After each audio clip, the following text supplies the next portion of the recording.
Welcome in.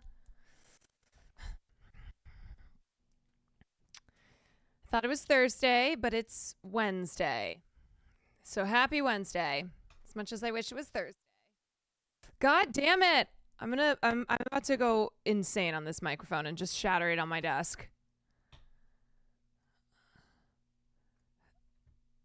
Hee.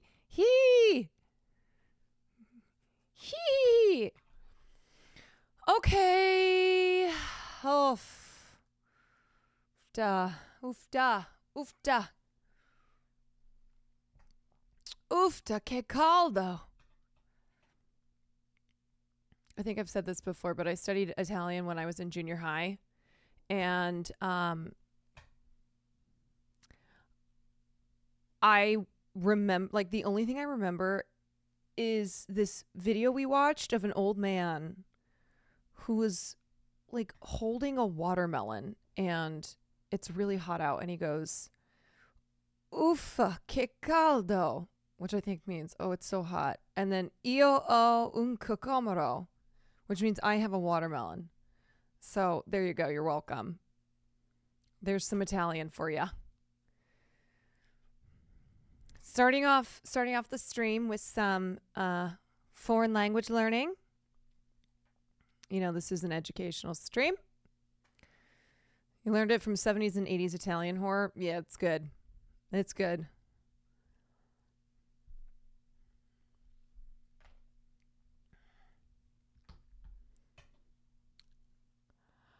Oh.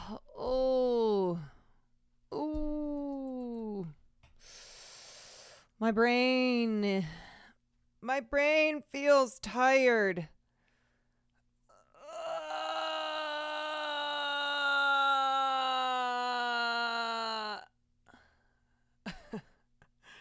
My dad called me today because my parents are they're gonna be coming to Los Angeles, and they were like, "Well, we just know you have, they've talked to me about this probably 5 times, and every time I'd be like, yeah, great, do it, let's do it, let's hang."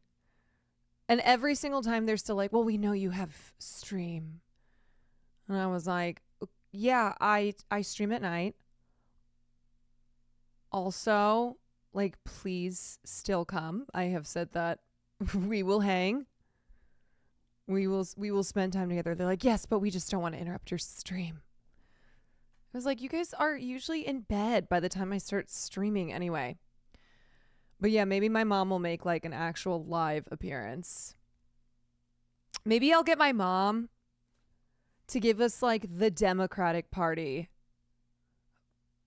political takes. What's, she's the perspective of New York Times commenters. My mom represents liberals who comment in the New York Times. Unban requests with my mom. Oh my God, no.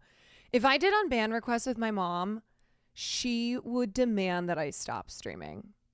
It would totally dissolve the illusions that I have created for her that streaming is totally fine and I just get limited amounts of hate. It's like there's nothing to worry about. Honestly, I think everyone kind of loves me. I'm a rare bird. A woman who covers news, a woman of color who covers news, and has not managed to piss anybody off.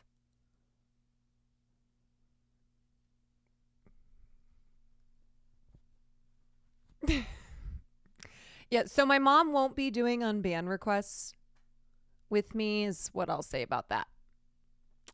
Only share what the team says in support. Yeah, I'll like fake my unban requests.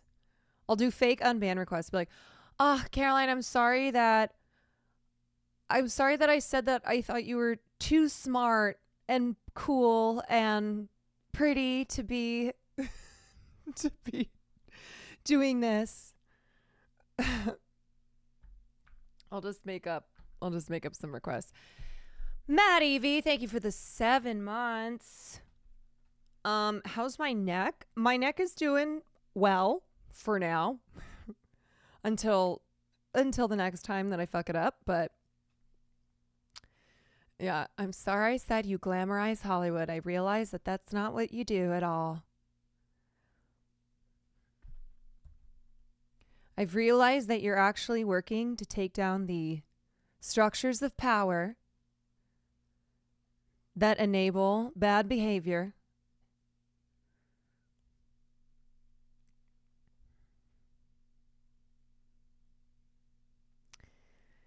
In other news, in other personal news, Will is now a sleep talker and it's freaking me out. I don't know what happened. So that's what's going on with Will. I don't know what happened, but he got back from the island and now he talks in his sleep, but not in a way where you know how a lot of sleep talking is just mumbling? Like you can tell someone's asleep. Now he has like full on conversations, and I recorded one the other night.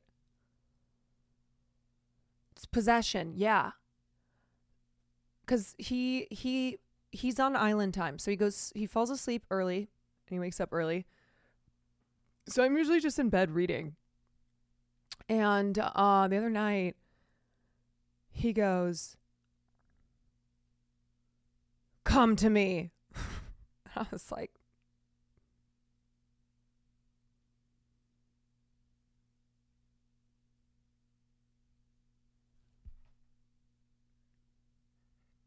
me? And then he followed that up with, "I promise it will be okay." I was like, again, are you talking to me? And then he goes, "It's time to play the game." Well, I was like, what game?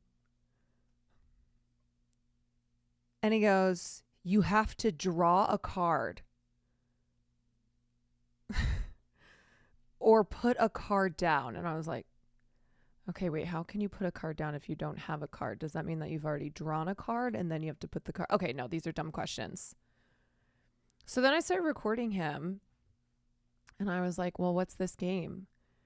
And he's like, "You know what the game is." And he was kind of mad. And I was like, I don't know what the game is. You're the one talking about it. He's like, "You've played this game." And I was like, you're the one talking about the game. And he's like, "You know what this game is." I was like, okay, so fine. Am I supposed to draw a card? He's like, "You know the game." And then I was getting mad because I was like, what's the fucking game? Tell me what this game is, bitch. Yeah, so this went on for like 5 minutes. And then he was like, "You're sleeping." There is nothing that will piss me off more than when a person who's sleeping tells the person who's not sleeping, "You're sleeping." I was like, "No, you're sleeping." And he's like, "Shh, shh, you're sleeping." I was like, I am for sure not sleeping. Yeah, Sleepwell was trying to gaslight me into saying that I was the one who was sleeping. But like I said, it was weird because we were having a conversation, even though he didn't make any fucking sense. But he wasn't like, he was very coherent. It was gaslighting me. Yeah. And he just kept being like, "Shh, you're wait." He's like, you're wait. You need to be back. You need to go back to sleep." And then, okay, finally it ended. And he gets up. He's like, "Oh, now I'm awake. I have to go to the bathroom." I was like, "Oh, so you were in fact the one who was sleeping."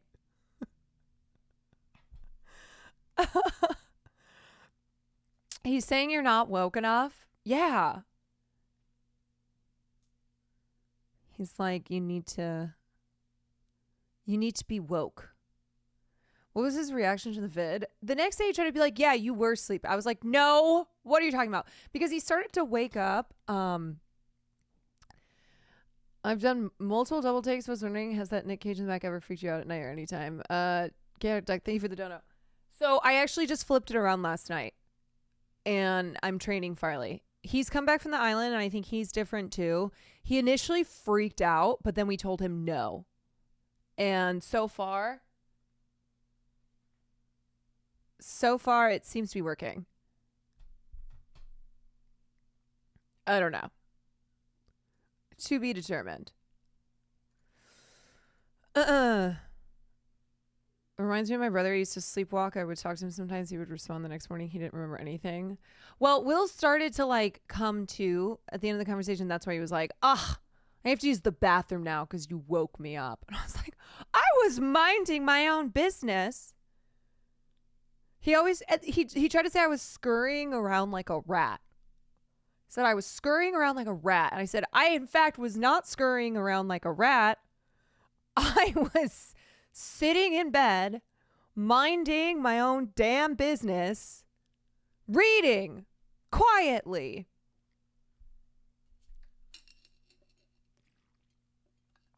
Will saying the person who recorded the video was sleeping is hilarious. I know. So this is a new thing now. I told you, island, creepy shit. I knew it. I think he's been possessed. I think so. I called it. Internet's hot auntie. Oh, me? Yeah, I'm the internet's hot auntie.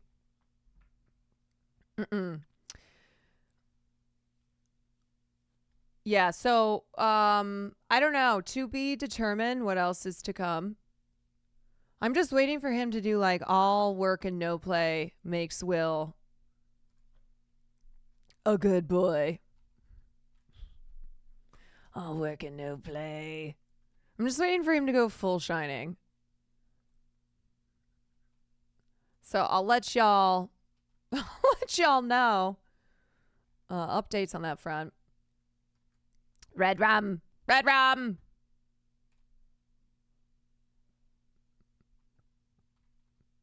Instead of a very dull boy, a very good boy. Here's Willie.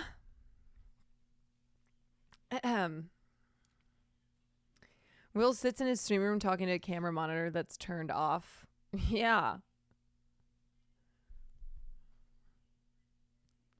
Creepy shit. Doing creepy shit. What's up, Flunky?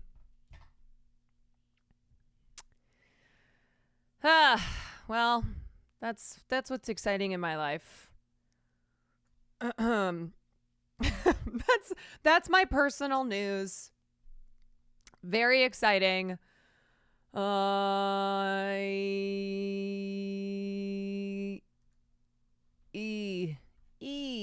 Okay. Well, we got news. We got news.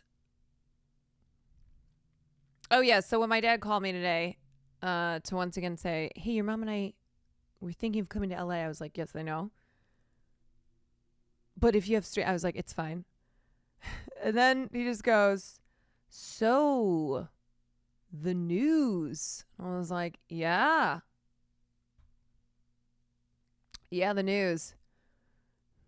Yep. Your Discord notif. Okay, I just realized that my Discord notif was changed. Because I saw some comments of people being like, what is this Discord notification? And I thought it was just the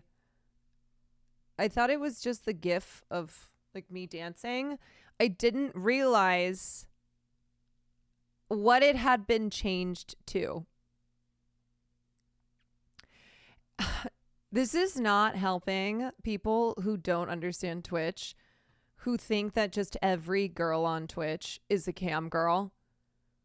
Like somebody the other day asked me, they're like, so do you do like Twitch? Do you do like sexy stuff? I was like,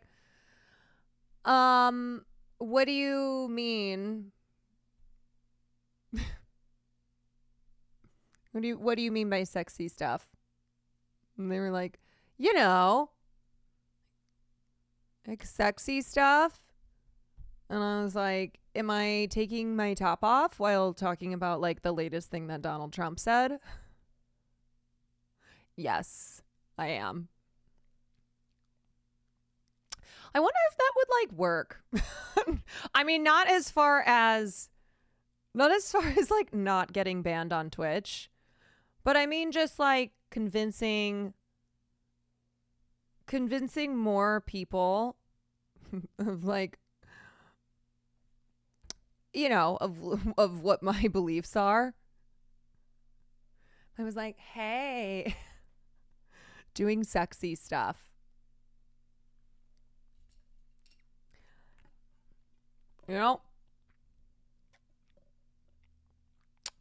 Yeah, .sex at everyone.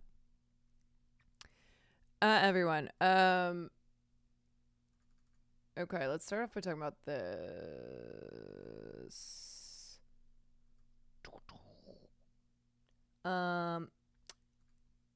Did you guys see this?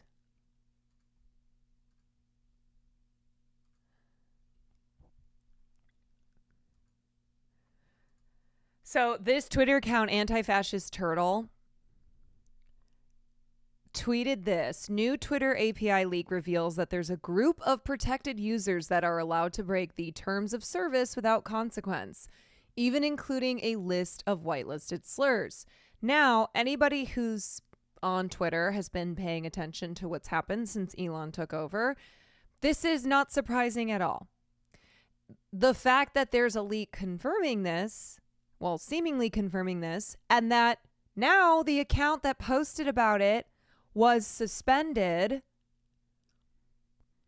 only further confirms that Elon Musk is operating Twitter in a way to make it a platform for white supremacy, for fascism, for, just a transphobia, which is related, but he really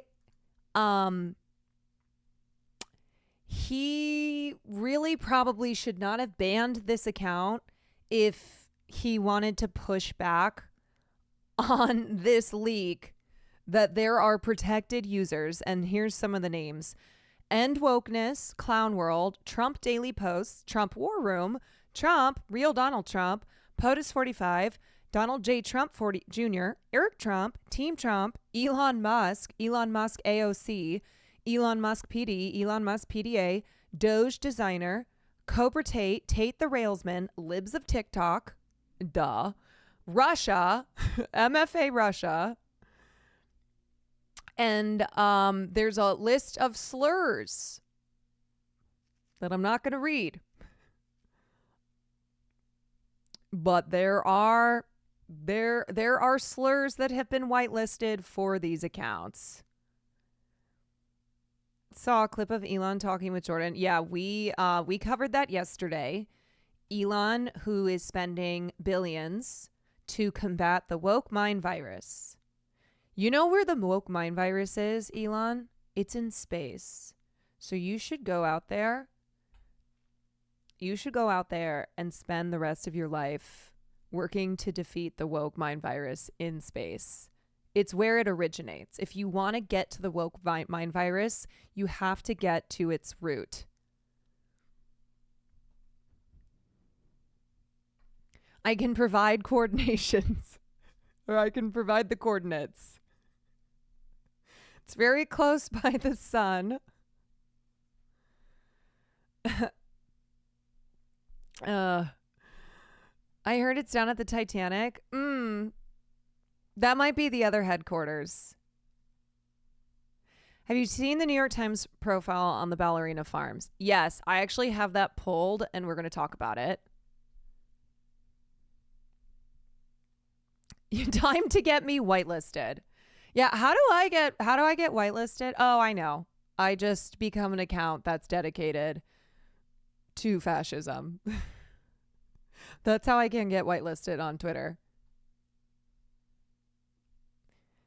Man carrying thing meme. Didn't we watch this? Or is this a new one? Senator Thing, did you hear the What news? news? President Jesus Biden Christ. has announced Jesus he's Christ. stepping out of the presidential race.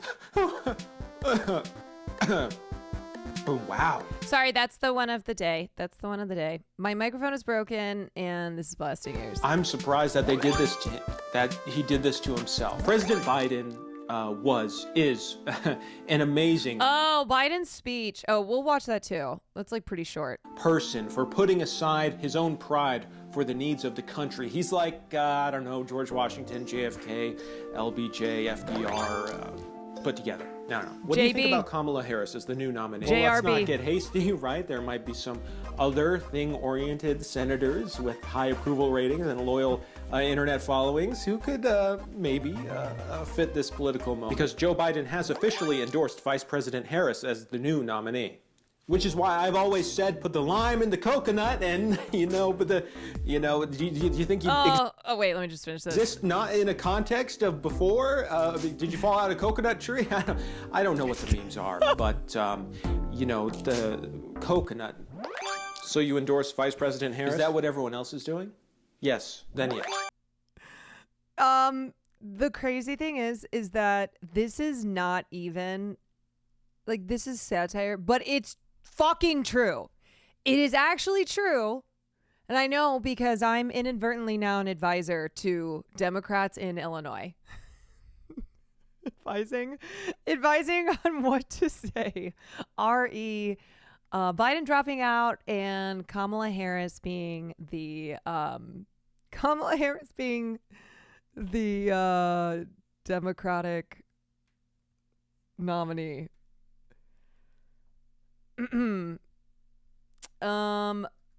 Okay. You've been dodging this for days. That's because you guys sent me so many links, and then sometimes I don't get to the things that I need to cover. We will watch this. What is this? Just think while you've been getting down No! about the contact, the dirty coconut the world, you could have been getting down to this coconut tree. My ex-man brought his new girlfriend. She's like, I love Venn diagrams. I'm just gonna shake it to the fella over there with the Do you want to know the funny thing? I was looking at polls today, and it is not showing that support among young voters is higher for Kamala than it was for Joe Biden. In fact, Joe Biden's numbers were better. Coconut tree. Which goes to show that meming is not a reflection of people actually voting. don't you come on over, baby.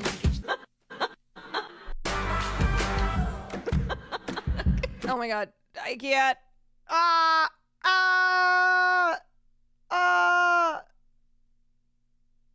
I know that poll. I know.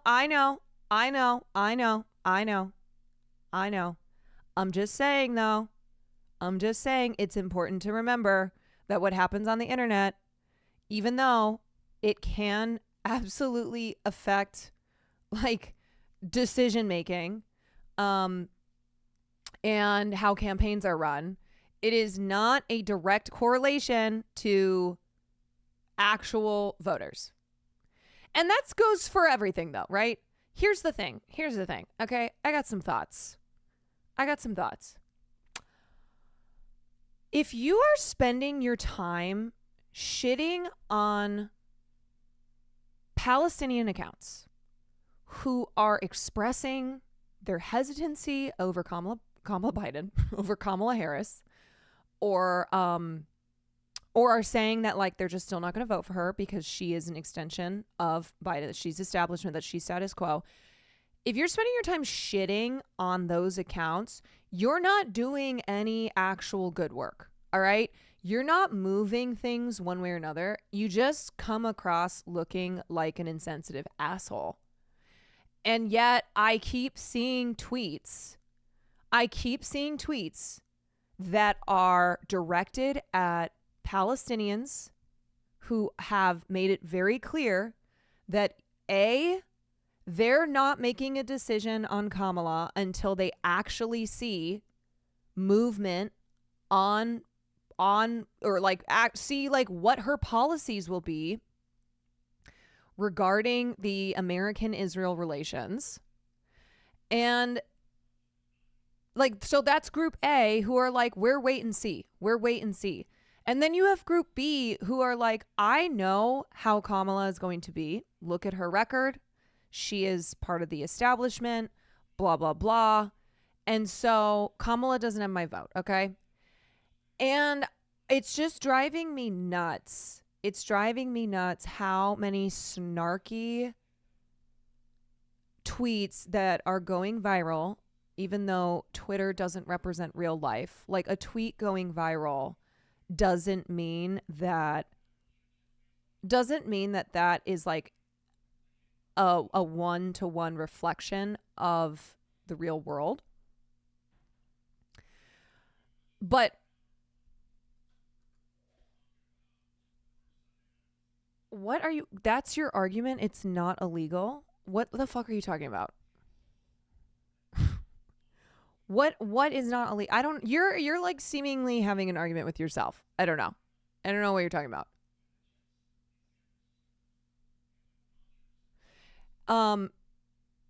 Why would we stop putting pressure on her for a ceasefire? Exactly. And then, you know, there are people who are like, now is not the time. The time is in January of 2025. They asked about burning the American flag. We're not talking about the American flag being burned. Also, that is like within your rights. It's actually an American thing to do because America supports the right to free speech. So, anyway. Palestine would get so much more support if its supporters weren't burning American flags. Yeah, right. That is the take of someone who's like, oh, you should do this, this, and this for your cause. Otherwise, I won't support it, or people won't support it. And you're talking about people who won't support the cause in the first place. Okay? It goes along the lines with, oh, you shouldn't protest this way. Oh, you shouldn't do this. You shouldn't do that.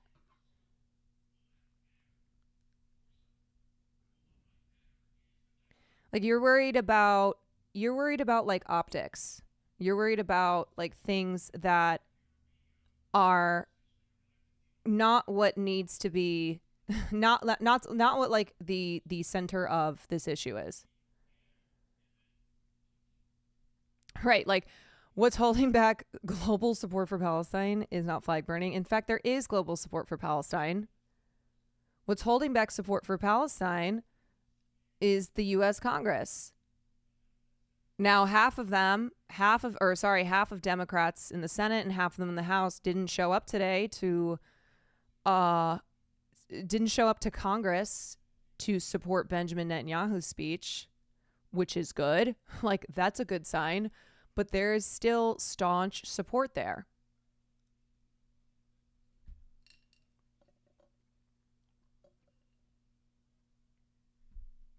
Also, flag burning has always been a thing. Let's not act as if like that's new to the Palestinian cause.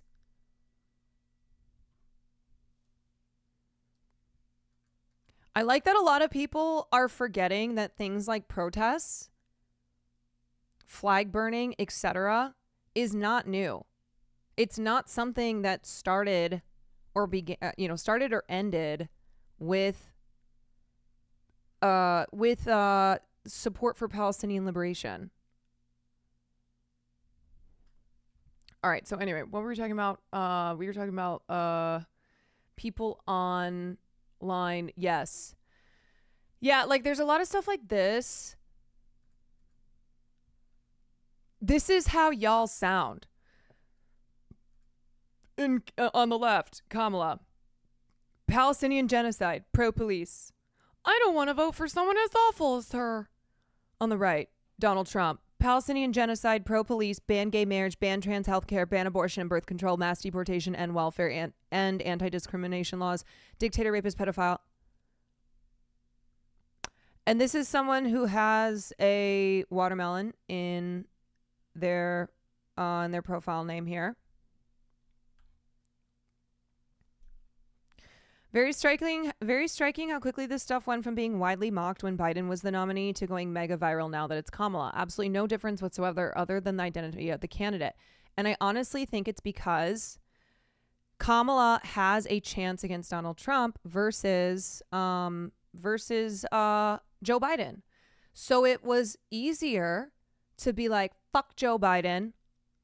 It was easier to like be a part of the Joe Biden there's no difference between Joe Biden and Donald Trump when it comes to American imperialism. Like genocide is, is the genocide of Palestine is a huge issue, can't just be ignored, blah, blah, blah. Like shitting on people who were saying like Biden is significantly better than Trump. And now those people, because they actually feel hopeful about Kamala because they just had totally phoned it in when it came to Biden, are turning around and doing the same thing.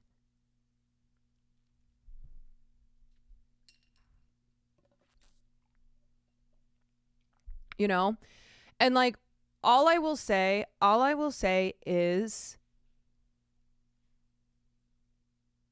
don't waste your time and energy shitting on Palestinians whose number one issue is the genocide of their people. You look horrible and you're not doing anything productive. Like, let's just remember that, okay? Your activism online, you're not doing anything with that other than having people either be like, yeah, damn straight, I agree. Or like showing that you don't believe that Palestinians have the right to have Palestine be their number one issue.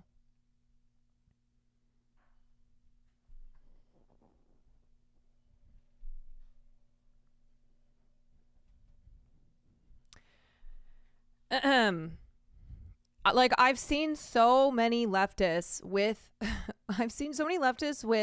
the Palestinian flag or a watermelon emoji being so cruel towards Rashida Tlaib because Rashida Tlaib has not yet endorsed Kamala. Rashida Tlaib is waiting to meet with Kamala and discuss issues like Israel-Palestine. The watermelon emoji is a symbol for the Palestinian flag because Israel, once upon a time, had banned it. It is banned still. And so, because of the colors of the flag, the watermelon, which has the same colors, became a symbol of resistance to represent the flag. We avoid discussing this now. Months later, after she's elected, she was elected because she was a moderate on the issue. And it's one of those things where, look, vote for Kamala Harris, okay? But please do not adopt this mentality that gets us in trouble every fucking time where it's like, I'm not even going to push on this issue. Why? She said she wants to earn the people's vote. So why wouldn't you then present her with ways to earn the vote? Why would you do it in 2025 when ostensibly she'll be in the White House and there's less pressure to make at least at the very minimum promises on the issues that you care deeply about? Like, do you see how both those things can be true, where privately you can still be planning to support Kamala because you want to defeat Donald Trump no matter what, but it does not mean that you should not be pushing her to adopt these progressive policies to, at the very least, make promises that she will be to the left of how Biden was. Like, the things that were keeping you from supporting Biden, or that you were holding on Biden, so, if Biden wants my vote, he's going to have to do this. Why won't you do the same to Kamala?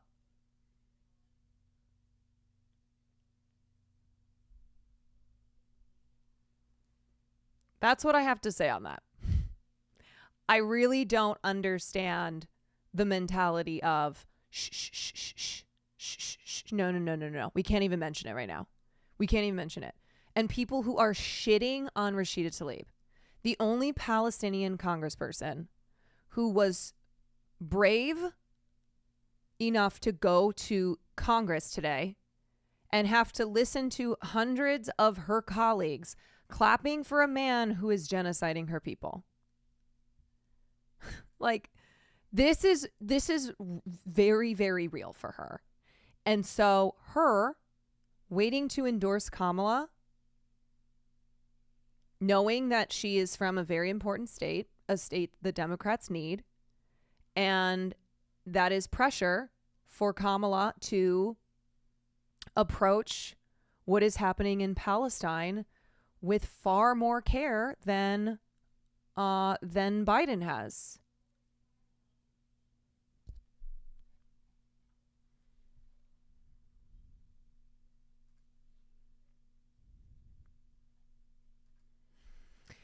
So this was Rashida Tlaib in Congress today.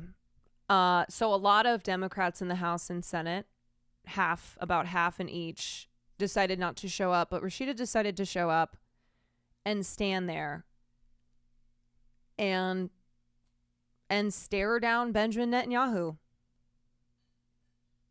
while holding a sign guilty of genocide.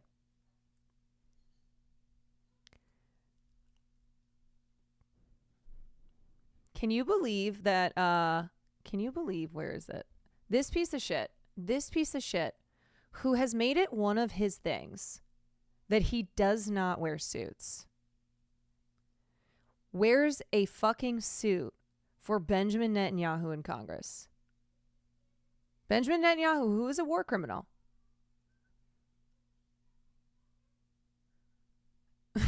And he wears a suit.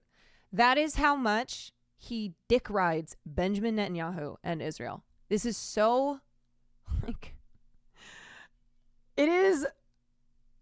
this is maybe one of the most apparent symbolic things that Fetterman has done to show that he cares more about Israel than he does the U.S., than he does his own people, like the people who voted for him. He looks like shit in the suit. He looks like shit all the time.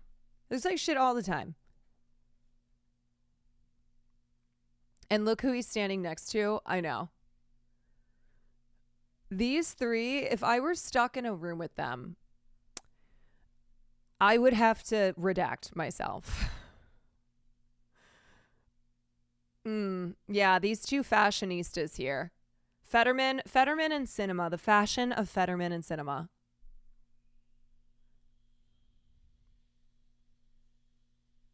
Aren't American politicians supposed to register as acting on behalf of a foreign nation if they're going to ride this hard for a foreign nation?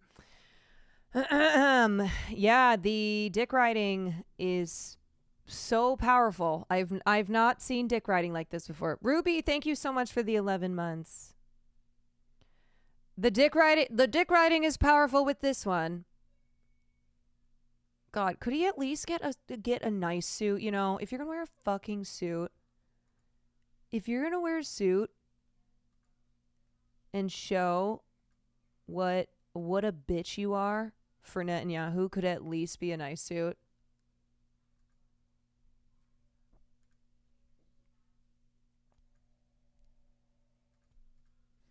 All right, we're not gonna watch the speech. We'll just watch some highlights. At a crossroads of history, our world is in upheaval. In the Middle East, Iran's there's quite a few Democrats who put out statements. This one from Joaquin Castro is pretty good. Over the last 9 months, Benjamin Netanyahu has prosecuted Israel's war in Gaza with contempt for human life. Under his command, Israeli troops have bombed hospitals, ambulances, and schools, killing nearly 40,000 people, most of whom are civilians, and leaving millions homeless. He has failed to prioritize the rescue of hostages and has pursued mass destruction of Palestinian society instead of accountability for the Hamas terrorists who carried out the attacks. Gotta mention that. Benjamin Netanyahu clearly cares about nothing but his own political survival. I have no confidence that he's willing or able to negotiate the ceasefire and hostage deal that Israelis and Palestinians desperately need.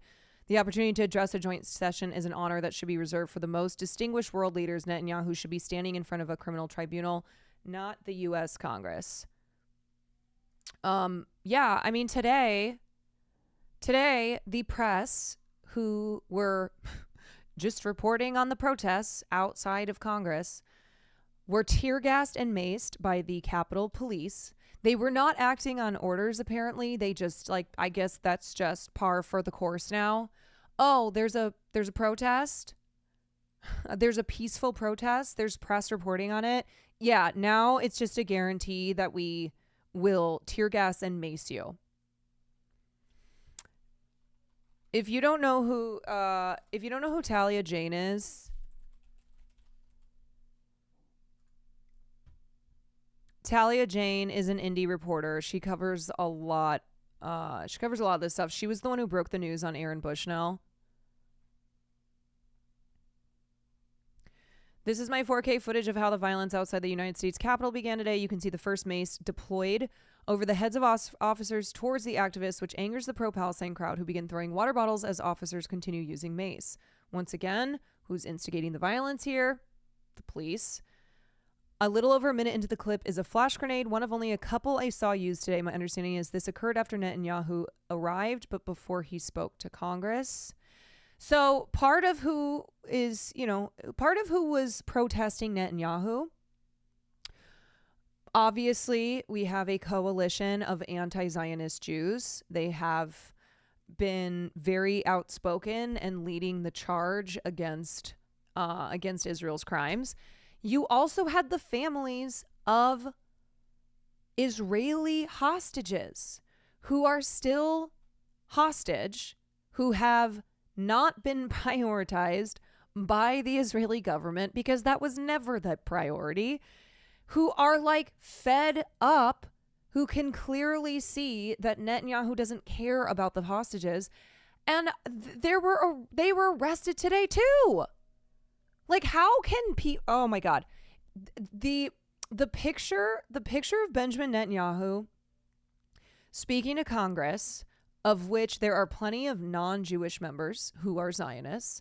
Don't forget that Christian Zionism is the dominant form of Zionists, okay, or of Zionism. Christian Zionism existed before the modern Zionism that led to the creation of Israel.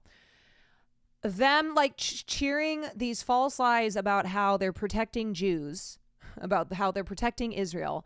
Meanwhile, you have literal family members of hostages getting arrested. You have anti-Zionist Jews getting maced and arrested.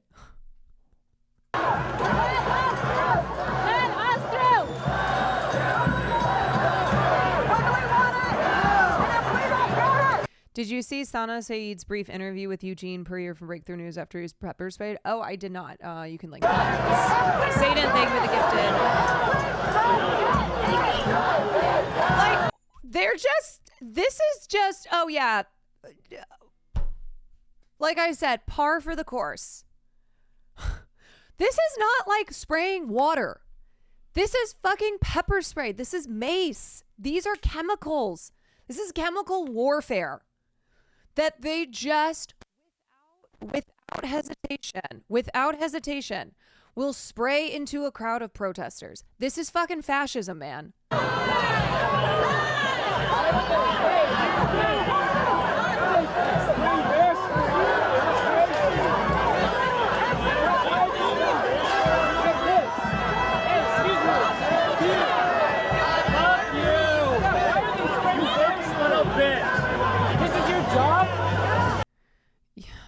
It's just astonishing.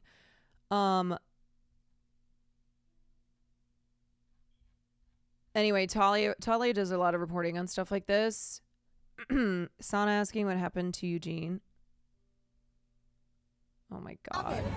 Sorry for how rough I look to everyone who knows me, but we were bringing our march in defense of our First Amendment right to march on the street on Constitution Avenue to say that we are totally opposed to this war criminal, Benjamin Netanyahu, speaking before a joint session of Congress. We had every right in the world to march, but the U.S. Capitol Police lined the street, Constitution Avenue. They were vandalizing. They deserve it. Oh my God. One day I hope you're free. One day I hope you are free from the prison in your mind that justifies every fascist act by the state. I really hope that you are freed from that prison. Always finding an excuse. We're also gonna, by the way, guys, we'll cover what happened to Sonya Massey. You know, it doesn't matter how apparent, it doesn't matter how clear cut police brutality is.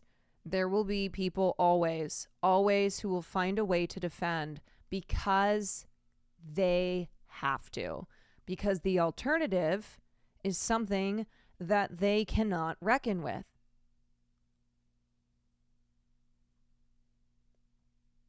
They cannot accept. They refused to let us march forward. Our march was completely and totally peaceful. We said, let us through, let us march. Before, we didn't do anything at all. We didn't even... Also, mods, you don't have to time out people if it's a first time message. If they're like fighting in chat, then you can time them out. Like if they're distracting. Otherwise, if people are going to say shit like that, they're going to say shit like that. And I hope that they just listen and also, like I said, realize that they are stuck in a mind prison. Move forward, but they started to push us back. We were relatively close to the police, but we were not hurting. We were not pushing them. We were not touching them or anything like that. They started to push us back aggressively. They brought reinforcements who brought out pepper spray. It looked like the long pepper spray that can spray 30 or 20 feet, and almost all of us in the front line got hit directly in the face with this pepper spray. So it was U.S. Capitol Police, who we can all remember, opened the gates for many of the people on January 6th to let them in. Point. Have pepper spray. Good point. Good point. Let's remember how the Capitol Police had acted on January 6th versus protesters and the press who are covering these protesters who are... Sorry, I can hear Will practicing the guitar. Who are protesting Benjamin Netanyahu, a war criminal, being in Congress. And guess what?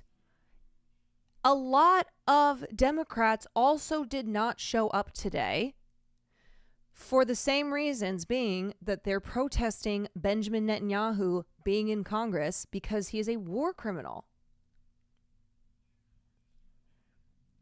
Sprayed people just for trying to exercise their First Amendment right. It's a totally peaceful protest. There was no danger or no violence, but nonetheless we were repressed. So it was the government police. It wasn't NYPD, or from what you were able to see. From what I was able to see, it appeared to be U.S. Capitol Police. That was the police I was closest to. But we have seen other police agencies, Metropolitan Police in D.C. We saw some NYPD in the area. But from right where I was, it seemed to be U.S. Capitol Police. But I can't fully confirm. And once I was hit, I didn't see much. Do you have any idea of how many people were hit? You said the whole front line. It seemed like the whole front line. Like dozens of people, hundreds? At least dozens. And it was the long shooting police pepper spray. So it hit us and then went over our heads. So it was tough to tell, but at least dozens. All right. Thank you so much. Thank you. As someone who used to defend police actions here, y'all should know these pigs are fucking disgusting. Year or two when you act as though this should be normal. Pigs do not exist to protect you. They will attack you and fight you because at the end of the day, they're the boot of the state and they will come down on you for raising your voice in defiance of the state. Yeah.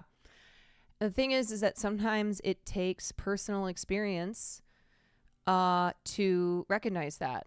And that's why, like, I kept saying when we were covering the student protests, I kept saying, if you have all these ideas of what's happening at these protests because you're getting your news from End Wokeness on Twitter, you're getting your news from Fox News, or you've just decided what the narrative is, why don't you show up? Why don't you go to one of those protests?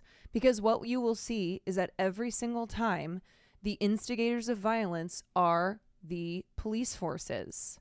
You will see how heavily these campuses, how heavily the campuses were policed. These were student protesters. We're not talking about armed citizen militias. And you want to know what happens when there are armed dudes walking around like the fucking Proud Boys? You don't see the same reaction from politicians, from police departments. And as someone who went to multiple protests, I will tell you, I saw what happened. I mean, obviously I am, it was not like what caused me to recognize police brutality, what caused me to like understand how police are not there to protect people. They're there for, police. Police are protectors of capital.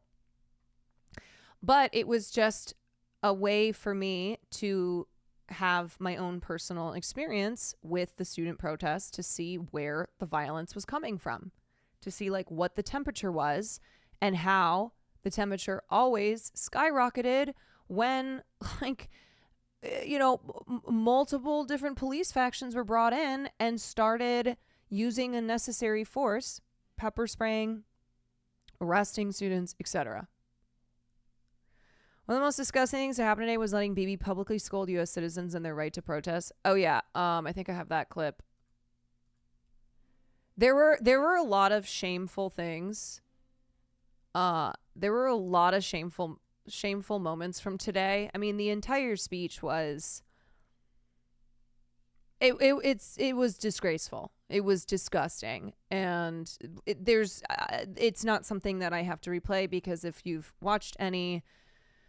If you've watched any Palestine coverage on either my stream or any other streams or have been consuming it elsewhere, like it's a reiteration of everything that has been said, but for, just further deepening the strong alliance between the U.S. and Israel. And one thing that Benjamin Netanyahu made sure to note was that, basically, Israel's actions are the U.S.'s actions, which means that the bloodshed Israel's responsible for, the genocide Israel's responsible for, is the U.S.'s as well. Now, of course, he didn't use the word genocide, but by continuing to link the U.S. and Israel together, like two peas in a pod, what's mine is yours, what's yours is mine.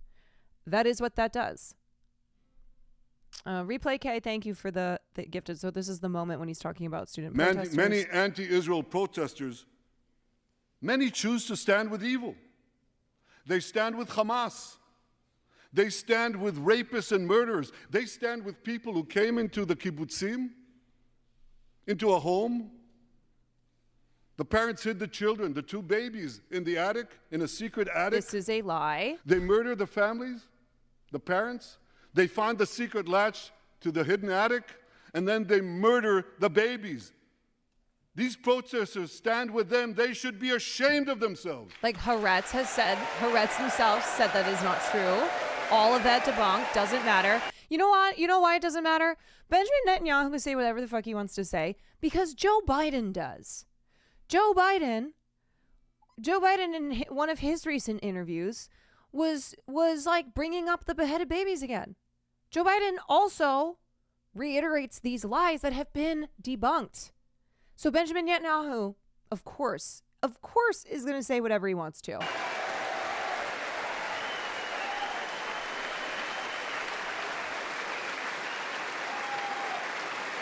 It is shameful. It is just like truly, I'm not even being hyperbolic. One of the most shameful, disgraceful days in Congress.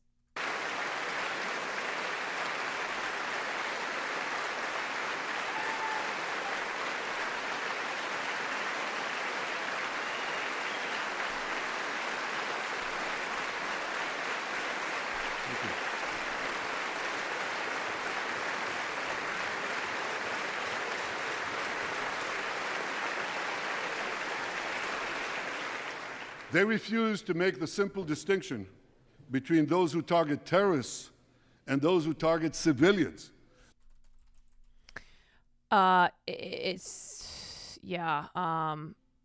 Protesters should be ashamed of themselves. These are U.S. students, and a standing ovation from Congress. The axis of terror confronts America, Israel, and our Arab friends. This is not a clash of civilizations. It's a clash between barbarism and civilization. Children being intentionally killed was debunked. The story that he was mentioning of two babies in an attic being killed by Hamas, those babies do not exist. This entire story was fabricated. It has been debunked, as have the 40 beheaded babies, as have all the other atrocity propaganda that is still being repeated.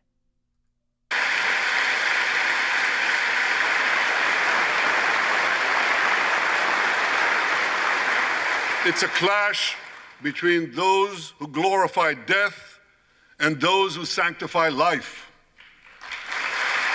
Yeah, he repeated a lot about how it's like, you know, what he said in the past, children of darkness, children of light, but saying like civilization versus barbarism, how the Middle East is just, you know, it's a wasteland, and how Israel is its oasis. For the forces of civilization to triumph, America and Israel must stand together.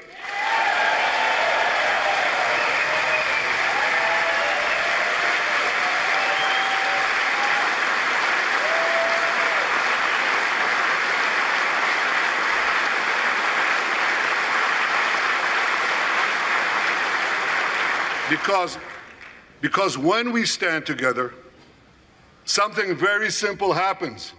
We win, they lose. Literally clapping after everything he says.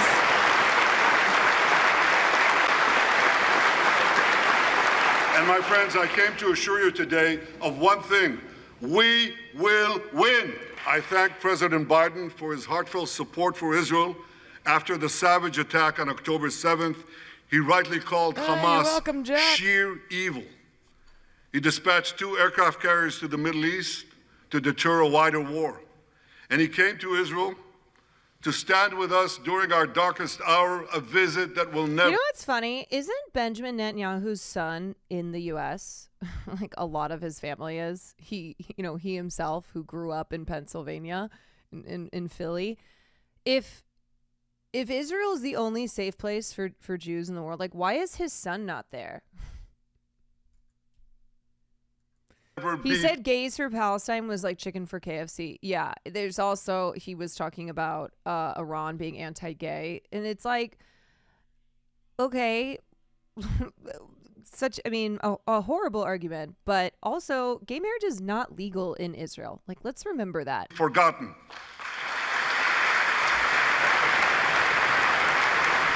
BB from PA. Yeah, his son's in Miami. His son is in Miami living his best life as his father commits war crime after war crime. I mean, it's astonishing where it's like, yeah, why isn't your son in Israel then? He said Iran is behind all the college protests. I mean, yeah, it's Hezbollah. It's it's every enemy of Israel's who is funding the college protesters. That was repeated a lot in the media as well. Staunch Zionist politicians claiming that the student protesters were being funded by these outside sources.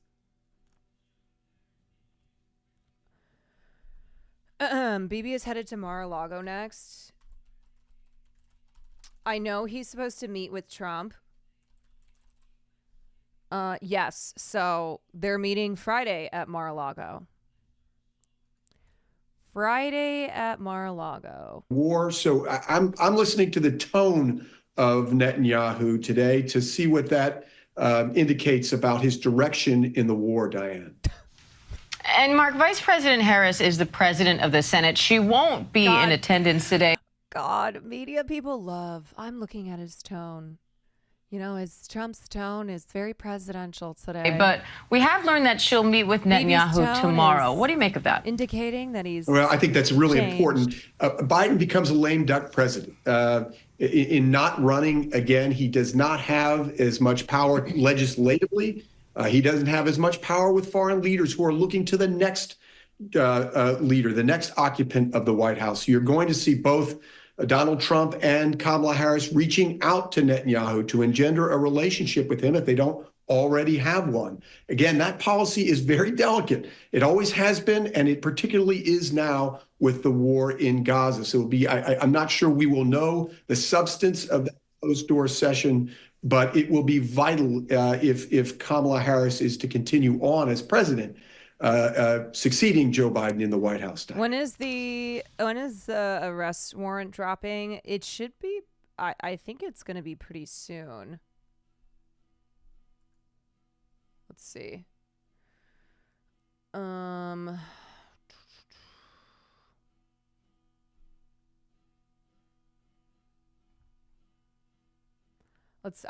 reading something from July 18th. I'm reading something from July 18th saying that the arrest warrants were expected to drop within the next 2 weeks. This was being reported by Israeli media.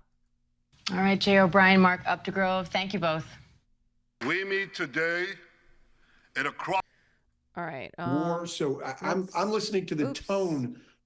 Sorry, I just realized I was already half watching that video. War. So. I also want to take you to Israeli Prime Minister Benjamin Netanyahu in Washington today to address a joint session of Congress. Netanyahu is seeking to shore up American support for the war in Gaza. Protests have already erupted outside his hotel on Capitol Hill and even inside a congressional office building, prompting several arrests. So let's bring Jay back and ABC's contributor Mark Updegrove. Jay, what are things like there on Capitol Hill this morning ahead of Netanyahu's speech? Security is very tight, Diane. They have those barricades up, those metal barricades that surrounded the Capitol complex in the immediate aftermath of January 6th. You can't get into any of these congressional office buildings today without a badge, meaning staff or press or someone else who works here. That protest that you were just showing video of, that was actually right below us. That video was stuff that we shot. You can if you do an insurrection. Caroline, I have a question. Which president is less pro-Israel in supporting their war crimes, Trump or Kamala? Well, Kamala hasn't been president yet. Her record does show that she, when she was a senator, offered staunch support for Israel as Joe Biden's number 2, has not differed from him with the exception of calling for a ceasefire, decently early, being one of the highest ranking members to do so. She also has utilized language to demonstrate that she is much more concerned on the humanitarian aspects than Joe Biden has been, but she hasn't been president, so you can't look at her record there. Remember, Trump moved the U.S. Embassy to Jerusalem. Oh, absolutely. I mean, look, do I think that Trump is like a good option on Israel? Absolutely not. And in addition to that, he's calling to deport and like destroy every protester here. That's along with his mass deportation plan. He uses Palestinian as a slur. Yeah. Yes. So make no mistake that when we are criticizing Democrats for their approach to Israel-Palestine, it's not in way of propping up people like Trump and saying that Trump is not even, I mean, it's hard to like qualify when you're talking about a genocide. So I guess I would say Trump won't be worse when it comes to there being a genocide happening in Palestine. As far as what's happening domestically, yes, I do think Trump would be worse. Looking down on that demonstration that was in the rotunda here below us. It was unexpected, and one of the reasons why it was thought that it occurred yesterday is because the Capitol is now closed to visitors today. So there are widespread demonstrations expected in Washington, D.C. It's unclear how close they will get to the Capitol building where Netanyahu is giving that address. But I can tell you that there are also points of tension between lawmakers here. We expect a handful of Republicans and dozens upon dozens of Democrats to skip Netanyahu's remarks in protest over Israel's handling of the war in Gaza. Speaker Mike Johnson has said to the guests of lawmakers in the chamber and to the lawmakers who are going to be in that chamber that he will not tolerate interruptions or demonstrations while Netanyahu is speaking, and that people will be removed, including if they are elected officials, if they interrupt. Mark, how rare is it for a leader like this Mike Johnson, who's one of the staunchest Zionists in Congress, who is a Christian fascist. He is a Christian nationalist. And that's what we talk about when we talk about like the dangers of Christian Zionism, because of how many evangelicals there are in this country who are Zionists due to the belief that having all the Jews in the promised land per the Bible will bring about the rapture, will bring about the second coming of Christ. So it's why like Benjamin Netanyahu leans into quoting scripture, because he is appealing to Christian Zionists. He's appealing to those evangelicals who truly believe in the events of the Bible, or truly believe in what the Bible says will happen. Like him leaning into scripture is not for Jewish Zionists. It's mostly for Christian evangelical Zionists. And that's why Trump moving the embassy to Jerusalem was such a big deal and caused Christian Zionists to become feverish over, oh my God, it's actually happening. Like we're on our way there. To address a joint session of Congress. And what are you listening for in Netanyahu's speech today? It does not happen that often. It happens with very important leaders who come and address a joint session of Congress. That's a big deal. And it's particularly a big deal now with the Israel-Gaza. Right-wing Christianity pushes Israeli policy very hard. Yes, the largest pro-Israel lobbying group is Christians United for Israel, and they have over 7 million members. 7 million members in Christians United for Israel. Speaker Mike Johnson, Speaker of the House, a very powerful member of the Republican Party, is a Christian Zionist. Like that's why like people who still can't understand why Zionism is not equated with Judaism, even when you have Joe Biden, who's not Jewish, being like, yeah, I'm a Zionist, Jack. Don't have to be Jewish to be a Zionist. And then you have all of these Christian nationalists who are staunch Zionists. Like, come on. Wake up. Can't you see what this is all about?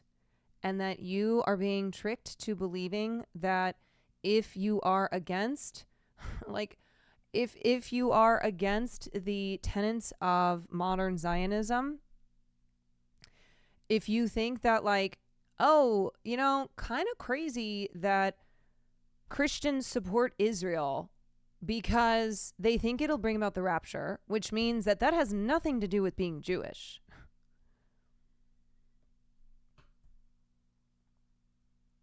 Doesn't seem like Trump for sending weapons and crazy money to Israel for. Oh, make no mistake. Make no mistake. If Trump is president, he's like full-throated supporting Israel. He'll just be even worse rhetorically.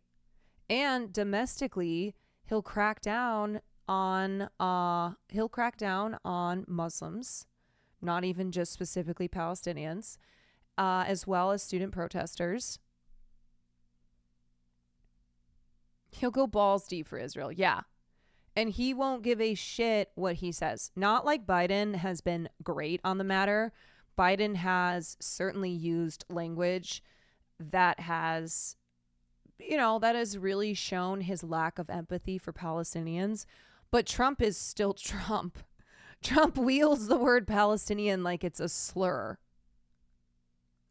Gaza war so controversial, particularly as you can see from that footage among young people. We saw those demonstrations roll out across campuses in the United States in the spring, and it was fraught politically, particularly for university presidents. It's also obviously fraught for our politicians. It's going to be a major issue. Is it to keep a military base in the Middle East? I mean, like, long story short, we maintain this alliance with Israel because we use them as our attack dog in a region that is just very resource rich. And when we want to get involved in wars, we use them to, you know, we use them as like our way in. They fight wars for us when politically it's not good to be seen as being like directly involved.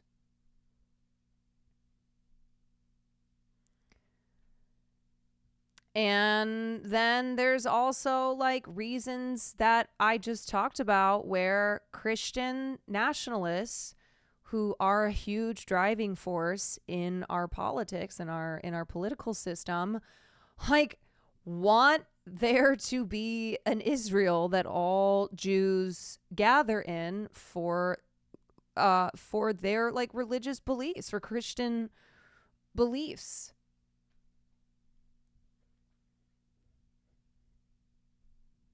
Surprising because I think Trump does not have any ideology on Israel, so I don't know if he placates because of his base.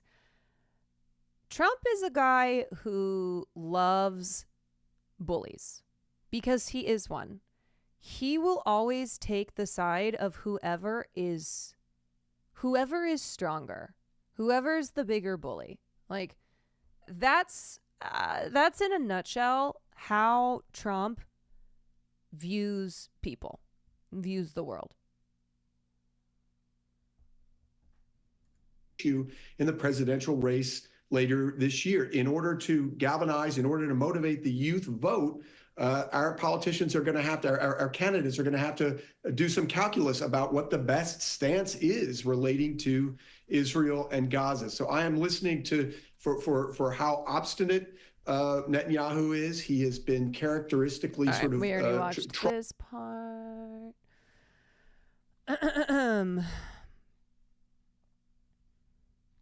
I thought that this was actually a surprisingly good answer from Governor Tim Walz, whose name has been thrown around for VP picks. I don't think he's at the tippy top.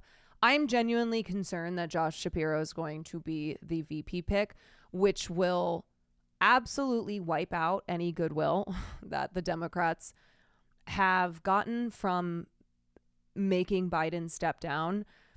I don't know. I think cynically, I think it's going to be Shapiro, which would be a terrible decision. Next, I think it would be Kelly, which I still don't think is the best decision. Are you going to watch Joe Biden's address? Yep. I am like firmly in the Andy Bashir camp. I'm Canadian. What's wrong with Shapiro? Quick summary. Aside from the sexual harassment the sexual harassment settlement that, was done to make the sexual harassment allegations against one of Shapiro's top aides go away. Like that has resurfaced.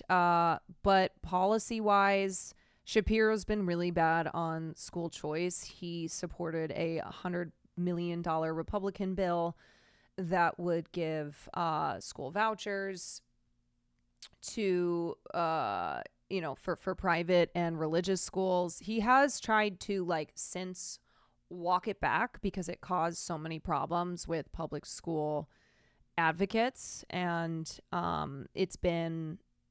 it has hurt him, and so he's tried to kind of walk it back.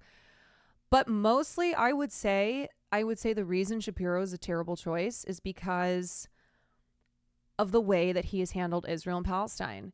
He was out there condemning protesters. In a New York Times profile, he compared the student protesters to the KKK because he considers student protesters to be anti-Semitic.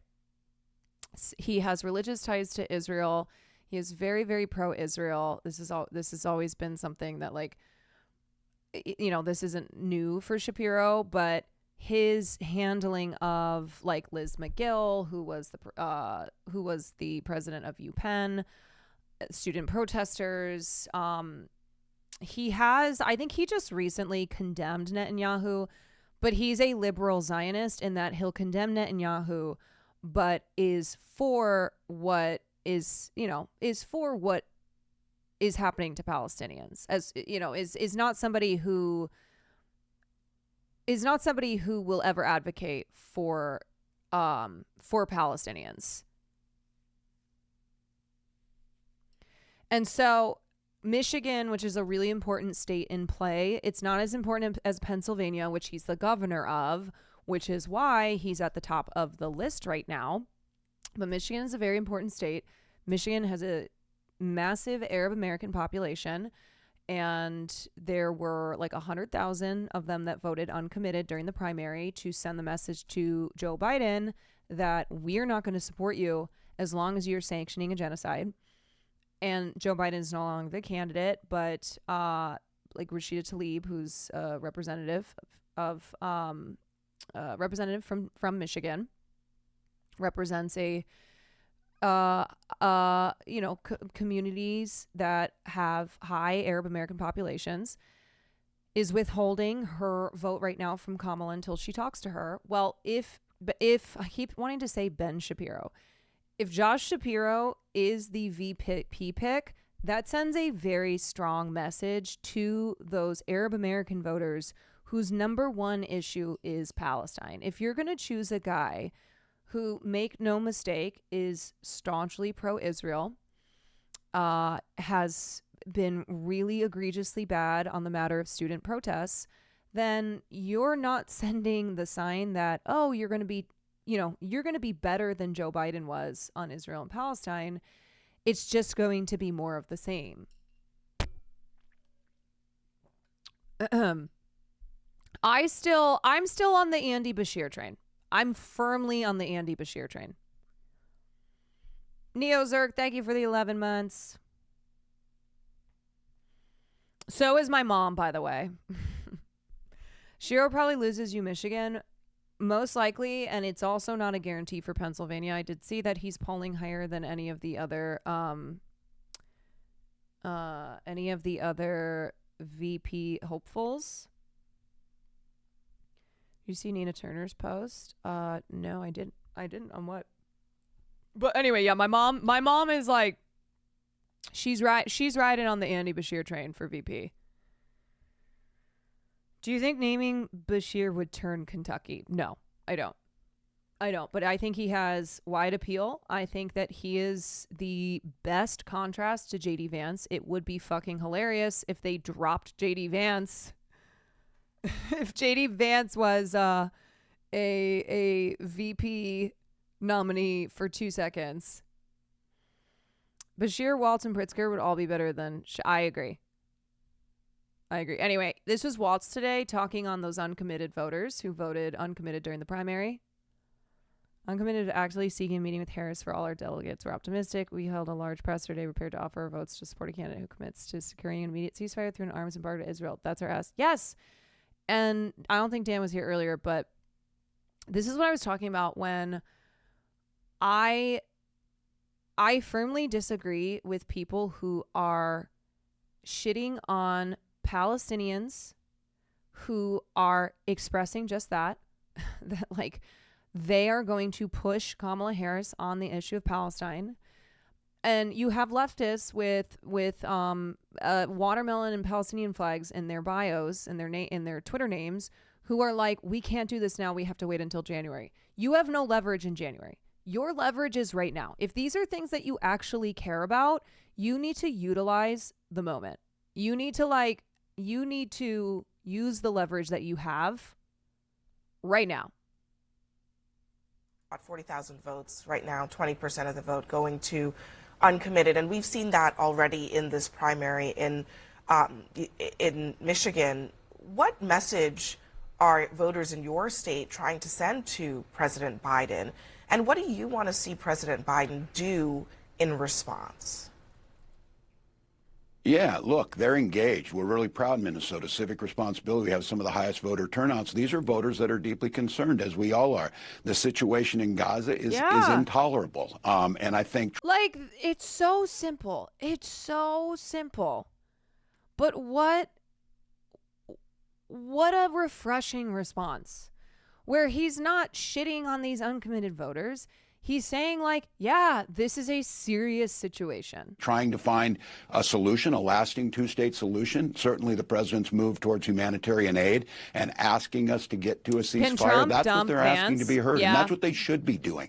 We've gone through this before, and we know that now we make sure we've got 8 months.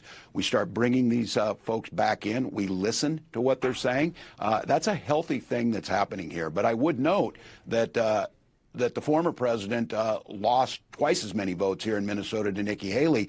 And I've seen some of these exit polls out of North Carolina and others. 80% of folks said they're not voting for him who voted for Nikki Haley. We'll get these folks back. I think it's take them seriously. Their message is clear that they think this is an intolerable situation and that we can do more. And I think the president's hearing that. You guys, that's all you got to do. Like, why is it impossible for more politicians to do that? So again, if you're on Twitter sprouting off, okay, if you're wasting your time going after people who are essentially saying what the Minnesota governor is saying, you're wasting your damn time and you're coming across as an asshole. Did you see our presser today? Shamefully complicit in the Israeli military's genocide of the Palestinian people. While Congress turns its attention elsewhere, we continue to be met with the most gut-wrenching and devastating news about the torture and devastation, the bombing, the famine the Palestinians are enduring. Shelters incinerated by US-made bombs. People turned to ash by US-made bombs. Innocent men, women, children, and elderly burned, maimed, mutilated. Dude, I cannot believe how many people I'm seeing online who are saying, like, I care about Palestine, but we have to focus on the U.S. election. Like, this is an American issue. I'm like, how are you not making the fucking connection? How are you supporting Palestine, but you are unable to connect the fucking dots? What do you mean when, like, separating Palestine, because it's happening over there, from the U.S. elections? How do you not see that it is fucking connected, man? And I think maybe I retweeted this, but yeah. People need to realize that Israel and Gaza is not just a one-issue thing or just a foreign policy issue. It encompasses a multitude of litmus tests for America around free speech, journalistic freedom, American militarism, policing, protest, foreign interference, and yes, racism. Like, this is not something that is simply happening overseas, and it's a terrible thing. And maybe these are even people who recognize, like, yeah, the U.S. gives money to this, or, you know, the U.S. supplies bombs, supplies all sorts of things to contributing to these horrors, but it's still an issue happening in Palestine, and there's a lot other things happening in the U.S. It's not just one issue. Like, it's not just one issue. Look at the fucking protest today. Look at the protest today. Look at how, like, Al Jazeera has been banned from Gaza. Like, this is about so many things. Israel's influence on our elections is immense. Yes, look at how much influence AIPAC has had. AIPAC poured money. The most amount of money that has been spent on a congressional primary race was spent to unseat Jamal Bowman because he was against Israel. That is a huge fucking issue. A foreign state having this much influence in our elections is an American issue. I don't know what happens. Jacked Up Bubbles, thank you for the 6 months. But it's like we get close to an election, and when you have someone such as Donald Trump, who is the opponent, it causes people to have brain damage. And I don't say this as someone who doesn't think that Trump is a serious fucking threat. I say this as someone who's just astonished that people who any other time seem to understand these issues forget about them when we get close to when we get close to an election.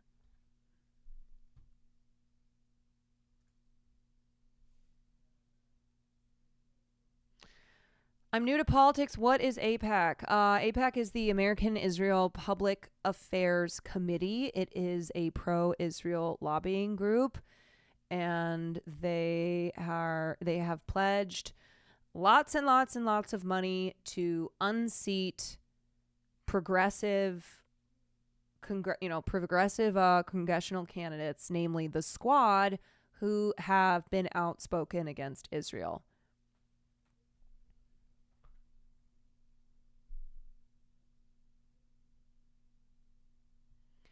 I do think you have to be careful, though, saying everyone who voted uncommitted did so solely. I never said that. I didn't say everyone who voted uncommitted did. 100,000 people? No. I'm not saying every person who voted uncommitted did so because of Israel and Palestine. They truly believe Biden was a terrible candidate. Right. But that, yeah, okay, not every single person. But we're also specifically talking about, the Arab American population of Dearborn, which is vital. That support is vital for Democrats to win Michigan, and their issue is Palestine.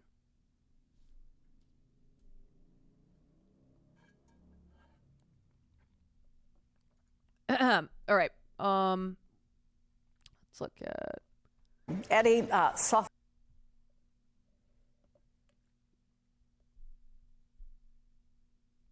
Okay. So.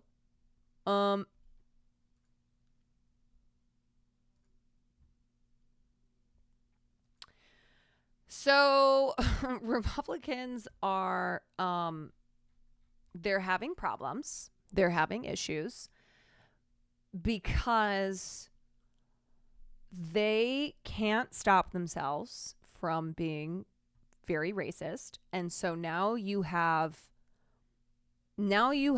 leaders within the Republican Party, both politicians and media people, who are trying to quell that racism because they realize that it doesn't help them with undecided voters, and it's just more of the same of what was happening in 2020.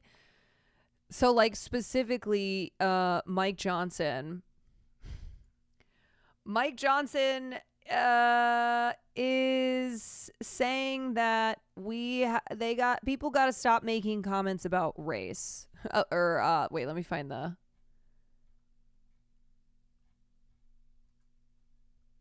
House GOP leaders urge members stop making race comments about Harris. So I just want to point out that race comments is not correct, okay, because you need an adjective to describe comments, which is a noun. So at least use racial comments. When the correct word is racist, the correct word is stop, the correct thing to say is stop being racist.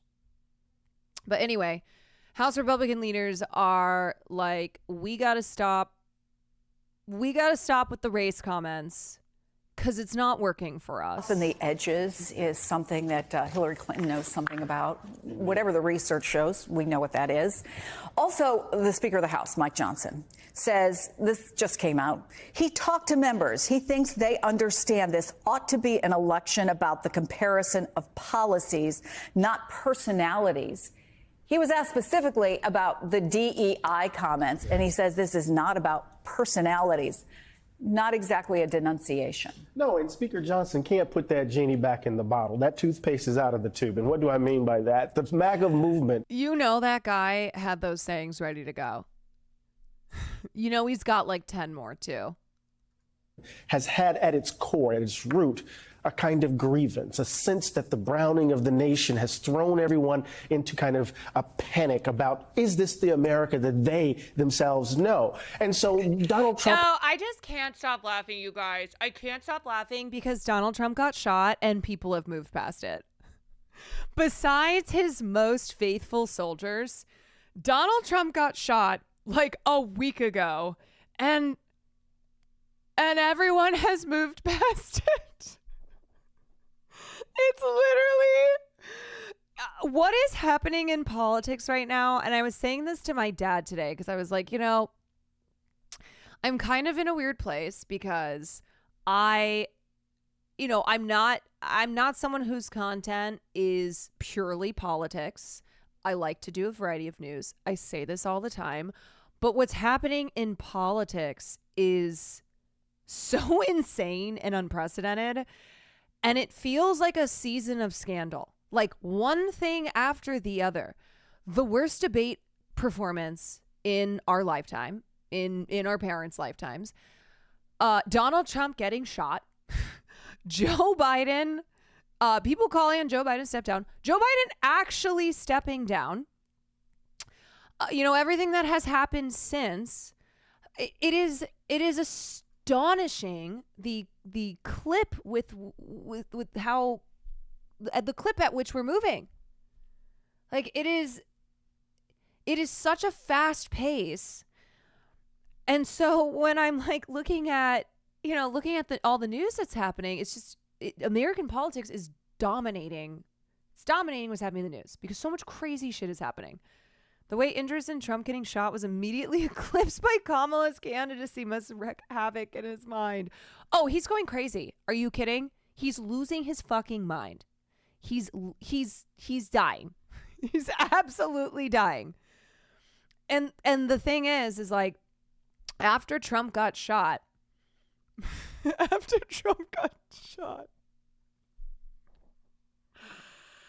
Republicans were like, oh my God, this is so our moment. We get to be the party of unity. We get to preach like peace. We're the party of the people, blah, blah, blah, blah, blah. Trump gets shot. Biden drops out. Everybody moves on. It's literally like in Chicago when Roxy Hart is like, she gets a not guilty verdict, but nobody cares because Kitty, who's played by Lucy Liu, like there's a new murder in town. Or no, not Kitty played by Lucy Liu. There's like some woman who shoots her husband or her lawyer on the steps. And so everybody flocks over there because that's the new exciting news. And so then Roxy Hart is left to be like, ain't anybody want to talk to me? Don't you want to know how I feel? And nobody cares because everybody has moved on. They both reached for the gun, not guilty. Everybody moves on. So everybody moved on, but the Republicans got stuck in this. Wait a sec. We were going to this is our new thing. Being solemn, being serious, talking about uniting the country, blah, blah, blah. And then, of course, they can't fucking help themselves. There's so much racism that comes out of the RNC. Okay. And now there's so much racism and sexism towards Kamala Harris. And the Republicans have just been doing unhinged shit again. And now so now you have certain leaders in the Republican Party who are like, we got to stop. Okay. We got to fucking chill. I know this is what we like to do. I know this is what we've always done, but it's not working with what our strategy is here. I understand that reference only because I saw Chicago on your stream. Exactly. The real ones who watch Chicago would get that reference. Has appealed since he came on the stage, since he came down those escalators to the ugly dimensions of American life. And so the idea that DEI or CRT or affirmative action can no longer be appealed to, that you can now go back to racial dog whistles and not explicit racial grievance, I don't think that makes any sense given what MAGA has been all about since its beginnings. All right, I want to talk a little bit, Brendan, about former House Speaker Kevin McCarthy, because he has a different take than Speaker Johnson. Here's what he said. Attacks I've heard Republicans give that are totally stupid and dumb to do is the DEI attack. That is a mistake for any leader to go out and say that on the Republican side. This DEI, that seems like a petty. Look, I disagree with DEI, but she is the Vice President of the United States. She is the former U.S. Senator. These congressmen that are saying it, they're wrong in their own instance. All right. So, Brendan, that's from a man, by the way, who was Speaker just in October. What can you say about this The shift? only DEI I care about is Donald on Epstein Island. God. Oh my God. We've seen in the party just over these months. Well, I wholeheartedly agree with Kevin McCarthy. These folks just can't help themselves. Look, it's important to appreciate your median House Republican has no idea what it takes to win a general election. All they ever care about is winning a primary, and guffawing at DEI jokes at a county GOP barbecue is very different than going out and winning the White House. This campaign on the Republican side has been a departure in that it has been marked somewhat by discipline by the Trump campaign. They've been able to stay focused on the message that they wanted to do. If this becomes a new sideshow for Republicans, always having to track down the latest House member who makes a racially tinged remark, it's going to backfire. The people who are going to win this election are not people at those county GOP barbecues. It's people in the middle, who educated women who are going to be repelled by comments like that. I think they would be very wise to listen to Kevin McCarthy there. It's a tradition, I think, Eddie, and I don't know if it's even makes sense or not, because we tend to think that history shows us vice presidential picks don't change any race, right? People vote the top of the ticket, generally speaking. But is it clear what might work for Kamala Harris, what might not, who it might be, who could help appeal to where they think there are gaps in her appeal, and who doesn't? So let's pull back just for a quick second. So remember the way in which many Republicans characterized Joe Biden's choice of Kamala Harris. DEI. She's a DEI choice. She only was chosen because they're she's just doing the same thing. It's just the same playbook. They're like, well, no, DEI. Yep, that's what we got. Black woman, a woman of color, But it's not a DEI choice. If you're thinking about the Midwest, do I need to appoint a guy who's from Ohio? Do I need to get someone from the South, Lloyd Benston, in order so I can get Texas? Those aren't viewed as DEI decisions, even though we're talking about region. And here we're asking the question, how might she think of a ticket that could appeal to a broad swath of America, that could deepen her chances in, say, a swing state? Is that read as a DEI choice? Of course not, because what's underneath this, what's underneath the entire debate has always been... I like also how they talk so much about DEI, but they don't talk about legacy politicians. They don't talk about politicians who are there because they're pappy and their grandpappy, or, also politicians, that it's just like political families, Nepo babies, right? They don't talk about the Nepo babies. And that's because they can't use that as a slur. Race. So when we ask this question just how they in terms of normal politics, traditional exactly. politics, it's okay to ask it. Right, Chris? Yeah. When we ask it in this instance. I like that. Nep politicians. I see what you did there. Here we are again, back at square one. So I think she has to make a choice for a vice president that will expand the map, that will deepen her chances, make her chances even better, and ignore the foolishness that's coming out from the other side. Brendan, a source also told Yamiche that the campaign is batting around internally which potential running mates will appeal in short order to that 1 or 2% of voters in. Yeah, look, historically, running mates don't deliver a particular home state. Like, it's just something where there's no consistent data to show that picking a vice president is going to do what you want it to do. However, like in the case of someone such as Shapiro, it's more likely that it will cause harm in a very important state, that state being Michigan, than it would be a W for them in the state of Pennsylvania, even though Pennsylvania is the most important swing state in this election. Handful, 6 battleground states who will likely decide the election. We, again, usually hear vice presidential picks don't matter, but I wonder if, given the shortened time period, if given the fact that people are looking Tim more Kaine and in the more membrane. at change, how crazy change is, does a vice presidential pick matter more this year? Well, as somebody who worked for Paul Ryan in 2012 and we lost Wisconsin, I agree that they don't matter too much. I think it would be wise for the Harris campaign to take a minute and figure out exactly what the battlefield is. We know that when Biden was the nominee, they had to win the Midwest, Pennsylvania, Michigan, Wisconsin. Now, if that is still the state of play and that is what they think they have to do, that may lead you in one direction. Now, the playing field could be completely different. If Kamala Harris can energize different demographics, younger voters, black voters, Hispanic voters in a way that Joe Biden couldn't, maybe Arizona is now in play. Maybe Georgia is in play, and that may call for something different.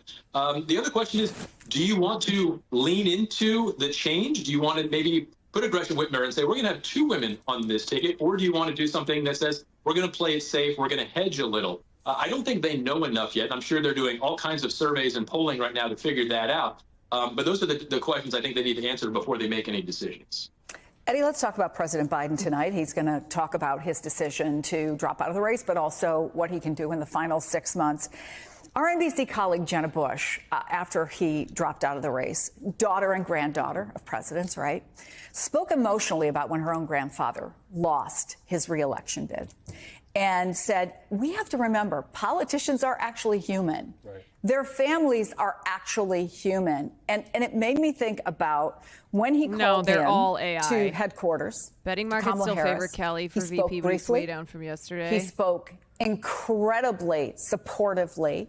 He spoke. Honestly, at the end of the day, a lot of this stuff, it's just guesswork, right? Like filling time on air, just guessing about stuff, you know. What sounded like from the heart. And then when she gave him an opportunity, when she came out to jump in, he barely did. He let her have that moment. Doug Emhoff talked about when they first met the family. He called Doug's, the second gentleman's parents, right? Is tonight also a chance? I'm not going to pretend that this could be a healing moment for the nation in any large sense, but to go back to what he said when he first ran for president, that he wanted to bring people together. He wanted it not to be such a divisive country. You know, we talk about deficits a lot in this country, but we don't talk about the deficits of statesmen and women, people who model what it means to be committed to the ideals of the country, magnanimity, right, decency. And so I think what President Biden is going to do tonight, of course, he's going to reveal how all too human he is. But my instincts tell me that they're going to offer us a language to imagine ourselves as better people, as a better country, right? Could it very well be the case that we're at the cusp of a moment, Chris? I don't know if it's been said yet, but according to the DNC rules we adopted today, Harris needs to pick a VP candidate by July 30th, the latest to appear in the roll call ballot. What's the date today? 24th. Yeah, let's see. Was it Wednesday? I feel like it's gonna happen by it's Wednesday, my dudes. I feel like it's gonna happen by the weekend. Where our differences are not undergirded by our hatreds, where our differences can just be. And maybe this decision, a decision to my mind as a student of the American project, a decision that is of the sort of George Washington's decision, not to assume power infinite, right? This decision shows us a level of sacrifice, a level of dedication, a level of decency that maybe can inspire us to be different kinds of people together. And I think the language tonight is not only about him personally, it's about us as a country. Can we be together differently? And maybe President Biden can give us a language, a pathway for that. All right. Let's watch. Biden gives Oval Office speech. If he doesn't say Biden out, I'm going to be pissed. My fellow Americans, I'm speaking to you tonight from behind the resolute desk in the Oval Office. In this sacred space. Oh, why? Have his eyes always been like that? I'm surrounded by portraits of extraordinary American presidents. Thomas Jefferson wrote the immortal words that guide this nation. George Washington, who showed us presidents are not kings. Abraham Lincoln, who implored us to reject malice. Franklin Roosevelt, who inspired us to reject fear. I revere this office, but I love my country more. It's been the honor of my life to serve as your president. But in the defense of democracy, which is at stake, I think it's more important than any title. I draw strength and I find joy in working for the American people. But this sacred task of perfecting our union is not about me. It's about you, your families, your futures. It's about we, the people. And we can never forget. Okay, not gonna lie. So far, his best performance as of late. That.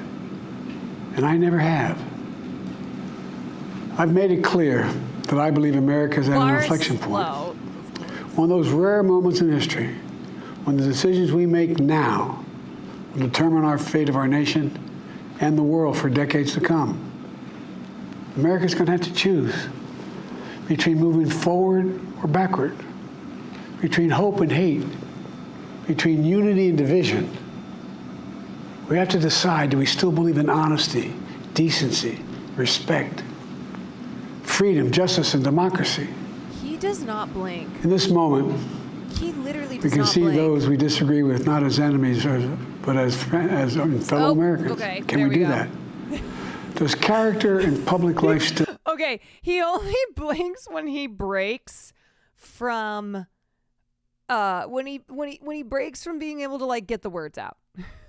It's very like, I can't blink or else I won't be able to say these words. Still matter? I believe I know the answer to these questions because I know you, the American people.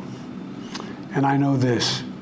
We are a great nation because we are good people. When you elected me to this office, I promised to always level with you, to tell you the truth. And the truth, the sacred cause of this country is larger than any one of us. And those of us who cherish that cause, cherish it so much. Okay. The cause of American democracy itself. Cherry that cause. Must unite to protect it. You know, in recent weeks, it's become clear Classic Biden. You know, I knew he was still in there. to me that I need to unite my party in this critical endeavor. I believe my record as president, my leadership in the world, my vision for America's future, all merited a second term. But nothing can come in the way of saving our democracy. That includes personal ambition. So I've decided the best way forward is to pass the torch to a new generation. That's the best way to unite our nation.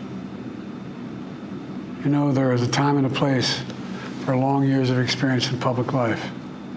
But there's also a time and a place for new voices, fresh voices, yes, younger voices.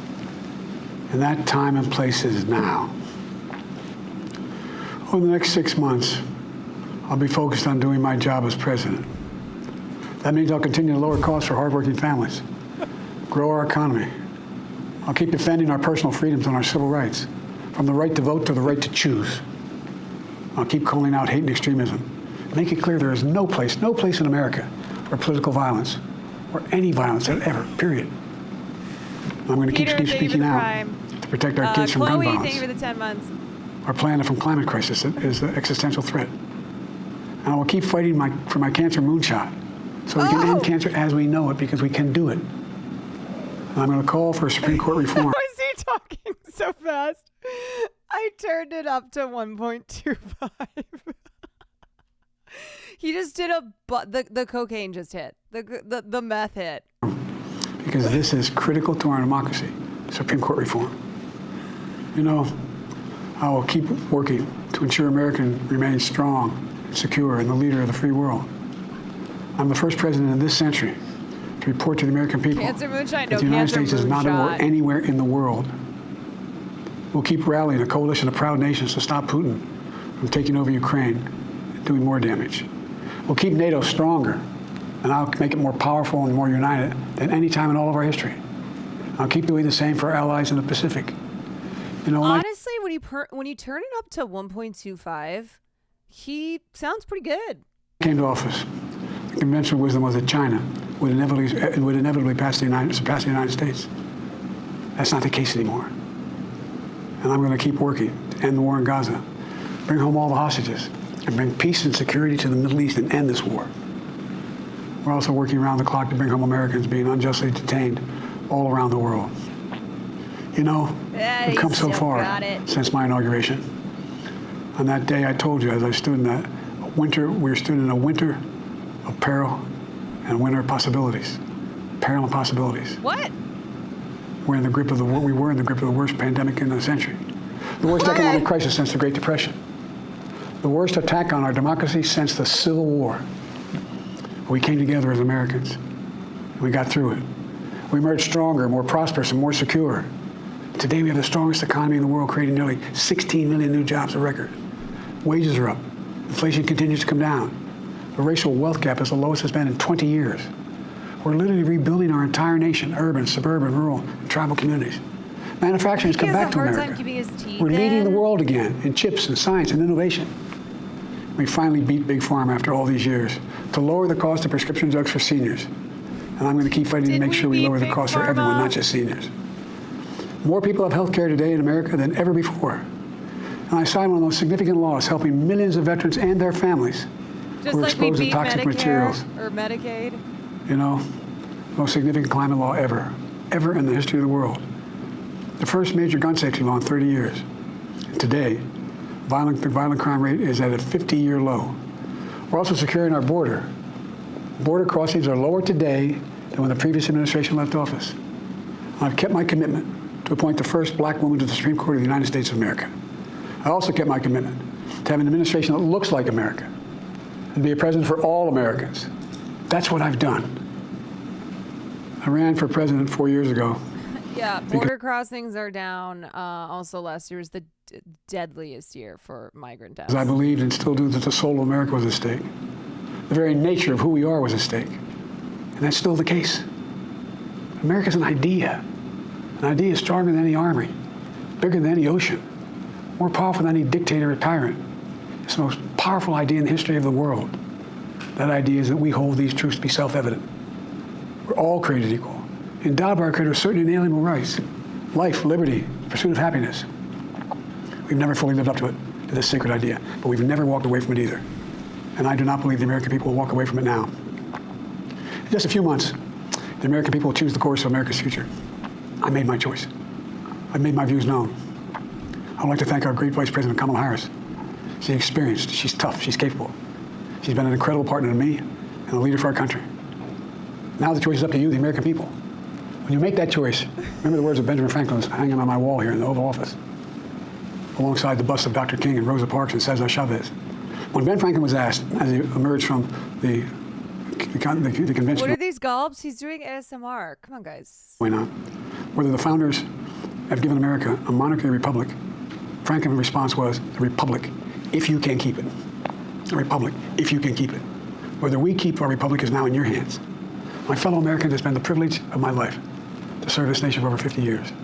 Nowhere else on earth could a kid with a stutter, from modest beginnings in Scranton, Pennsylvania, and Claremont, Delaware, one day sit behind the resolute desk in the Oval Office as President of the United States. But here I am. That's what's so special about America. We're a nation of promise and possibilities, of dreamers and doers, of ordinary Americans doing extraordinary things. I've given my heart and my soul to our nation, like so many others. I've been blessed a million times in return with the love and support of the American people. Oh my God, I'm bored. I'm I sorry. hope you have some idea how grateful I am to all of you. It's almost done. The great thing about America is here, kings and dictators do not rule, the people do. The people do. History is in your hands. The power is in your hands. The idea of America lies in your hands. We just have to keep faith, keep the faith. And remember who we are. We're the United States of America. And there's simply nothing beyond our capacity when we do it together. So let's act together. Preserve our democracy. God bless you all, and may God protect our troops. Thank you. Eddie, soften the edges. Oh, sorry. This is still on 1.75. You know, I actually think that if they could have just sped him up, they would have gotten him through things. They could have put him on at least 1.25. Yeah, can we normalize watching him at 2 times speed for reals?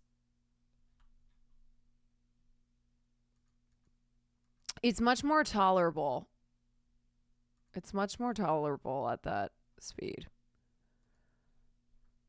Okay. Okay, what do we want to cover next? Oh fuck, I just closed out. Eddie, Okay, let's do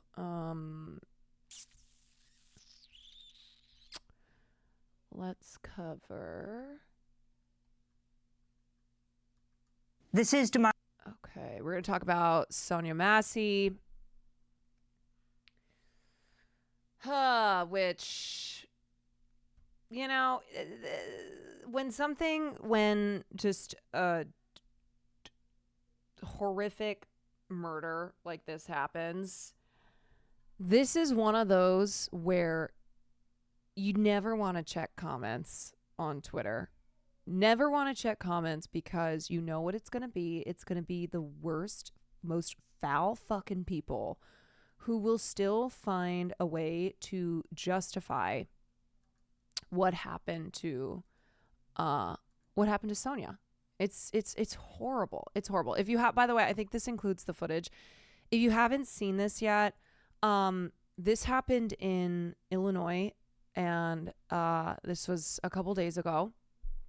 Sonya Massey, a 36-year-old black woman, was shot in the face and killed by a white sheriff's deputy in Illinois, which is my home state, and a place where the police budget for the Illinois State Police was increased in the last 3 years, a total of 15%. And in Chicago, the police budget increased a total of 11% to a near record high of $1.9 billion. And the only reason that we know what happened here, despite the family saying that the police initially told them that she had been killed by an intruder, or that it was a self-inflicted wound. This is what the family was told. But we know otherwise because of the body cam footage.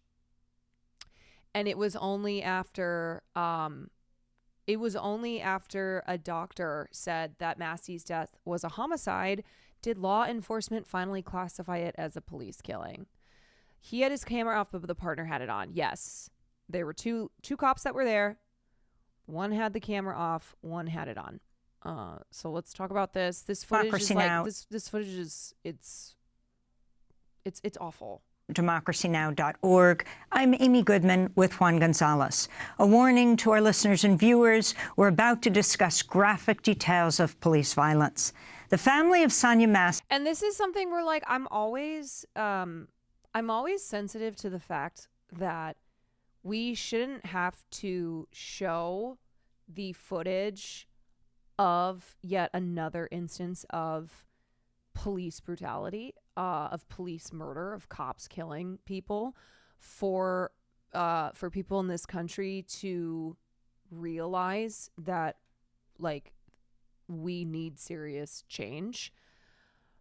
It's something where this footage is important because it helps lead to justice for individual families.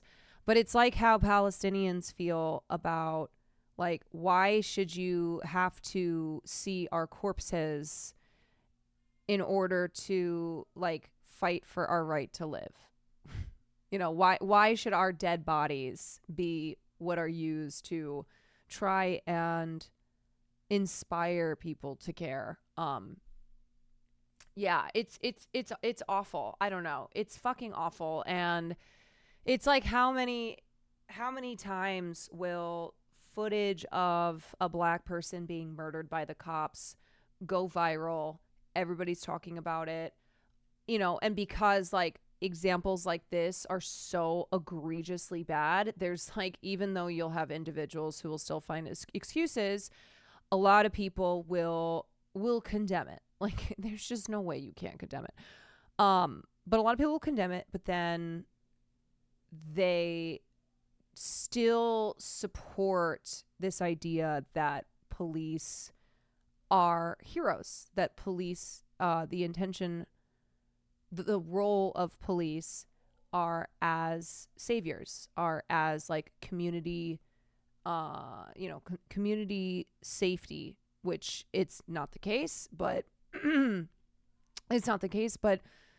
people still want to believe that outside of individual examples of police showing that they're just fucking murderers. Is demanding justice after the unarmed 36-year-old black woman was shot dead in her own home in Illinois when she called 911 for help. Police initially claimed she died from a self-inflicted gunshot wound, but police body cam footage has just been released and has proved that all to be a lie. Former Sangamon County Sheriff's Deputy Sean Grayson, who's white, has been fired and charged with first-degree murder for fatally shooting Sonya Massey. Yeah, he also has 2 DUIs and has switched jobs 6 times in recent years. I don't think that we know yet why. Like, there's not reporting on why he's had so many different jobs, why he's been with so many different precincts. But the question should be like, whatever that reason is, why was that guy continuing to be employed? Because there's no way that there was not bad behavior happening, especially when you look at the fact that he had 2 DUIs. Grayson did not activate his body cam until after he killed her. But the other officer's body camera was activated when they arrived at her house. It shows the 2 men speaking with Sonya before one notes her stove is on and says, "We don't need a fire while we're here." When Massey goes to turn off the stove where a pot of water is boiling, a deputy... Also, when they get to the house, she asked... I think this is like a better... Yeah, okay. So the deputies responded to a call to investigate an incident at Massey's home. In the footage, the deputies are seen searching around the area before knocking on her door to speak with her. After knocking on the door, the video reveals her difficulty in responding to some of the questions. When asked, "Are you doing all right mentally?" she replies, "Yes, I took my medicine." According to reports, Massey's family confirmed that she had been diagnosed with paranoid schizophrenia. Court documents filed by prosecutors said that Massey appeared to be calm, possibly unwell, and non-aggressive.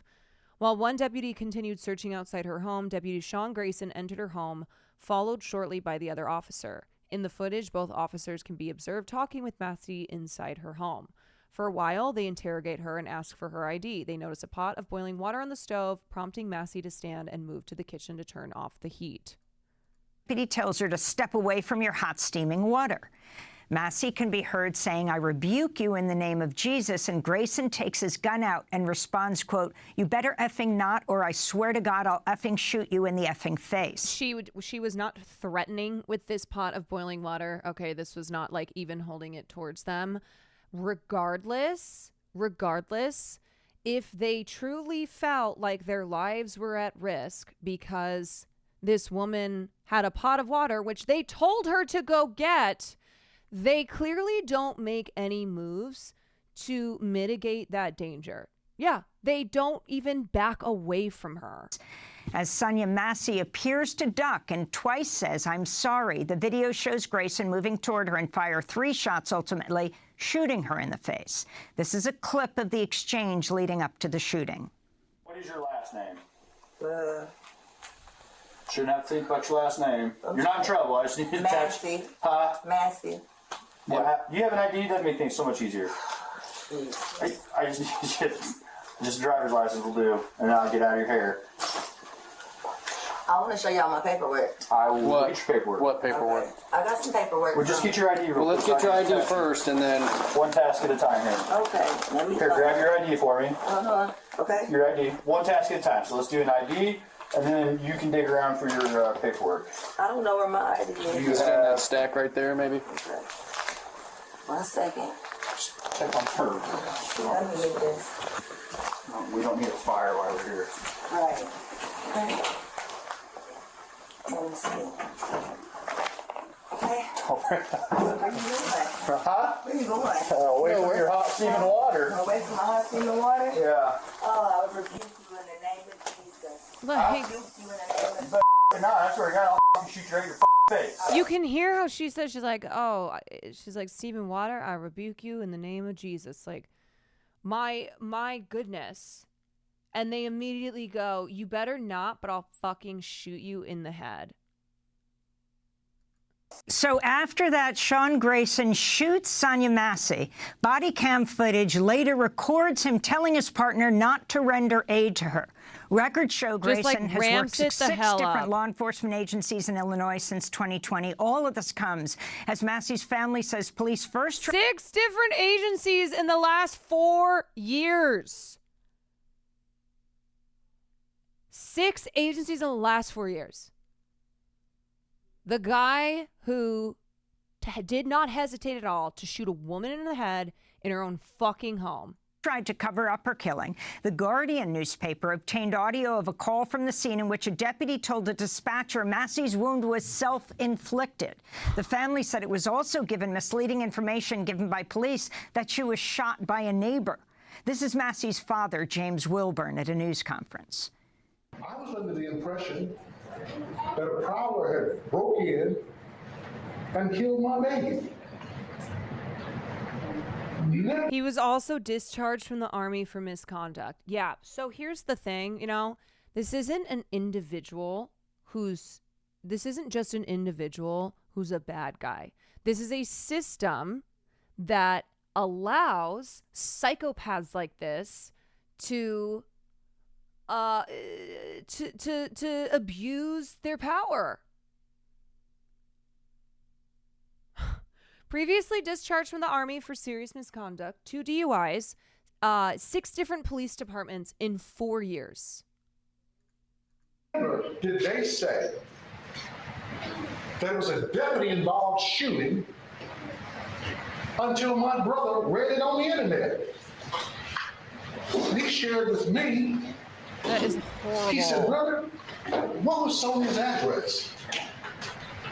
I told him. And he said to me, this says this is a deputy-involved shooting. Finding out on the internet. Deputy-involved shooting? What are you talking about? Sonya Massey was the mother of 2, a 15-year-old daughter and a 17-year-old son.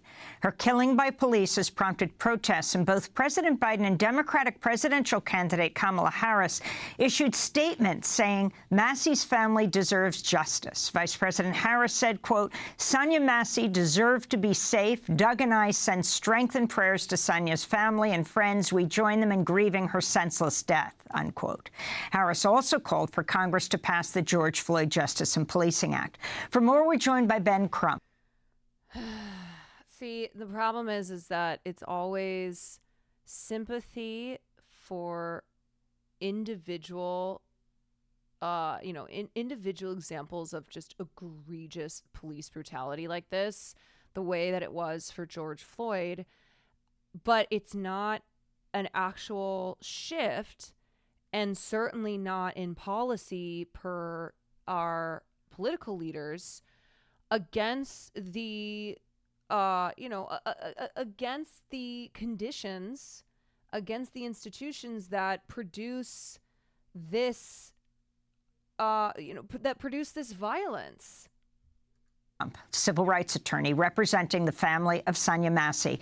Can you explain exactly what took place? You've been out there, Ben. You're representing the family at this point, and talk about the cover-up as well.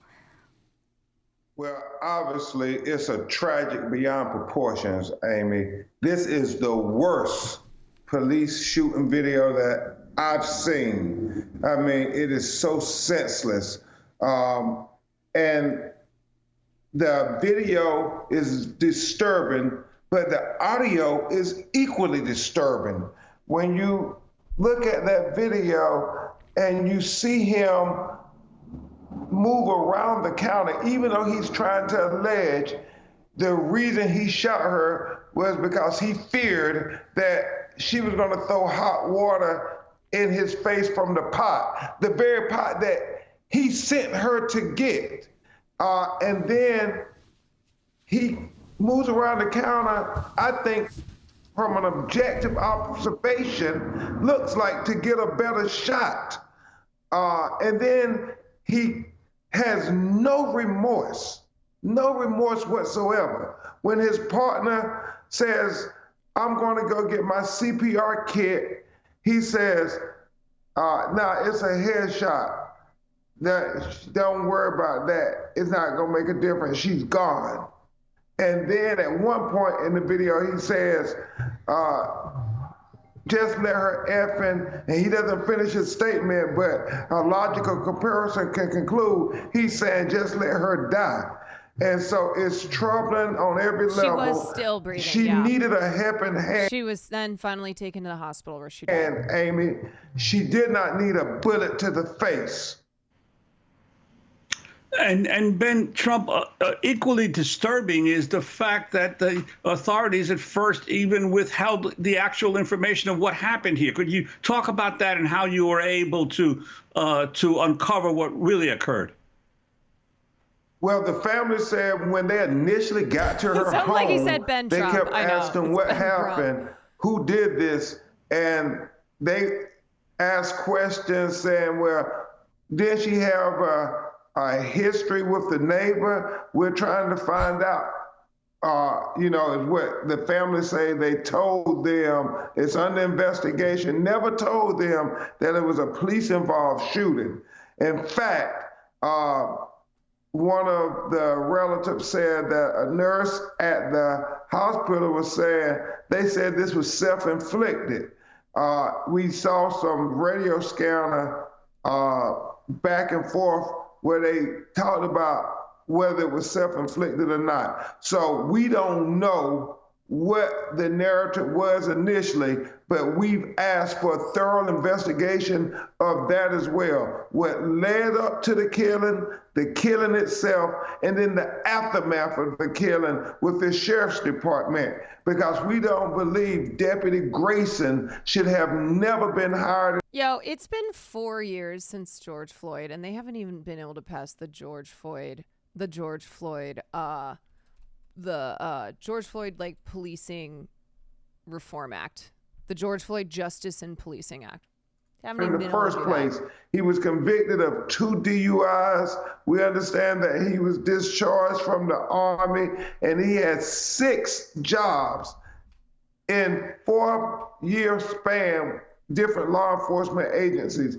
We have reason to believe that he may have been terminated from some of those law enforcement agency jobs. And so the question is, why did he even have a job as a sheriff's deputy? The judge said at the bond hearing, after watching the video that was released yesterday, that he believed Officer Grayson was a threat to public safety. We return now to the very tragic story of a woman killed by a sheriff's deputy after she called 911 asking for help. Now, the body cam footage, we showed it to you earlier, shows the encounter between 36-year-old Sonya Massey and Deputy Sean Grayson in Springfield, Illinois. The mother of 2 had called 911 to report a suspected prowler outside her home earlier this month. Grayson has pleaded not guilty to first-degree murder. Joining us now is Sonya's father. His name is James Wilburn, along with civil rights attorney Benjamin Crump, who is representing the family. Good morning to you both. I want to start with you, Mr. Wilburn, because this video that we saw earlier was heartbreaking to those of us who didn't even know Sonya. I cannot imagine what it is like for you to have known your daughter the way that you did. And I know when these stories happen, it's just another story in the news. But for you, I always say, the victim was somebody's everything. So before we get into the details of the case, please tell us what she was like and what you're missing most about her. Who was she? She was one of my 4 daughters. I I don't think that looking at that tape with my old heart from before 2022, I had quadruple heart bypass surgery, and I suffer from congestive heart failure. But I don't think my old heart could have taken this. You know, I'm hearing that you were told conflicting stories. What were you told, the circumstances of this shooting? Well, I was never told that it was a deputy-involved shooting. We were under the impression that she was killed by the intruder or some other person from the street or something, and they just went in there and found her dead body. I did not find out that the deputies killed her until my brother asked for Sonya's address, and I gave it to him, and he said, "Brother, this says deputies involved." And I'm like, "What are you talking about?" But we were all misled to believe that. And then there was a story that this was self-inflicted, a self-inflicted gunshot. Oh, my goodness. So I think the cover-up started from... Right. So again, how can you blame this on just one individual? Yeah, one guy shot the gun, okay? I mean, I guess two guys were there. But this is not about one individual. Just right after it happened, and thank God for the body camera footage. It's probably the most horrible and heart-wrenching thing that we've ever seen in our lives. But if it were not for the body cam footage, we would not have known that this occurred. Yes, I say thank goodness, too, for that body cam footage, because we in the video, it clearly shows she was not approaching him with steaming hot water, number one, which is what he said at the beginning. When he was asked about the gun, clearly there was no gun. She had said to the officer, "I rebuke you in the name of Jesus," which seemed to set him off.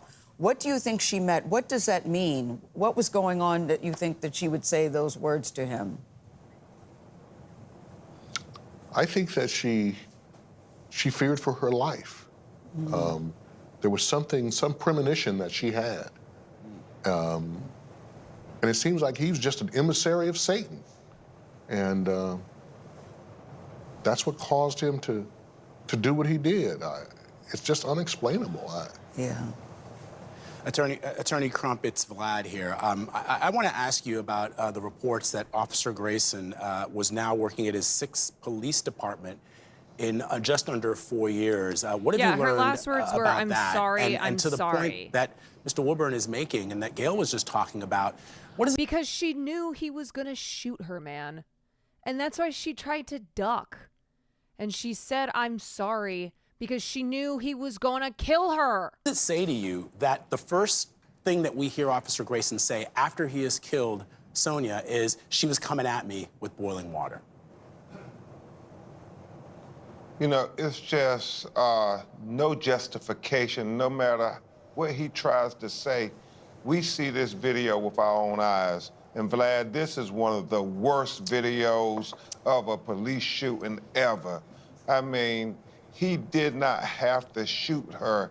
And you see him, even though he's trying to say he wasn't gonna have this boiling water get to him, he actually walks around the counter and engages to get a better shot. And that's what the state attorney's investigation found, that he actually engaged her. He could have done so many things to not shoot her in the face. He could have backed up. He could have used taser. I mean, it was the size difference. Yeah, and he's right that this is one of the worst, most, it's just so egregiously bad. It's so obviously bad. But the problem is that while that is true, this is not the extent of what is wrong with policing in this country. And this is where the disconnect comes from, of people not being able to connect how, like, for instance, in Chicago, when our politicians fund, when they subsidy when they subsidize private sector, when they subsidize the private sector and they divest from certain communities.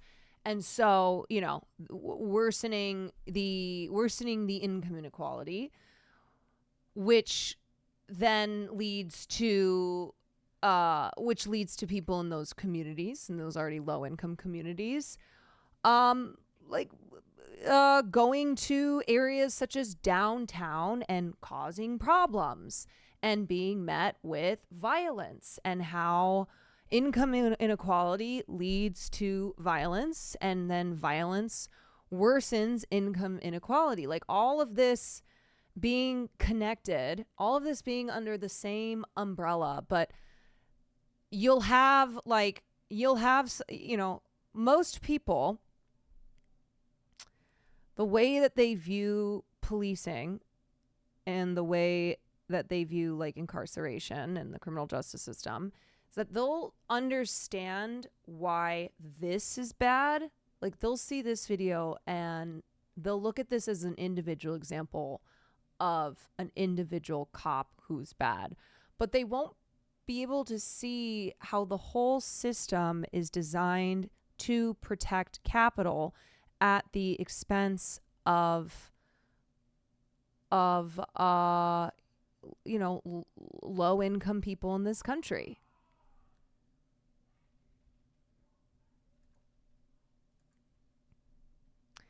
Like,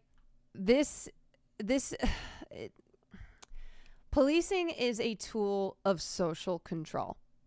That's what it is. And it facilitates our exploitation. And tackling income inequality is so essential to being able to undo the problems with policing.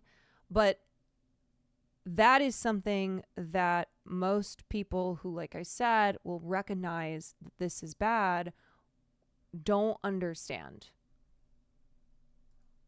Vlad and Gail, he's over two times as big as her. She's 5'1", 110 pounds. He's like 6'5", 260 pounds. It's just senseless and god-awful. Mr. Crump, it's Tony DeCopel. We've talked to you on numerous occasions in cases like this. There have been others as well, and yet you're right, this is a particularly shocking video. What do you think the larger issue is? And it's why, like, this has gotten so much attention, whereas, like, police kill 1,000 people on average a year. 1,000 people, disproportionately Black and brown people. It's something where, you know, there's a lot of violence that's happening, but not everyone is going to get national attention like this, is going to get is going to result in protest, but protest that is like specific to this example of police brutality. Most of them aren't this obvious or are caught on camera like this. We keep having these conversations. Why do we keep seeing these videos? Yeah, there's a homeless Black veteran murdered by police on the boundaries of the RNC last fucking week, and the media just ignored it.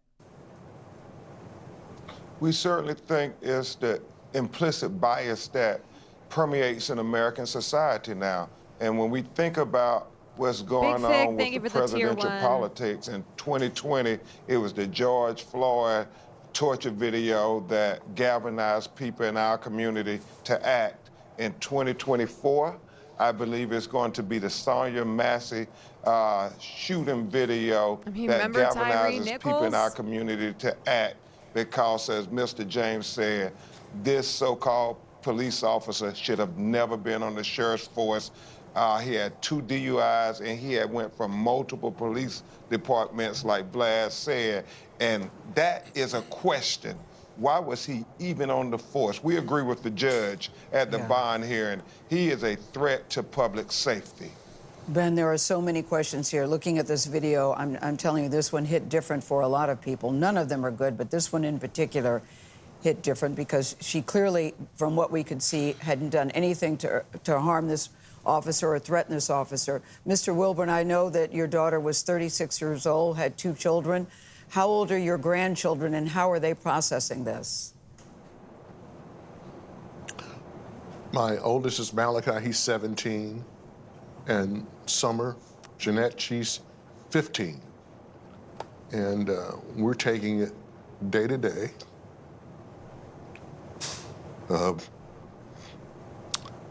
They're having a very hard time. Mm-hmm. Yeah.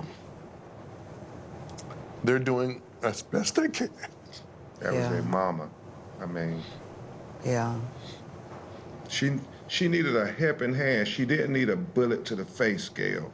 Yeah, it is astounding to know that she had called for help and then she ends up the victim in her own home. I still don't understand it. This will never make sense to me. No humanity. When the partner tries to help, he says, no, it's a headshot. You don't need that. And with the blood gushing out of her face, he goes out and tells the other officers on the scene, he calls her a derogatory name for a woman and says she was crazy. I mean, where is the humanity? Yeah, I know. That is always a question in many of these shootings. Mr. Wilburn, we are so sorry that you were talking to us today about this particular story, but we do appreciate you taking the time to do so. It's a shame the good cops who want to protect and serve get overshadowed by the terrible ones. Well, okay, listen. Cops who are good don't usually stay too long. It's not about good cops, and it's also not about, like, just individual bad cops. It's about the fact that you can't work as a good cop when you exist within a system that is fundamentally not about protecting people. It is about protecting the interests of the capitalist ruling class. And, you know, like, I know we've talked about this a million times, but policing came about to protect the interests of plantation owners in the South and of wealthy capitalists in the North. And so this is an institution that was never about protecting people. It's about protecting property. And that's reflected in, like, how police operate on a day-to-day basis. Like, most of what police do is not chasing down criminals. It's not solving crimes. It's not like when your average person pictures what does a cop do, and you picture them like chasing after a criminal, like solving crimes, et cetera, et cetera. It's actually not what they do. And so you might go into things, or you might go into this line of work, and you're not like this piece of shit who murdered Sonya Massey, but ultimately you are part of this institution that works to exploit the working class poor in order to protect the interests of the capitalists. Like, that's the institution that you are a part of. Alan, thank you so much for the 6 months. We'll need to hear this story. Ben Crump, thank you. Built on land already. Okay. Oh, we're going to watch this video. We talk about cops. In 2020, protesters across the U.S. called to defund the police. Most cities did the opposite. We need our law enforcement officers. Law and order, baby. Law enforcement departments are now offering hiring bonuses as high as $20,000.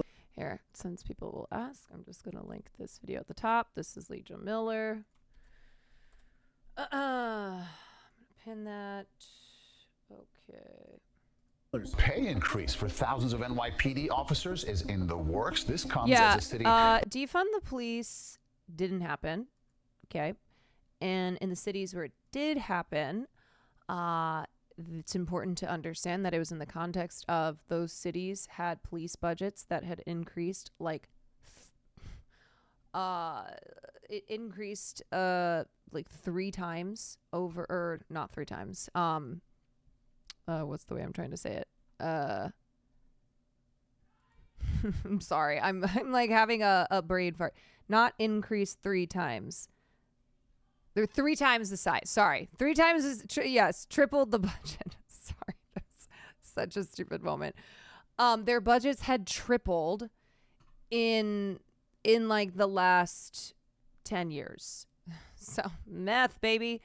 So in the 20 or so cities that after George Floyd had committed to defunding their police departments, well, first of all, in cities like Austin that had the biggest police defunding percentage of 30%, well, that is now way up thanks to Greg Abbott, who punished cities that defunded their police budgets.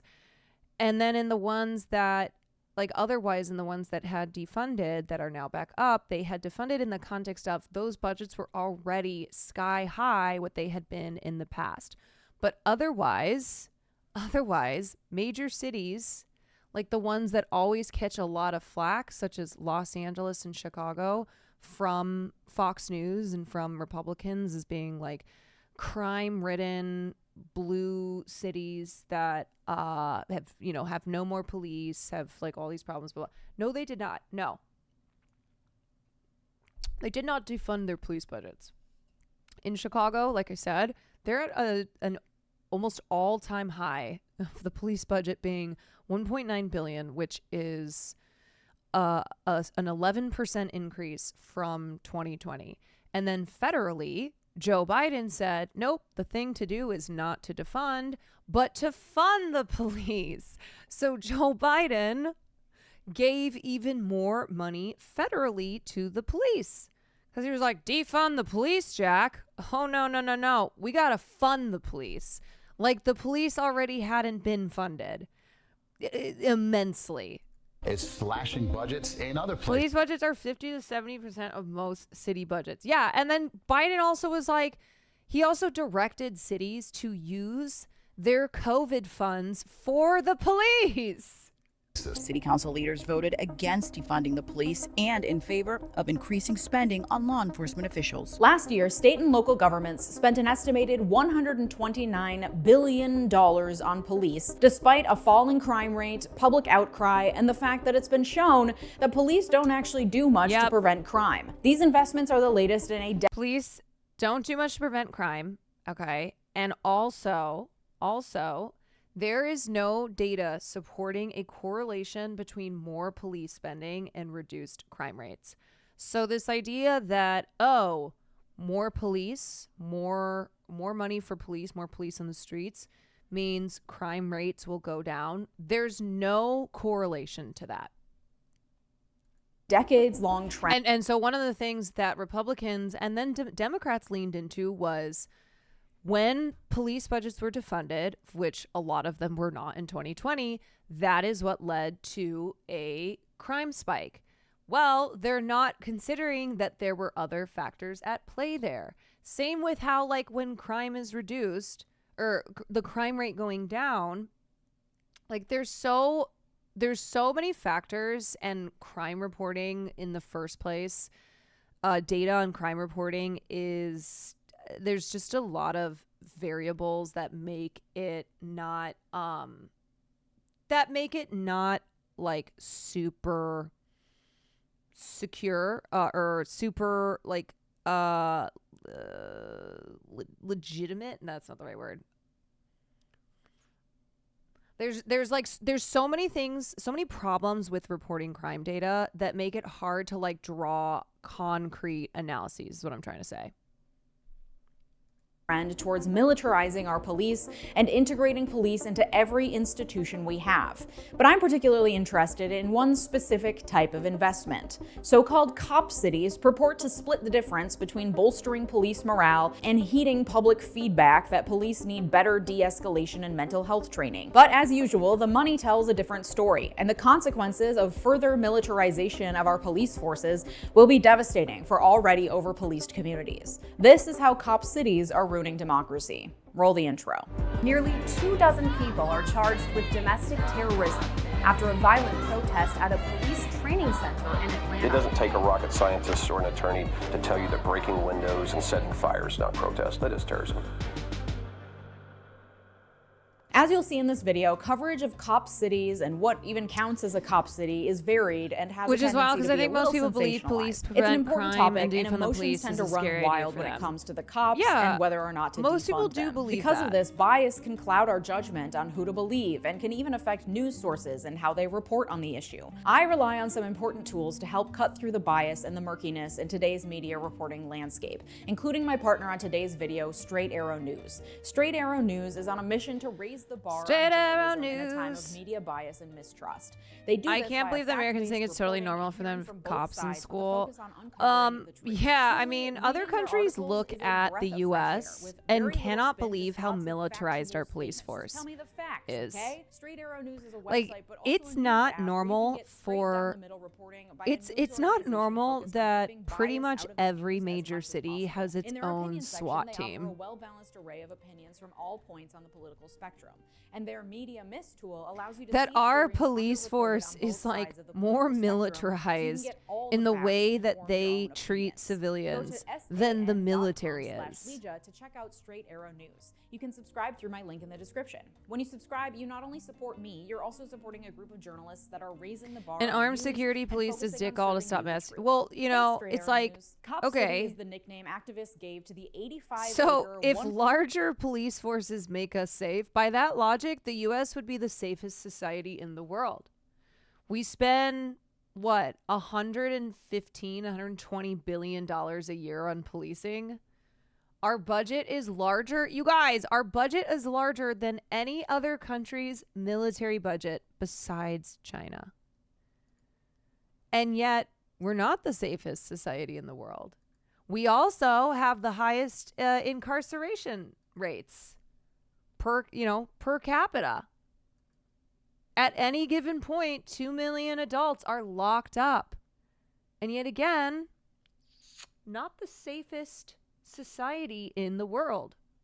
$109 million public safety training campus opening just outside Atlanta this December. This campus has everything: a gun range, like a a top 10 helipad, army in the classrooms, world. a racetrack, and its crowning feature, a mock city with apartments, a gas station, a grocery store, and a nightclub where police and firefighters can prepare for real-world emergencies. It's expected to serve local, regional, and even international guest trainees. The plan was approved by Atlanta City Council in September 2021, despite enormous pushback from activists supporting diverse causes. Prison abolitionists, environmental protectionists, disability activists, and more have been working together and in parallel creating a decentralized... Yeah, so if you ever see anyone's Twitter profile, like if you don't know what Cop City is, that's, we're going through it right now, but if you see someone's Twitter name, Stop Cop City, that's what this is a Stop reference Cop to. City movement that has drawn support nationwide and proven to be highly resilient, even in the face of violence and intimidation from the government. We'll discuss the logic and patterns driving the emergence of so-called cop cities all over the country as we move through the video. But first, I want to get you up to speed on everything that's been happening with Atlanta's cop city in the past few years. There are currently 69 cop cities being built or already built since 2020. Because it's the starting point and the center of the whole movement. In May 2020, as Black Lives Matter protests raged across the country, things turned violent in Atlanta. Numerous police vehicles were set on fire, protesters vandalized the CNN headquarters, large crowds arrived at the Capitol building shouting, "No justice, no peace, no racist police." The mayor begged, "If you love this city, go home." A little more than a year later, after fielding more than 17 very intense hours of public comment, the city council passed the plan to construct a brand new police and firefighter training center. The site butts up against Gresham Park, a predominantly Black neighborhood, and it required the clearing of 85 acres of the South River Forest, known as one of the 4 lungs of Atlanta due to how it benefits the air and water quality across the city and beyond. Environmentalists say the land is a critical piece of climate infrastructure that cools surface temperatures, cleans the air, and prevents flooding. It also offers a rich habitat for wildlife and prevents stormwater runoff from causing erosion damage. The South River Watershed Alliance, which bills itself as the only organization dedicated to protecting the South River, River has filed multiple lawsuits in an effort to halt construction with no success. Disability activists have also joined the fight, stating that destroying any portion of the forest would impact climate change, which disproportionately harms the disabled community. People with disabilities are at a greater risk of experiencing worsening health conditions due to changing weather, of being left behind during climate disasters, and since many are on fixed incomes, of not being able to afford life-saving equipment like air conditioners or backup generators. Last October, a coalition that included local residents, 3 environmental advocacy groups, and a Black liberation nonprofit filed a complaint with the EPA. They claimed that by damaging the ecosystem in surrounding Black and brown communities, Cop City could be violating Title VI of the Civil Rights Act of 1964, which prohibits entities receiving federal funding from discriminating based on race, color, or national origin. The EPA complaint centers on environmental racism, a term coined by civil rights leader Dr. Benjamin F. Chavez Jr. to describe the phenomenon of placing polluting and waste sites in primarily Black, brown, minority, and poor communities with the fewest resources to fight back. Studies have shown that over and over, the most vulnerable populations are disproportionately exposed to fumes, toxic dust, ash, soot, and other pollutants, increasing their risk of health consequences like cancer and breathing problems. A recent study out of UC Berkeley and Columbia found that African American and Latina communities that this is why we're always talking about these issues being connected. If you're like, I don't care about the environment because I have to worry about police brutality type of thing, well, you should, because they're connected. Have been redlined under the discriminatory Homeowners Loan Corporation program have twice as many oil and gas wells today than mostly white neighborhoods. According to the Natural Resources Defense Council, environmental racism is multifaceted and has cumulative impacts, including mental and physical health issues, economic inequality, the desecration of cultural spaces, and disproportionate levels of pollution. An example you're likely familiar with is the 8-year-long water crisis in Flint, Michigan that left at least a dozen people dead and tens of thousands exposed to dangerously high levels of lead. 45% of the residents of Flint, Michigan are Black. And in the neighborhood next to Cop City in Atlanta, more than 74% of residents are Black or Hispanic.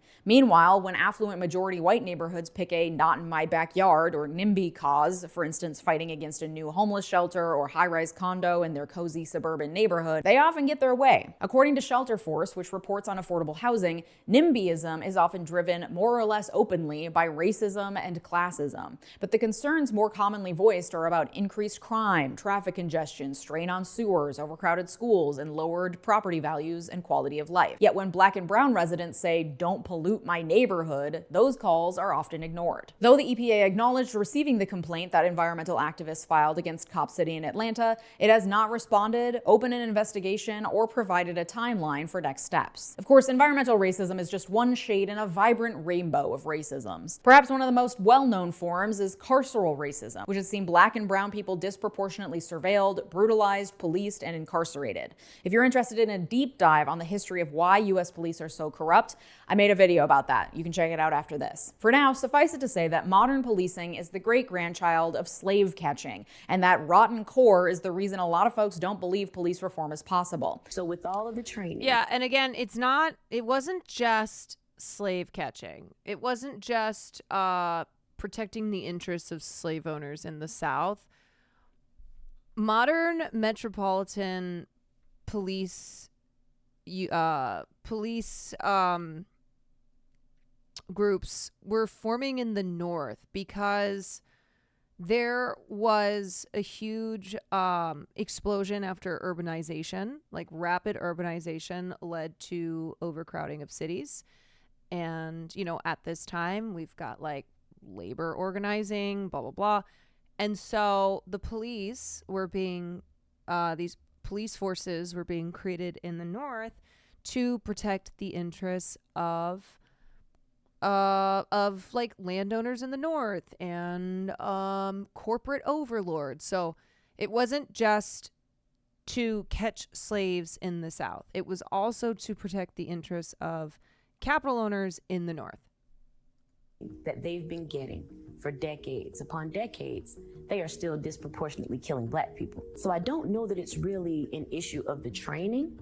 perhaps it's more of an issue of culture. Around 25% of U.S. police officers have a military background. Even those who don't are often trained using what's known as a military model, which promotes a quote-unquote warrior mentality, literally designed to prepare soldiers for battle. This perpetuates a culture that takes pride in combat and violence. When every interaction is filtered through a soldier's perspective, it's no wonder cops are so trigger-happy, even in should-be mundane situations. Yeah, and this is who's showing up to beat the shit out of students on campuses. Like interacting with someone who sold a few loose cigarettes or used a counterfeit $20 bill, allegedly. Activists note that Atlanta's Cop City resembles another facility, one that American soldiers and police have traveled far and wide to train in. Mini Gaza is a 60-acre compound that simulates the crowded urban environments of Gaza and the West Bank. European allied forces and recently soldiers from Cyprus have also trained there. But as we discussed in my video about why Congress is so obsessed with Israel, the relationship between the U.S. and Israel is particularly cozy. Their joint political military group has met twice a year since 1983 to collaborate on military and training efforts. But it's not just at the federal level. According to Amnesty International, numerous state law enforcement agencies have trained with Israel as well, including Florida, New Jersey, Pennsylvania, California, Arizona, North Carolina, Washington, etc. Like, that should not be normal. And since 1992, y'all. Georgia State That University should not be has something run that we GILEE, treat normally. the Georgia International Law Enforcement Exchange. The collaboration with local, state, federal, and international law enforcement and public safety agencies purports to protect civil rights through anti-terrorism training. So, just so we're clear, our police forces are collaborating with Israel, the country that's been credibly accused of actively perpetrating a genocide against a minority population, on how to protect civil rights. Cool. So anyone wondering if there's a chance that maybe the new training facility will be used to practice de-escalation, as supporters have claimed, the Mock City format is seen as inherently militaristic because of its origins. Yeah, I'm sorry, but implicit bias training ain't gonna do shit when you have like militarized police forces. Unfortunately. It's just, it's not enough. City continues a trend of investing in the police while social services that actually impact crime rates are gutted. Do you like to be cool, connected, in the know? Do you hate ads with a fiery burning passion? Well, I'm sorry, but this is an ad. All right, well, she's doing her ad. Get early access to uncensored. While she's doing her ad, I'll do my ad. Just kidding, I don't have an ad. Two crime analysts recently published the data. But yeah, a little reminder of history that ones with fairly high violent crime rates like the police became militarized starting in the late 60s with Lyndon B. Johnson, who created the agency, the Law Enforcement Assistance Administration, the LEAA, and that granted federal funds to local governments to modernize and militarize police forces. And it intensified and it expanded it. And then the war on drugs, which was shepherded by Nixon and Reagan, also reinforced this need for militarized police. So it just got worse and worse. Ad is sub if you hate ads. Yeah, subscribe if you do not want any ads. If you want to support the stream, you can subscribe. That's my ad. LBJ and his war on poverty. Yes, LBJ and his war on poverty, Nixon, Reagan, war on drugs, a continuation of war on crime, or like tough on crime, war on drugs by Democratic administrations. War on drugs being the war on the lower class. Yeah. Yeah, remember the war on drugs was, we're going to create laws to prosecute people not based on what drugs they're consuming, because all races, all ethnicities consume the same drugs and at the same rates. But it was, who is consuming these drugs? Who, like, which group is taking which drugs? And that is what we're going to crack down on. And that led to the crack epidemic, where mass rates of Black Americans were incarcerated. with any crimes. Okay. And according to District Attorney George R. Christian, the use of lethal force by the Georgia State Patrol was objectively reasonable under the circumstances of this case. To those who opposed Cop City, Tortuguita's death was seen as a political... Police claim they told Tortuguita to come out and again through this section. Also, it's not about me, it's about Tortuguita, the activist killed by police while actively protesting against increased police militarization. Police claim they told Tortuguita to come out, and when they refused, cops tried to smoke them out with pepper ball rounds. Pepper balls are basically balls of pepper spray that explode on impact, so you're effectively getting shot and pepper sprayed at the same time. Troopers claim that's when Tortuguita started shooting through the tent, striking an officer. Only then, they say, did they return fire. Autopsies revealed that Tortuguita was shot anywhere from 14 to 57 times, depending on which autopsy you believe. The autopsies also revealed that some of those bullets went through Tortuguita's hands, indicating that they died with their hands up. No gunpowder was found on Tortuguita, calling into question the story about Tortuguita firing first. And yet, those responsible for the killing have not been charged with any crimes. And according to District Attorney George R. Christian, the use of lethal force by the Georgia State Patrol was objectively reasonable under the circumstances of this case. Few officers are prosecuted for hurting or killing civilians because local district attorneys rely on police departments to investigate and bring cases to them to prosecute. It's literally Israel going, we investigate ourselves and we found nothing wrong. Yeah, the system protects their own. So few officers are actually held criminally responsible. And furthermore, the ones who do go to, trial, the ones whose like cases actually proceed forward, juries are often reluctant to convict cops. They have a bias towards cops. So usually if your family member has been murdered by the cops, you'll do better in civil court. But you want to know, like, who's paying for that? Taxpayers, you know?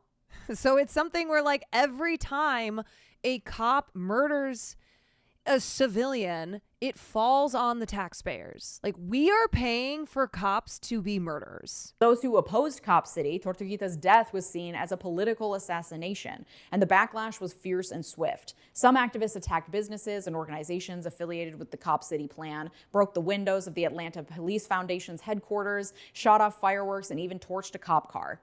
In March, organizers planned a mass mobilization, drawing more than 1,000 people to the South River Forest for a music festival protesting Cop City. On the first day, everything seemed to go fine. There was food, music, tents, good vibes, etc. But on Sunday, March 5th, a group of protesters dressed in all black showed up, and they sliced through the chain link fence cordoning off the construction site and started setting equipment on fire. Not long after, the cops showed up and arrested 35 people. By morning, 23 protesters, only 2 of them from Georgia, despite it being a locally driven movement, had been charged with domestic terrorism. Before the month was out, officials announced an executive order closing the park to the public. While this marked an end to the encampment strategy, activists haven't given up, protesting at City Hall, conducting outreach campaigns, and also lighting a few more fires. Yeah, and there are people who will be angrier about the property damage that protesters cause, or, the fires that they're lighting, than the reason why they are protesting. In December, a $200,000 reward for information leading to the arsonist's arrest was posted.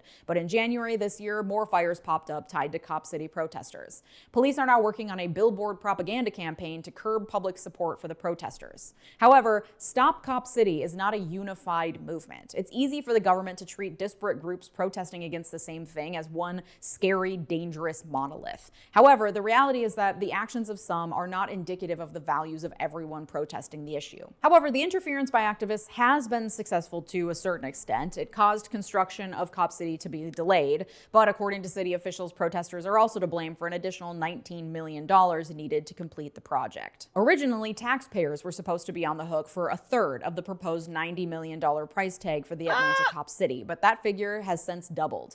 Last June, the Atlanta City Council agreed to cover an additional $36 million, $1.2 million a year for 30 years, to allow Atlanta Fire and Police to rent the space. So taxpayers are paying for it to be built and then also paying for the rent. Federal taxpayers will also be chipping in a cool $10 million in new market tax credits, which is aimed at stimulating business and real estate investment in low-income communities. Yes, you heard that right. The Atlanta Police Foundation, the entity responsible for the construction of Cop City, is getting federal tax breaks to the tune of $10 million by taking advantage of new market tax credits, which are meant to stimulate investment in low-income communities. Technically, Cop City butts up against a low-income black neighborhood, but I don't think any reasonable person would consider knocking down 85 acres of forest and building a multi-million-dollar facility to help cops get better at over-policing low-income neighborhoods as really an investment. Sorry, I missed it. Was this person unarmed as well? Yes, he was unarmed and his hands were raised when the cop shot him 57 times. Low-income communities in the way the new market literally tax credits executed him by a firing But what's squad. cool about the tax law is that you have enough money to pay a lawyer, you can get around most of it. Much of the rest of what has ballooned to a $109 million price tag for Cop City is being covered by the Atlanta Police Foundation, the largest organization of its kind in the country. When they were shot. In 2021, it raised $11.7 million directly, plus an additional $14.5 million through its affiliated organization, APF Support. This funding supply, not the crime rate or the officer force, is the reason a Cop City of such magnitude is being built in Atlanta. New York City has 20% more officers than Atlanta, but its police foundation raised almost 38% less in 2021. The Atlanta Police Foundation's 56-member board is unusual in that it's comprised entirely of corporate executives. According to reporting by the Chronicle of Philanthropy, none are from a foundation or nonprofit. Bank of America, Chick-fil-A, Coca-Cola, Georgia Power, and UPS have all donated to the Police Foundation's campaign to raise money for the training center and other projects. Atlanta's City Council does not have oversight over much of the foundation's work with the police department, meaning this project is largely being funded and entirely overseen by private companies on the backs of our tax dollars. So it's really a project driven. Why would private companies want this training center? Why? By moneyed and corporate interests. And the Atlanta Police Foundation is where they funnel that money through. But what do these corporations stand to gain from Cop City? A police state that protects their moneyed interests. That's what it comes down to, and that's what they're building the capacity for. Not just building the capacity for it, profiting from it. In 2023, the Less Crime Act tax credit was enacted, making Georgia taxpayers eligible for a dollar-for-dollar state credit for donations to police foundations. While individuals can be reimbursed for up to $5,000 and couples up to $10,000, business interests, as usual, are the real winners. Corporations can be reimbursed for up to 75% of their total state tax liability. 75%. And this is when it finally starts making sense why so many Cop City protesters have been charged with domestic terrorism. In 2017, Georgia changes its domestic terrorism law amid a rise in white nationalist extremism. But the new law broadens its definition. Property damage is now technically domestic terrorism if it aims to intimidate the government and change policy. That's the state's argument against 42 protesters so far. A conviction for domestic terrorism in Georgia carries a sentence of 5 to 35 years in prison. And Atlanta is just a microcosm of the larger issues around policing in this country. 2020 was not a fun year to be a cop. Nationwide, crime was spiking, a deadly virus was spreading, and a massive international uprising was underway that made cops contend with the reality that maybe they're the bad guys. Precincts struggled to recruit new officers, morale was low, turnover was high, police faced screaming crowds, sometimes throwing rocks, and they were protected by nothing more than Kevlar vests and massive arsenals of military-grade weapons. It was a vulnerable time. And like any good enabling parent does when their favorite child feels sad, many municipalities threw money at the problem.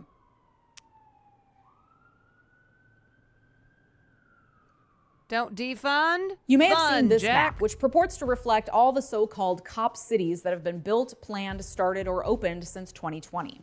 The name is a little misleading. As the Stop Cop City movement has spread, the term cop city is getting thrown around whenever a municipality chooses to fund any new construction for its police. It includes this $4.4 million police station in Ellsworth, Maine, its first new police station in 90 years. It boasts outlandish amenities, including a conference room, a break room, and separate locker locker rooms for men and women. It's also one of the few sites on the map renovating an existing structure instead of building from scratch. So how did it end up in the same category as Atlanta's 85-acre behemoth? Like we've discussed, the term Cop City comes from activists, often those who are either full-blown abolitionists or at least in favor of defunding the police. From the perspective of someone who doesn't believe cops should exist, let alone receive additional funding, any spending on police is considered a slap in the face, which is likely why so much of the new construction is being framed as public safety, designed to centralize services including police, firefighters, and EMS. Whether or not that's true, lumping less objectionable departments in with cops is a way for municipalities to soften the blow and conceal what many see as an unacceptable investment. For our purposes, I think it's fair to consider a cop city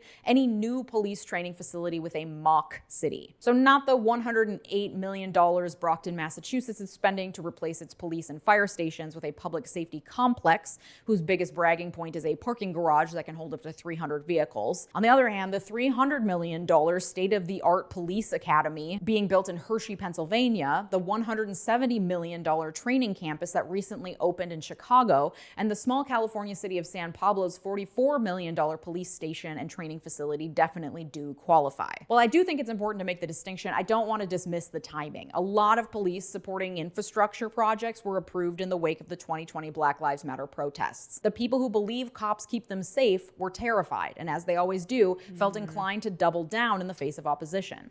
Many of the projects listed as cop cities cite recruitment and morale as central goals of construction. It's a band-aid over a larger problem meant to look flashy and seem like the problem is being fixed without actually interrogating the reasons why cops so frequently clash with the very people they're meant to protect and serve. That same premise may also be contributing to the continued militarization of police. Recruitment. Like, there are people who believe that societal problems, like to fix societal problems, you need police. Police are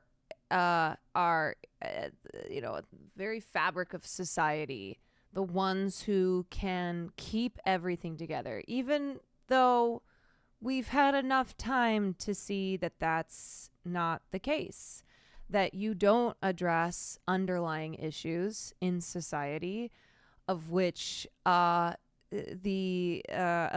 inequality is, you know, income inequality is a massive one, is not fixed through having more police. Like, it's just not what happens. And so even though we have 12.5 million children who live in poverty, we continue to throw more and more and more money at policing, even though it does not reduce, it doesn't reduce poverty and inequality, which are factors that drive crime. Videos tend to feature SWAT teams breaking in doors, rappelling down walls, and generally looking pretty hardcore. The promise of fun toys and the ability to exert authority over others is a powerful motivator for would-be recruits. Again, if you believe police fix crime, you're going to be inclined to support the police when crime rises. And if you're someone who wants to fight crime and thinks the police are the answer, you're likely to be wooed by images of force and power in the face of danger from the bad guys. Cop City, then, is as much a state of mind as it is a piece of infrastructure. Also, the reason why fear-mongering around crime rates, whether that is migrant crime or crime in cities, is so effective is because Americans do tend to believe crime is up. They don't like tend to believe so locally, but they think nationally crime is up even when the data shows otherwise. It doesn't take much to convince your everyday American that crime is out of control, and then link that to, albeit failed, calls for defunding police departments. Infrastructure. In an article for The Intercept about New York City's upcoming $225 million training facility announced by Mayor Eric Adams in 2023. By the way, most of what cops do is traffic stops, FYI. So things that are a nuisance to the civilian populations, because most traffic stops are absolutely useless. That's what they spend most of their time doing. Author Natasha Leonard points out that while the analogy to Atlanta's Cop City may not be perfect, the similarities shouldn't be overlooked. The New York facility will be built on land already occupied by police at the NYPD Police Academy campus. But like the Atlanta project, Adams' plan will be dedicated to multi-agency training under the misleading label of public safety. If the planned building itself is not quite a cop city, it reflects an agenda that sees the whole of New York as a cop city. The mayor's plan is a grim reminder that 4 years after the George Floyd uprisings, Cop City is everywhere. So the phrase Cop City is really symbolic. It's about the mentality that believes, despite all evidence to the contrary, that investing in police is the best and only way to improve public safety. This perspective tends to be held by people in power, people with money who fear the consequences a plebeian uprising could have on their bottom line, rather than investing in social services that have been proven to reduce crime in the long term, which would... It's so wild how the media and politicians were able to use calls for defunding the police as a way to get even more money for the police. Like this movement to defund the police, which never really materialized, was then turned around and used as a way to give more money to the police. Take a while to show solid progress, but would also help everyone. Investments go toward protecting the wealthy from the problems they created by refusing to pay their fair share of taxes and abandoning or exploiting entire communities. Don't fix the problems, just hide them while making it look like you're fixing them. 80% of everything in our criminal system, all of our criminal cases are misdemeanors, traffic offenses, are nonviolent crime, but you would have no idea if you look at what the media plays. Sorry, I got very excited. I cut her off. While making it look like you're fixing them. 80% of everything in our criminal system, all of our criminal cases are misdemeanors, traffic offenses, are nonviolent crime, but you would have no idea if you look at what the media plays up as crime. You would see, oh, robberies, murder, homicide. In actuality, if you're a public defender like me, I've represented over 1,000 people in New York City. You're not getting those cases. They're not a bunch of robbers and murderers and spicy cases, just crimes of poverty. And that's the vast majority of who's in our criminal system. It turns out violence is way more entertaining than the same thing with immigration. The media will latch on to anecdotes of one migrant who murdered a young gal, and then they fearmonger and get people to believe that this is a like an actual problem, that this is not just a single instance, but it is indicative of this group as a whole. And so they stoke fear, and they help politicians who use that fear to crack down on the border and keep screaming about, and use that on their political opponents and keep screaming about migrant crime and violent crime is up and blah, blah, blah, blah, which it's not. Violent crime is down. And, they just control the narrative that way. And people genuinely believe these things because they hear it repeated so often through the news that they consume. Watching someone do paperwork. I literally stopped practicing law because it's so fucking boring. So both fictional and... Sat a day in court as part of a class, and the most exciting case we saw was someone stealing a sandwich. I remember when I worked for this really, really rich guy who I've talked about before, he once told me that he thinks that if you shoplift, you should have like a life sentence. And I was like, okay, I guarantee you that you, a very, very rich man, have actually stolen more money through the tax loopholes that you, as a very, very rich man, are able to utilize. And I'm sure that, like, outside of legal tax holes, you're probably doing illegal shit. But you get away with it because you're so rich. You get to commit crimes that are legal crimes. But sure, somebody who's stealing a 6-pack from the 7-Eleven should go to jail for life. You're a psychopath. and you also love 18-year-old girls, and you're 65. News shows focus on the high-stakes, violent interpersonal tragedies. TV shows tend to portray cops as good-natured, heart-of-gold public servants, sacrificing their safety and personal lives for the greater good. Programs from Brooklyn Nine-Nine to Blue Bloods to the entire Law & Order franchise focus on moral, lovable law enforcement agents who only break the rules for really good reasons. And when a person thinks about crime that way, first as something violent, but second as something police are good at preventing, which they're not, the kicking dog was a different rich asshole. Urgent. Protect. I told you guys, I know a lot of rich assholes. I've lived in Los Angeles for 8 years. I've worked in industries where I've come across many rich assholes. So these are separate rich assholes. Captain Olivia Benson at all costs. It's not that cops aren't prepared to protect themselves. They know how to use those tools forcefully and effectively. For everything else, they're lacking. Of course, that's going to end badly. And here in Minneapolis, the heart of uprisings in 2020, I was living 6 blocks from what's now called George Floyd Square, the site of George Floyd's murder in South Minneapolis. That shit was scary, to say the least. Yes, the protests led to entire blocks being vandalized. The 3rd Precinct Police Department is still a burnt, gutted wreck to this day, 4 years later. But despite a man literally dying at the hands of police, despite protesters being brutalized, arrested, shot at, pepper sprayed, despite literal tanks rolling down our streets threatening to shoot us with rubber bullets if we were out after curfew, despite the actual harm that those protests were attempting to address, the lasting impacts in Minneapolis are actually the businesses who decided that the area was too dangerous to keep shop. In the year after the riots, some businesses rebuilt or came back, some small businesses were permanently destroyed, but in Calhoun Square, nearly 4 full miles from the heart of the protests, the storefronts that used to be home to major businesses, Apple, Aveda, H&M, Urban Outfitters, remain boarded up to this day. The major retailers citing increased violence as their reason for closing up shop. While the rest of Minneapolis has rebuilt largely for the better, that part of town remains a deserted wasteland despite being home to literally millions of Minneapolis residents. Those are the ones, the big businesses, whose interests come first in considerations by our mayor and city council. Yeah, but not ones that I've met.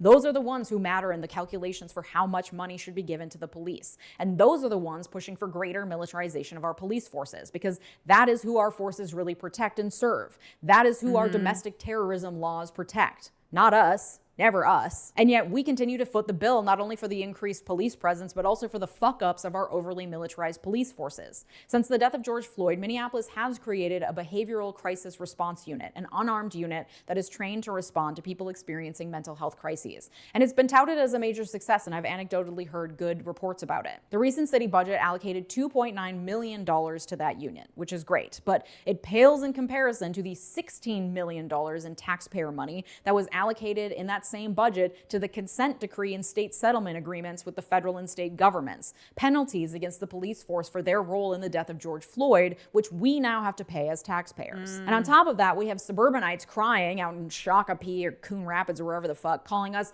Murderapolis and screaming about how dangerous the city's gotten, how our poor police forces are targeted and demoralized, and also saying horrible racist shit on online forums. And yet, in January this year, the Star Tribune reported, as the police force shrunk in 2023, crime fell across Minneapolis compared to 2022. Yeah, that's like in Vermont.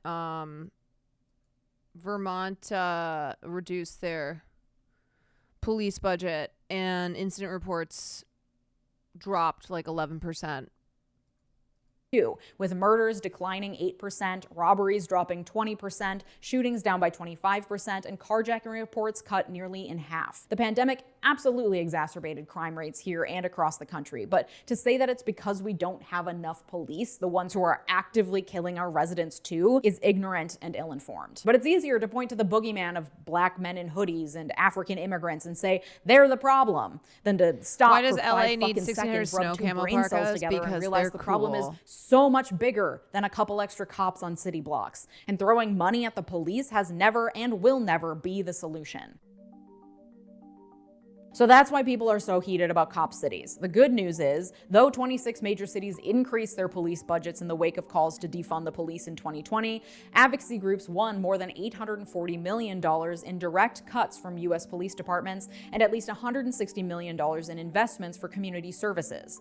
In 25 cities, including Denver and Oakland, officials removed police from schools, an additional $34 million in savings that also meaningfully decreases the police omnipresence in society. According to The Guardian, Portland, Oregon cut $15 million from its budget and disbanded a gun violence reduction unit and transit team that had both long been accused of over-policing black communities. San Francisco officials pledged to divest $120 million from police over 2 years, with plans to invest in health programs and workforce training. Despite the movement in favor of defunding the police in 2020, a recent Pew poll revealed that 34% of Democrats and 61% of Republicans said police funding should be increased. Black adults and Democrats are now much less likely to prefer decreased police spending in their area. This may be correlated to the upswing in the number of Americans who believe violent crime is a very big problem. 61% in July 2021 versus 41% 1 year earlier in June 2020. This despite the fact that violent crime is at record lows and in many cities has fallen from a momentary COVID-fueled peak. It's like how for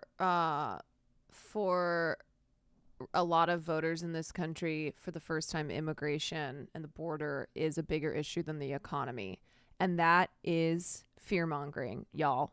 That is the result of the media and politicians who spend all of this time and energy lying about these dangers and demonizing and scapegoating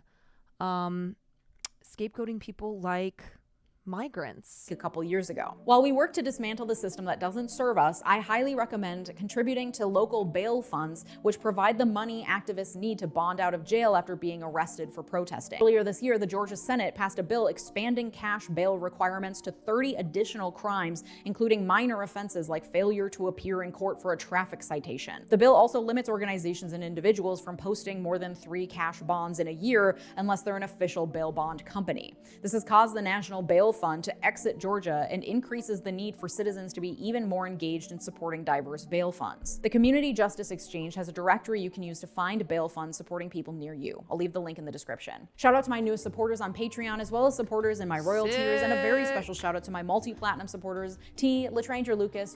Okay, that's Leisha Miller. I have the link posted right there if you want to go check out her other stuff.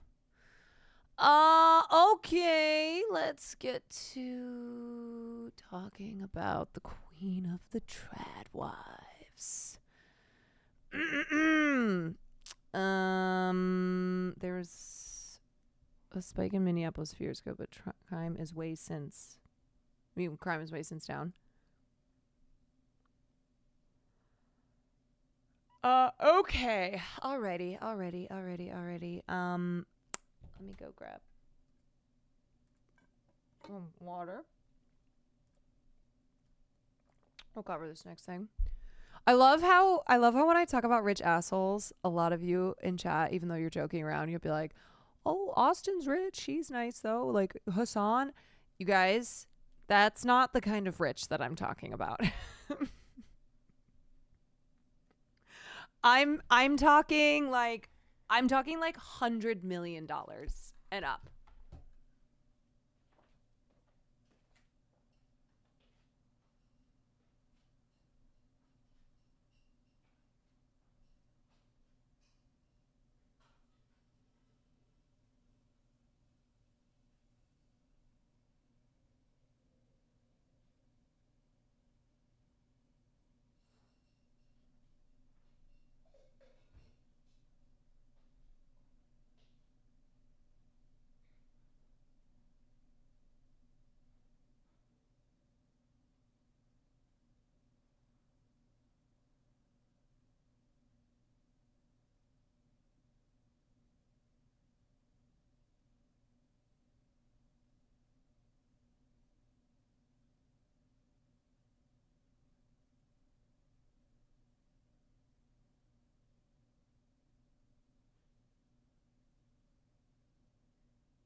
Okay.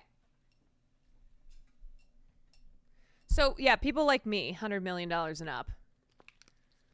That's the income bracket that I'm referring to. Ahem. Okay. All right.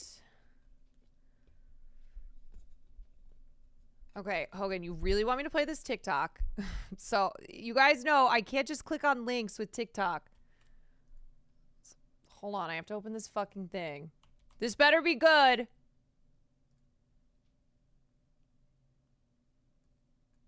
We start referring to Kamala as Harris. When you talk about famous people, do you talk about Darwin but Marie Curie? Dickens but Emily Dickinson? Shakespeare but Jane Austen?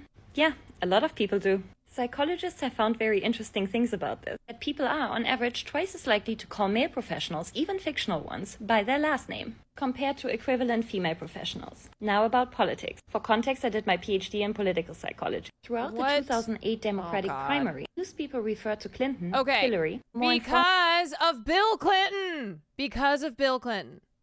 People do not... Bernie Sanders is a great example. People call him Bernie.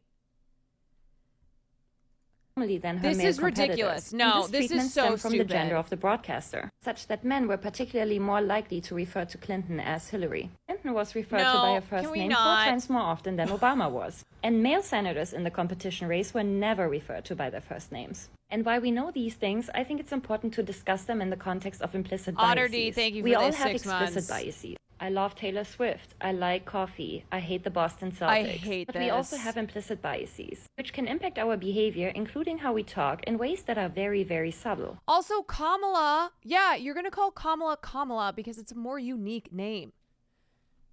It's better than Harris. Joe Biden, we call him Brandon. Like, we make names up for people, too. Why does this matter? Because these biases surface in an almost automatic fashion. Referring to a woman by her first name only can undermine. We're gonna lose. We're gonna lose. Baby Matcha, thank you so much for the 5. Thank you. I appreciate you. We're gonna lose everything. Prominence. The implication is that a woman is not as well known and therefore needs to be identified by her first and last name. And if she is... I don't mean the political election. I mean, women, we're going down. We're going down. If these are the battles we're fighting, man. As well known, and she's not as important or deserving of recognition. Research in political psychology shows that this can have implications for a person's eminence. I'm going to talk more about implicit... No, we're not going to talk more about implicit biases when referring to politicians' names.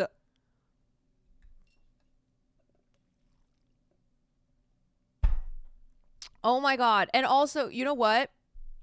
Okay, let me just give an example of my name.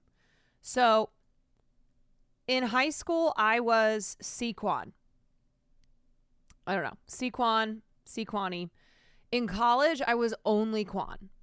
I've had no control over why my name has changed. Or what people call me.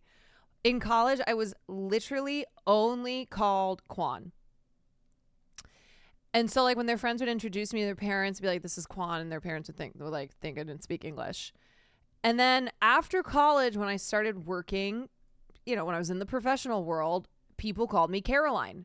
And it took a while for me to get used to that because I'd been so used to being Quan. Never did I ever think that any of the various preferences for like what to refer to me as were implicit biases of people who were like racist or sexist towards me. We only call you Quani 2012. Quani, yeah, Quani's like people call my mom Quani. Quan's a very versatile last name for work. Lots of puns with Quan. Yes. Big C. We got Big C. Love Big C.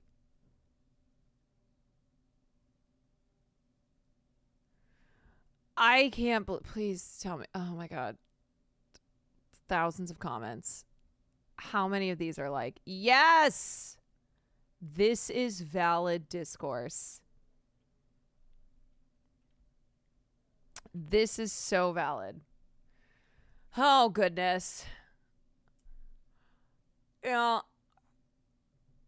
That's the type of discourse where my brain just starts melting.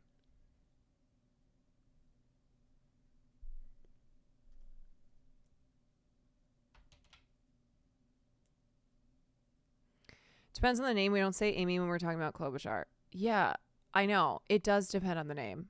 It does. And using Hillary Clinton is one of the worst examples that you can give because, first of all, she was referred to as Clinton, but the confusion, because she's married to Bill Clinton, who was president before she was and was therefore Clinton, means that she, in many cases, would be referred to as Hillary.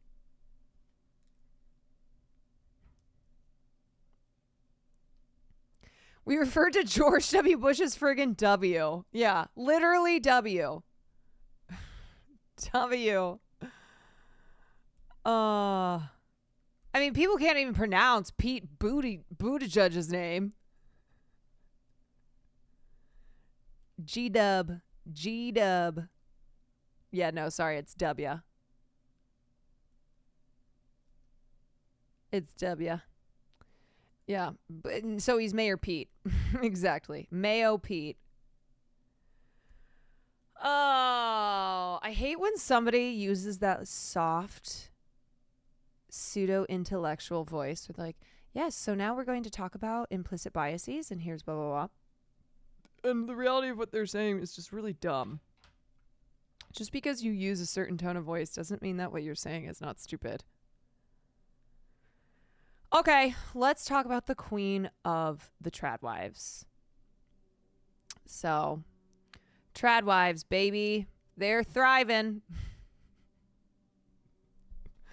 Tradwives are killing it, man. You know, I always say that I will just grift to the right if ever I want to make a bunch of money. But there's another option here for me, which is tradwife grifting. I could totally lean into this. I could do like the whole homestead aesthetic. I don't even necessarily have to have kids. I'll just fake it. You know? I'll just like pretend to have kids. Because it's just all an illusion. And like I'll pretend to make Coca-Cola from scratch, but I won't actually do it. But it's not about if I'm actually doing it or not. It's about people thinking that I am. Remember the YouTube couple that pretended to be pregnant, that pretended to have a miscarriage? Exactly. All right, so this article is about Hannah Neelyman, who has 9 million followers and is known as Ballerina Farm. I've actually not heard of her before. I know that Nira woman. I know, I can't remember the name of the other girl who's like,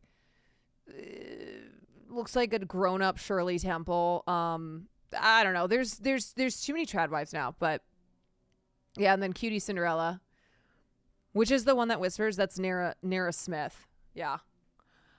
But none of them come close to Hannah Neelyman, who's known as Ballerina Farm, who milks cows, gives birth without pain relief, and breastfeeds at beauty pageants. Here's the story on her. Hannah Neelyman was pregnant with her 8th child, and she had 2 due dates. The first was for a baby. The second, just under 2 weeks later, was for a beauty pageant. Neelyman had been crowned Mrs. American in August 2023 at a Las Vegas mega casino and resort.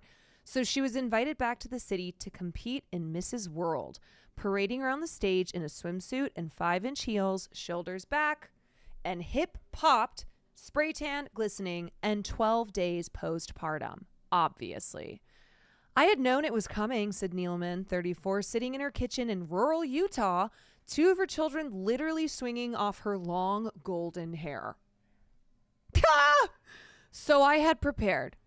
During the pregnancy, It took brute strength, guts, and bravery to make sure she could eventually look so perfectly pretty. She kept fit, weightlifting before her children woke up. She had ice baths, lowering herself into the irrigation ditches on the farm.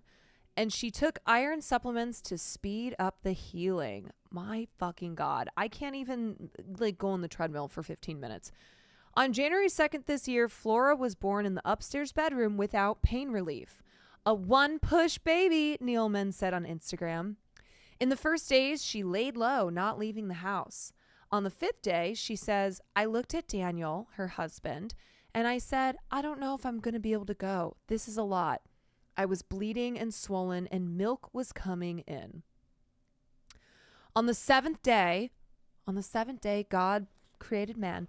She rose from bed doing her bar exercises in the bathroom. A former ballerina, she trained at the Juilliard School in New York. Oh my God. Holy shit. I mean, she probably makes way more money now than she would have as if she had stayed with, I don't know, being a ballerina. By day 9, she was trying on outfits, zipping herself into a pair of leather trousers and skin-tight white ball gown. Day 10, spray tan. Day 11, a 2-hour flight with a newborn to Las Vegas, her husband and 7 children following behind, along with other members of her family. And by day 12, she was on stage. Luckily, she says, she had stopped bleeding. She made it through the second round of the competition. Her social media following exploded. And she has 9 million followers on Instagram, 7.4 million on TikTok, and 1.5 million on YouTube. And people went berserk. Was this the ultimate act of empowerment? Nealman doing what she wanted? Or the ultimate demonstration of oppression, her tender body encased in spiky sequins?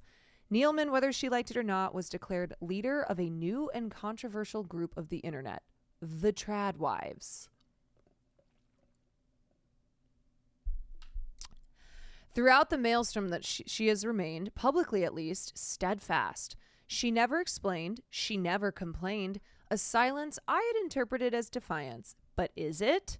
Well, I have flown across the breadth of America and driven through the mountains of rural Utah to ask her. If, that is, I can get her alone. So they've got a shit ton of kids, live on a 328-acre farm just outside the small town of Hamas? I'm sorry, what? Hamas? What? Okay, wow. So Hamas is a pioneering existence beneath a big sky and up against the brutal elements. Welcome in, says Daniel, 35, opening the door, baby in his arms. He's part of the family brand. He is at his Insta is at Hogfathering, 490,000 Instagram followers. And he's an all-American steak of a husband, square-jawed and denim-clad. Yeah, do they condom Hamas? Hannah will be out in a minute, he continues, walking into the kitchen. It's photogenic chaos. The antique wooden counters are stacked with Le Creuset pans and mismatched pottery. There's an aga installed by the only man in the West who knows how. What the fuck is an aga?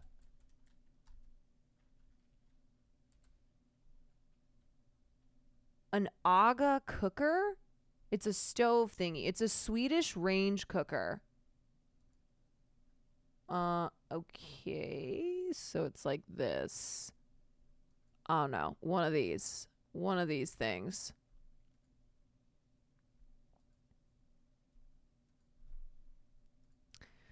Blah, blah, blah. Okay. I count 28 pairs of shoes by the door. It's so good to meet you, Nealman says. Walked in. Okay. Penis what? Yeah. I have a story on penis facials. It's so good to meet you, Nealman says, walking in, a tiny blonde beauty queen, her hair wet and cheeks flushed, impossibly pretty. She takes the baby from her husband. She will not leave Nealman's chest for the 4 hours that we're together. Even before Pageantgate, Nealman was one of the most popular influencers in America, famous online for depicting her family's wild, earthy existence. Her followers have included the actresses Jennifer Garner and Hilary Duff. A devout Mormon who was raised in a Mormon family, she bakes perfectly scored sourdough loaves, milks cows straight into her coffee cup, and gives birth by candlelight with no pain relief.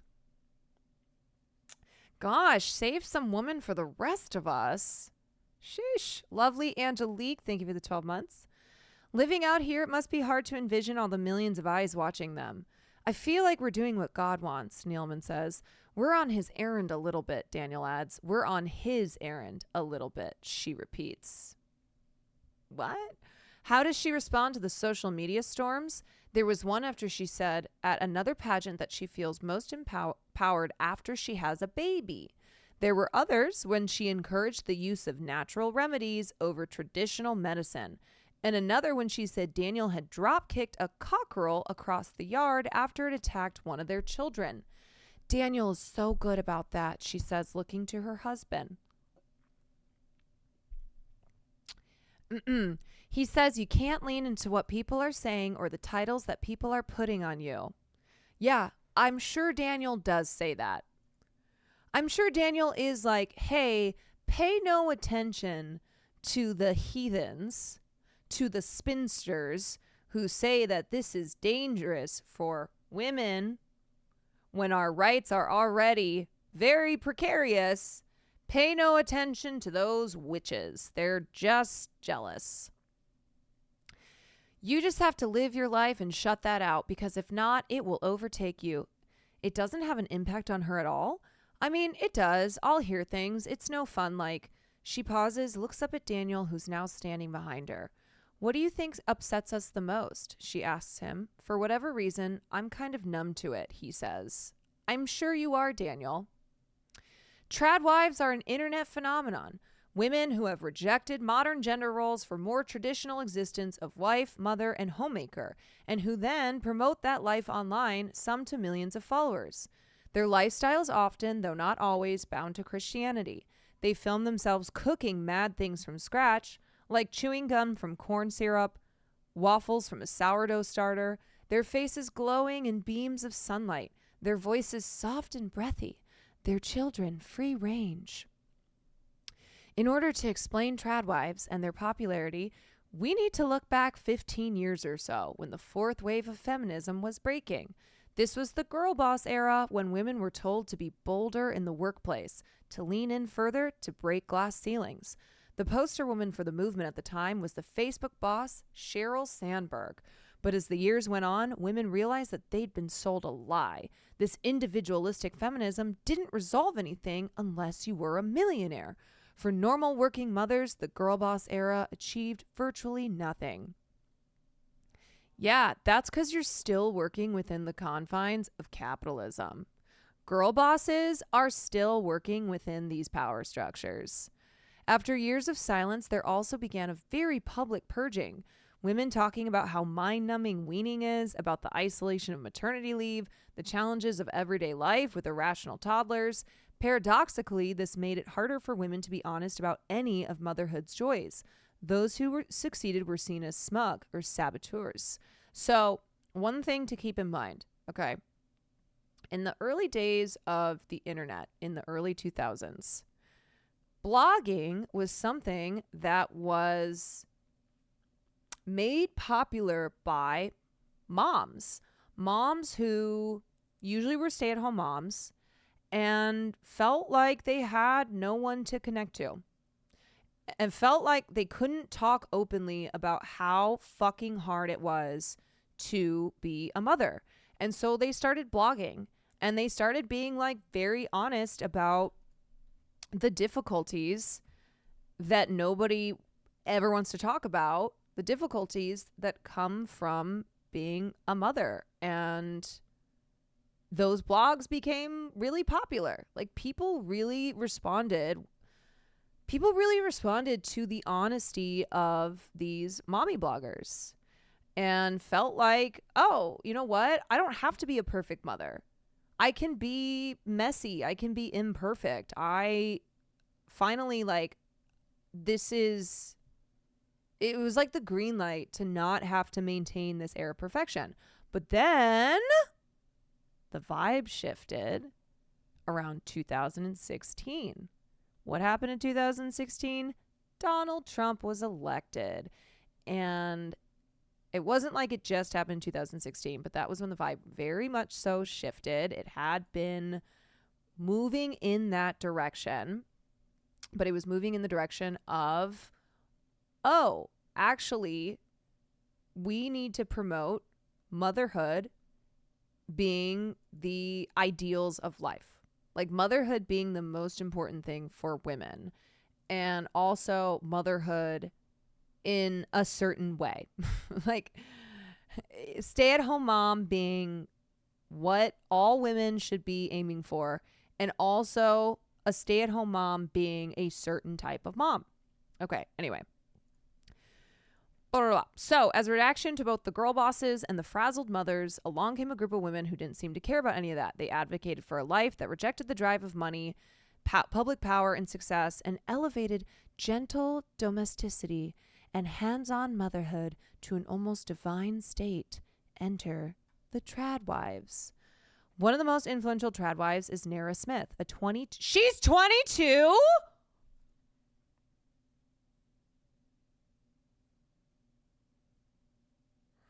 Nara Smith is 22 years old. You're fucking kidding me. No. That's not who the article is about. This is Nara Smith. I know you've seen her. I know you've seen one of her videos where she's like, my husband really wanted Coca-Cola, and so I decided to make it from scratch. So this is what I do. And then I take it like this, and then I mix it together on the stove, and then I mean, she looks older here because she's like dressed like a housewife from the 1950s. Holy shit. Oh my God, she's 22. There's rumors she's actually 28. Interesting.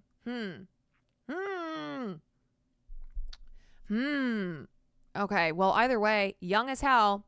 So she's got 4 million Instagram followers and talks in a voice so soft she sounds as though she's been brainwashed by a cult and is constantly pregnant and draining something fermented through muslin. Keep up your beauty, says St. Williams, 120,000 Instagram followers, who gives off more than of a submissive 50s housewife vibe. You and your husband will benefit. Oh my God.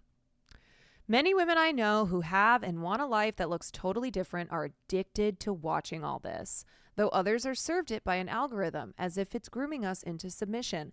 By the way, y'all, keep in mind that if you're like, oh, well, I just watch this stuff for funsies, I don't actually ascribe to it. Well, we live in an attention economy. So that means your attention is money.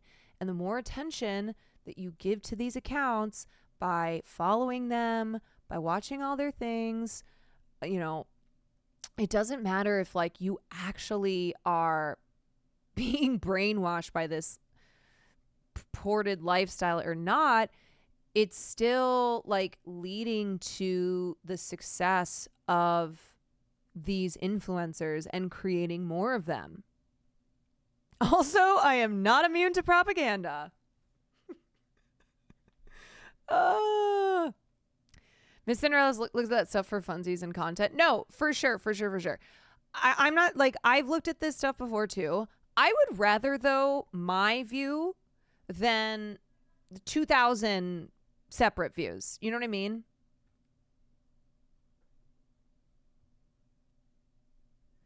And it's also like, look, it's not our fault because this shit gets pushed to us because people do follow these accounts.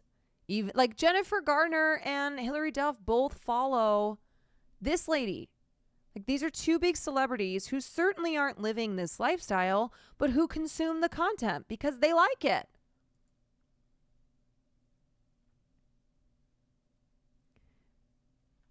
Okay, but anyway, if you're like, oh my God, I hate this stuff, but I can't get enough and I watch all of it, well,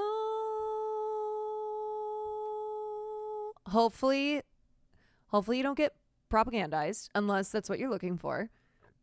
But also know that Also know that your attention is money. Okay. Anyway.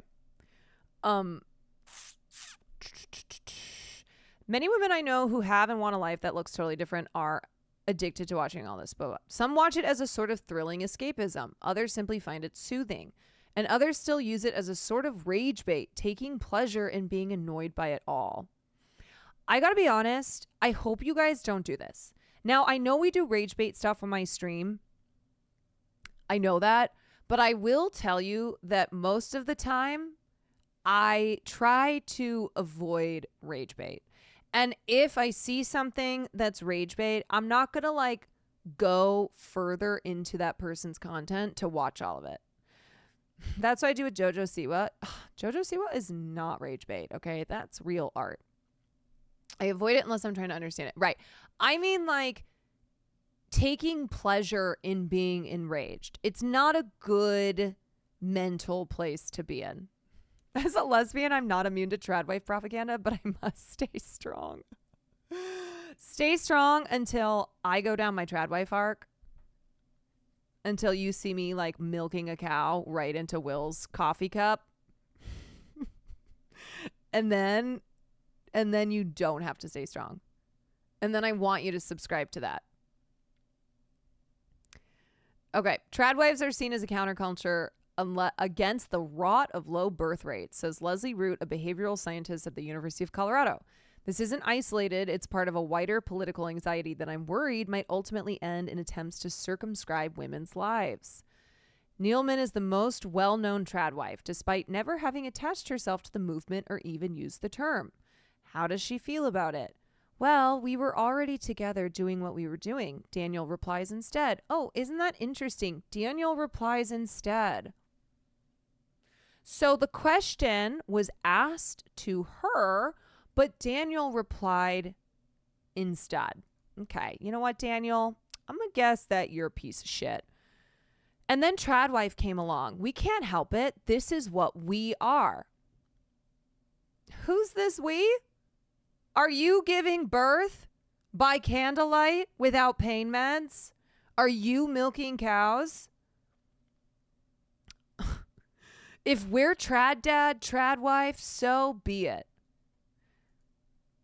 Neilman, however, thinks otherwise. I don't necessarily identify with it, she says. I like that, like, throughout this article, he always answers first. Because we are traditional in the sense that it's a man and a woman. A man has a penis and a woman has a vagina. It's a man and a woman. We have children, but I do feel like we're paving a lot of paths that haven't been paved before. So I actually think this is more dangerous. I actually think them being very cautious and careful to not ascribe to certain terminology, to not associate themselves with things that like get into the white supremacist territory, white nationalist territory. This is more dangerous because this can lead to people who would be scared of those terms and who are like, well, this is kind of mean like weird white nationalist stuff. Like, is that I don't want to go down that rabbit hole. It's like, oh, no, this is something different. I also love this idea that they're paving paths that haven't been paved before. What are you talking about? You're doing homestead cosplay. You're literally doing cosplay of like the colonial era. What do you mean paths that haven't been paved before? The difference is that it's 2024 and you have social media. Like, this path has been so paved, you're just capturing it on camera and showcasing it to millions of people. What are you talking about? Traditional is literally a part of the term. I know. Trad comes from traditional. That is the biggest paradox. In selling the life of a stay-at-home mother, Neilman and the other trad wives have created high-earning jobs. Yes. Isn't that interesting? Okay. They're being paid to act out a fantasy. So for me to have the label of a traditional woman, she continues cautiously, I'm kind of like, I don't know if I identify with that. Okay.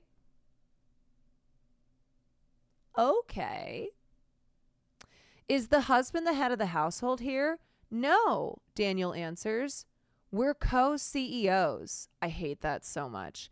Yeah, Nealman says. We are. Okay, so here's the thing. You guys might like be telling yourselves that. Maybe you're not even telling yourselves that. You're just telling your fans that, or you're telling journalists that. But you are living in a traditionalist family structure where the man is the head of the household, where like you're adhering to very strict traditional gender roles. Like that's what this lifestyle is all about. So co-CEOs,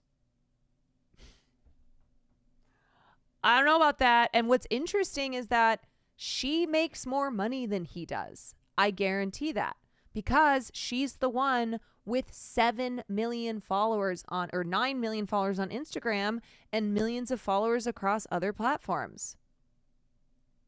He's a billionaire? Oh, never mind. He like actually a billionaire. You're also relying on them. You can't leave or will struggle very much to do so. Now, in most cases, yes. His dad owns JetBlue. Holy shit. Oh, for real? Okay. So he's a weirdo son of a billionaire who's cosplaying the homestead life, who is like advertising this lifestyle that is not attainable. FYI.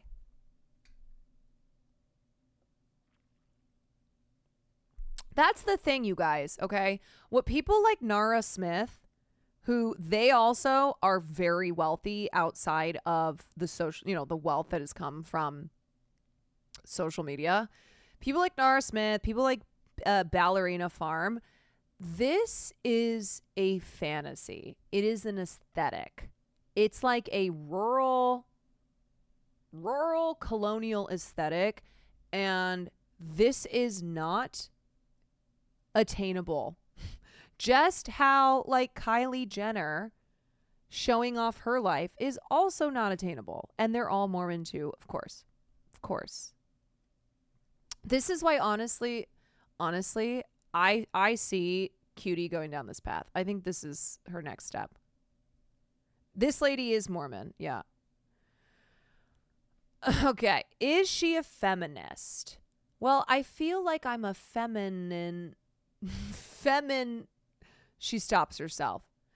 Well, there's so many different ways you could take that word. I don't even know what feminism means anymore. Like, who is she? Who is feminine? She absolutely feels as though she has become politicized by other people. We try so hard to be neutral and be ourselves, and people will put a label on everything. This is just our normal life. Yeehaw! This is just our normal life. We head outside and into the truck. Daniel driving, me in the front. Nealman and the toddlers in the back. The other kids are being homeschooled in the barn, where they learn a Mormon Christian syllabus, taught by a woman who lives down the track. I'm told I will sit down with Nealman one-on-one later in the afternoon. So once again, this is all being dominated by Daniel. Okay. We pass the family's minibus, a 15-seater. Is the aim to fill it? Someday, yeah, Daniel says. We're getting old and worn out, Nealman says. Baby Flora strapped to her chest, sounding less sure. Oh, okay, isn't that interesting? Daniel's like, someday, yeah. Yeah, we're going to do it. Because we are the trad wife here. And then his wife, who's actually the one popping out all these fucking kids by candlelight and without anything to help her, is like, we'll see. Online, the Nealmans sell meat boxes from their cows and pigs, as well as branded sourdough starters, rock salt, copper measuring cups, and beeswax candles. They have 3 full-time employees on the farm, 30 at the warehouse, more than 10 in the office, and a creative director who manages the website visuals. We drive past the dairy cows, looking out across a river valley and the arid mountains beyond. Dude, the funniest fucking part of this is that they don't have to do this to survive. This is literally LARPing. This is LARPing. Was this what she always wanted? I ask when we get a moment alone while Daniel checks on the animals. No, she says. I mean, oh my God, you guys. You guys. No, she says. I mean, I was like, she pauses. My goal was New York City. I left home at 17 and I was so excited to get there. I just loved that energy. And I was going to be a ballerina. I was a good ballerina. She went to fucking Juilliard. She went to Juilliard. She pauses again. But I knew that when I started to have kids, my life would start to look different. You mean that having kids is not the ultimate freedom for women?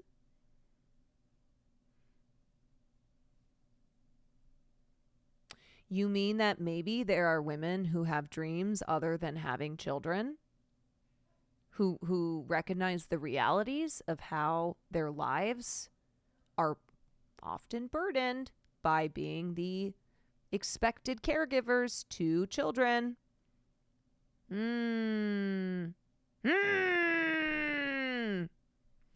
I knew that when I started to have kids, my life would start to look different. Regarding her milking the cows straight into the cup, it's so common for these trad wife grifters for some reason. Right, because here's the thing. They're influencers. They're influencers. They see what other trad wife influencers are doing. And if it's popular, if like it's part of the brand, then everyone's doing it. Of course I drink raw milk. Did you know? Blah, blah, blah, blah, blah, blah, blah. Look at my stupid hair. And lucky for you, I wrote my entire master's thesis on bacterial infections in the mammary glands of cows. You know, the place where they make that moo juice that you're guzzling down right now and thinking it's amazing. Quick note though, the largest salmonella outbreak in the United States actually happened in 1994 and was tied to ice cream that was transported in a tanker. Can I be honest? I don't even know if they're really drinking raw milk. But you know who is going to be drinking raw milk? The people who follow them and are consuming their lifestyle and are like influenced by them. It was previously used to transport unpasteurized products and was not properly cleaned out afterwards. Like, I'm sorry, I cannot believe it's 2024 and we're having this conversation about not drinking raw milk. It led to about 224,000 people getting sick. And it was not caused by pasteurization. It was caused by the dirty unpasteurized stuff that was there before. But let's actually go over the risks of drinking raw milk, because not only is it disgusting and weird, but it's also extremely dangerous. Raw milk can carry pathogens that are very dangerous, such as staph, E. coli, Campylobacter, and even tuberculosis. You can get tuberculosis from drinking raw milk. Pasteurization kills all of that bacteria. Like, this is why we invented pasteurization. Go ahead. You're disgusting, but don't pretend like it's safe, because you have a 640 times higher likelihood to be sick after drinking raw milk than you do after drinking pasteurized milk. Not to mention you also have a 45 times... Like, here's the thing. These people are LARPing the homestead thing, but they are pushing these ideas, and they're pushing these things that they do as like, come along with me, that are dangerous. And I, again, don't think that they're actually doing these things that they say that they're doing. I think it's part of the aesthetic. I think it's like what other influencers do, where they just make things up. Come along with me as I like show you my blah, blah, blah, blah, blah. Influencers are always lying, okay? They're just making shit up for TikTok. Like the lifestyles that they're promoting. Higher chance of being hospitalized from that illness if it's from raw milk versus pasteurized. Well, let's also remember that only about 3% of the population actually drinks raw milk, but they account for 96% of all illnesses linked to dairy products. Yeah, don't drink raw milk. Don't listen to these tradwives, okay? They're fucking lying. All right, so this is okay. Nealman was the 8th of 9 children born to Mormon parents in Springville, near Salt Lake City. The family ran a florist and the children were homeschooled. Nealman gravitated towards ballet. At 14, she went to summer school at Juilliard, returning for her undergraduate degree, which she paid for by completing in scholarship pageants, beauty pageants that offer academic scholarships or sometimes tuition money to winners. Daniel also grew up in a Mormon family, one of 9, in Connecticut, the son of David Nealman, billionaire founder of a number of commercial airlines, including JetBlue. His upbringing was moneyed and suburban. Was this what he always wanted? I ask him when he walks back over. Yes, he says. Of course he did. Of course, this is what someone like Daniel always wanted, because he gets to be the big, strong dude in a traditionalist family structure. This is a guy who's always gotten everything that he wanted, okay? So of course, he wants a traditional wife. Duh. I expected Hannah to be more at home with the kids, but she said, I watched my parents working together, and so whatever we do, we got to do it together. Okay. He was 23 and she was nearly 2 years his junior when they were introduced by a mutual friend at a college basketball game. I saw her and I was ready to go. He said, sign me up. I was thinking, let's get married. That is weird. But she wouldn't go on a date with me for 6 months. Yeah, that's a good thing. You were probably so weird, dude. One day she mentioned to Daniel that she was getting the 5-hour flight from Salt Lake City to New York, back to Juilliard. She didn't realize his dad owned the airline. So Daniel was like, I'm on that same flight, she says. I remember checking in and them saying, you're 5A and you're 5B. I just thought, no way, that's crazy. Daniel smiles. I made a call. He had pulled strings at JetBlue. And so began their first date. That's not cute. I'm just going to say that's not cute at all. Back then, I thought we should date for a year before marriage, she continues, so I could finish school and whatever. And Daniel was like, it's not going to work. We've got to get married now. After a month, they were engaged. 2 months after that, they were married. Yeah, because Daniel looked at her as a fucking breeder. He was like, she's going to have 15 children for me. After a month, they were engaged. 2 months after that, they were married, moving into an apartment that Daniel rented on the Upper West Side. And 3 months after that, she was pregnant, the first Juilliard undergraduate to be expecting in modern history. Daniel got a job as the director of his father's security company, moving their young family to Rio de Janeiro, Brazil. Before long, she had 3 kids under 4. At first, she was still dancing professionally. The family eventually settled in Utah. And you want to know the crazy thing about this? He is the son of a billionaire. They could have 20 live-in maids. They could literally have a nanny for every child. But that's not what it's about. Nope. It's not about her getting to live out her dreams. It's not about her getting to work and have an independent life outside of her husband, outside of her children. Nope. Our first few years of marriage were really hard. We sacrificed a lot, she says, but we did have this vision, this dream. And Daniel interrupts. We still do. What kind of sacrifices, I ask her.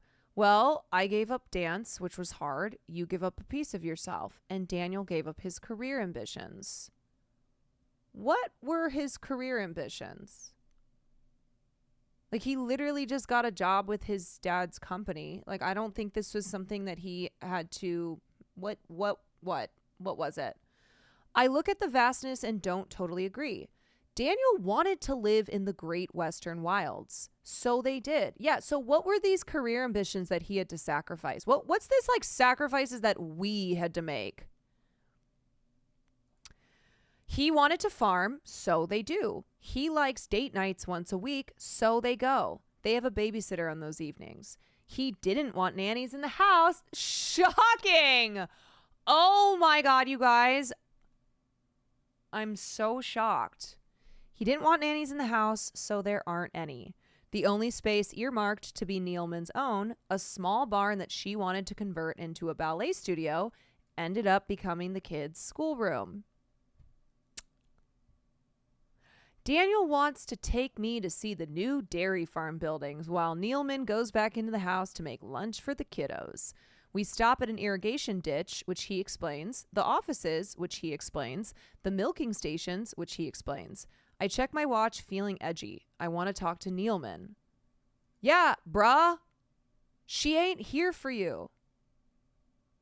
Just one more stop, he says. Nealman calls him. Okay, he says to her, we're just heading your way. He adds, driving in the opposite direction out in the field to show me another ditch. Finally, we get back into the kitchen, sitting at the table surrounded by an ever-changing number of children. One is clattering a can opener next to my tape recorder. Another is pulling a whole roast kitchen from the aga. 3 more gather around it with forks, eating it from the pan. God, some fucking children in the corn shit. Another spills a pail of milk over the floor.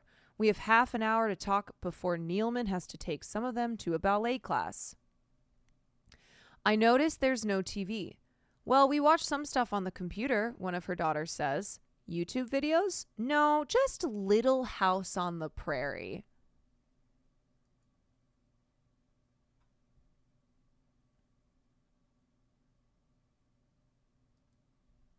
How about iPads? No, another little girl says, except we can play Ring-a-Ring-a Roses and jump on the tramp and play lacrosse, and that's everything. How about phones?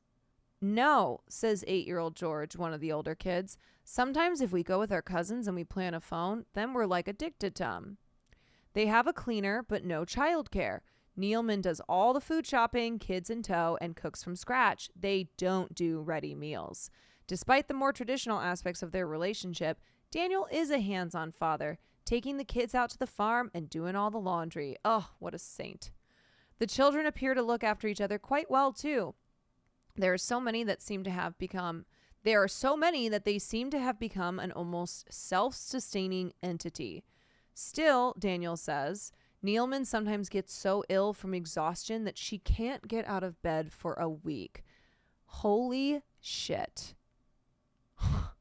You guys, this is like crazier than Daniel Day-Lewis when he was on the set of Lincoln playing Lincoln, not accepting medicine because he went so meta. Like, they're going so meta with their whole goddamn lives.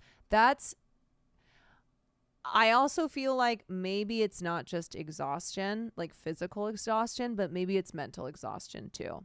Yeah, like maybe there's some depression going on there. The bedroom is also where she had her children, with the exception of Henry and Martha, who were born in a hospital, a fact that did not escape some of her followers. After that, I was like, I'm ready to go back home, she says. I just love having them at home. It's so quiet. She also gave birth to them without pain relief. None at all. She shakes her head. Why? I don't know. I just have never loved taking it. She stops herself, except with Martha. I was 2 weeks overdue, and she was 10 pounds, and Daniel wasn't with me. Well, where the fuck was Daniel? Actually, you know what? It's good that Daniel wasn't there. She lowers her voice. Daniel is currently out of the room taking a phone call. So I got an epidural, and it was an amazing experience. This is so sad. This is like genuinely, okay, you see guys, here's the thing. Let this reveal. It's all fucking bullshit. It is all fucking bullshit. This is the biggest trad wife influencer. The biggest. This lifestyle that she and her husband seem to be all about, and how great it is for women, and how this is truly what women, this is what's best for us. This is what we should all be doing. And surprise, surprise, reading this interview, the vibe I'm getting is that actually she's not free.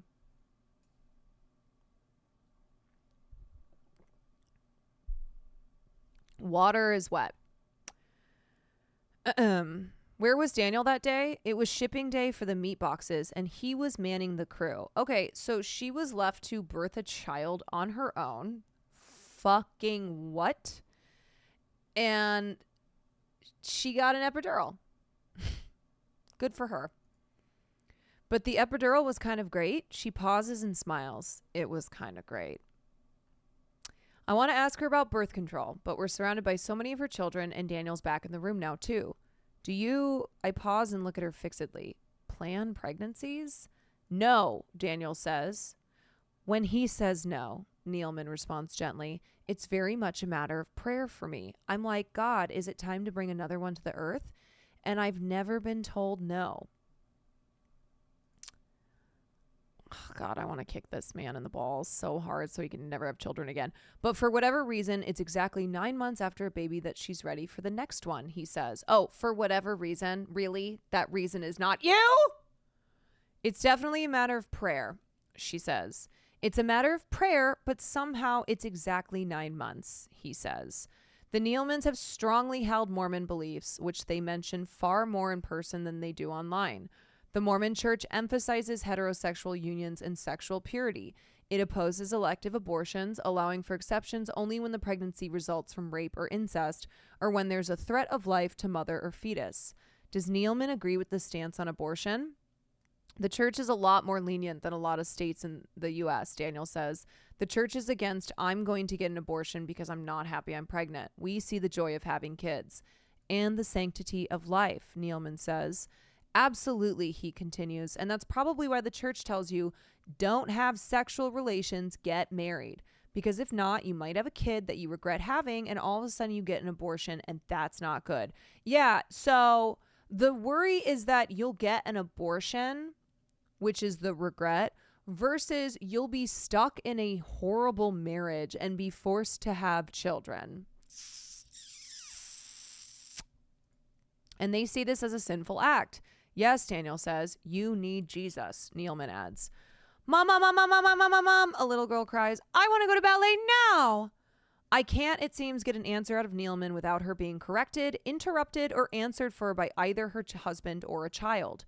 Usually I'm doing battle with steely Hollywood publicists. Today I'm up against an army of toddlers who all want their mom and a husband who thinks he knows better. Oh my God, I love this journalist so much. Why, I ask before I leave, did she do those pageants in between babies? Well, my sister called me and said, there's a Mrs. Utah, let's do it together. She gestures at the children around her, break things up. Bro, she did these pageants 12 days after giving birth so she could have a break from being a trad wife. The pageants were an escape. Bro. And the sequin gowns? Well, they used to be in her bedroom cupboard, but with all her stuff and Daniel's and Henry's and Charles's and George's and Francis's and Lois's and Martha's and Mabel's and Flora's, the cupboard got so full that there wasn't any more room. So Daniel put them in the garage.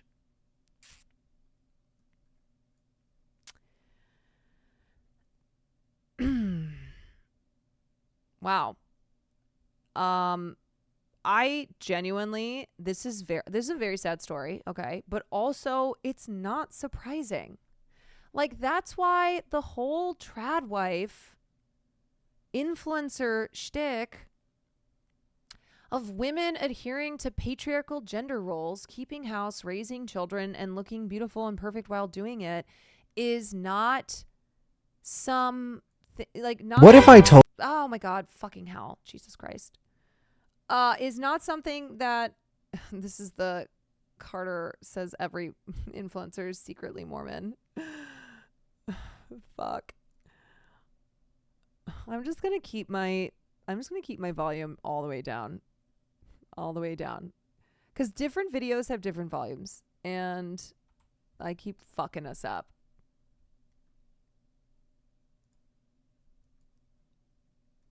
Okay, what was I saying? Yeah. So anyway, what this shows, the loud ass noise was still less scary than that story. Yeah. What this shows is that the trad wife lifestyle is not something to be to kind of be waved away as like, whatever.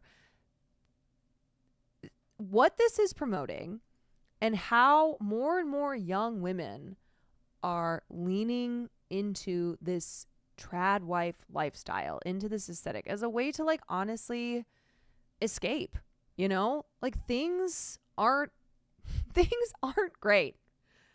Things aren't great.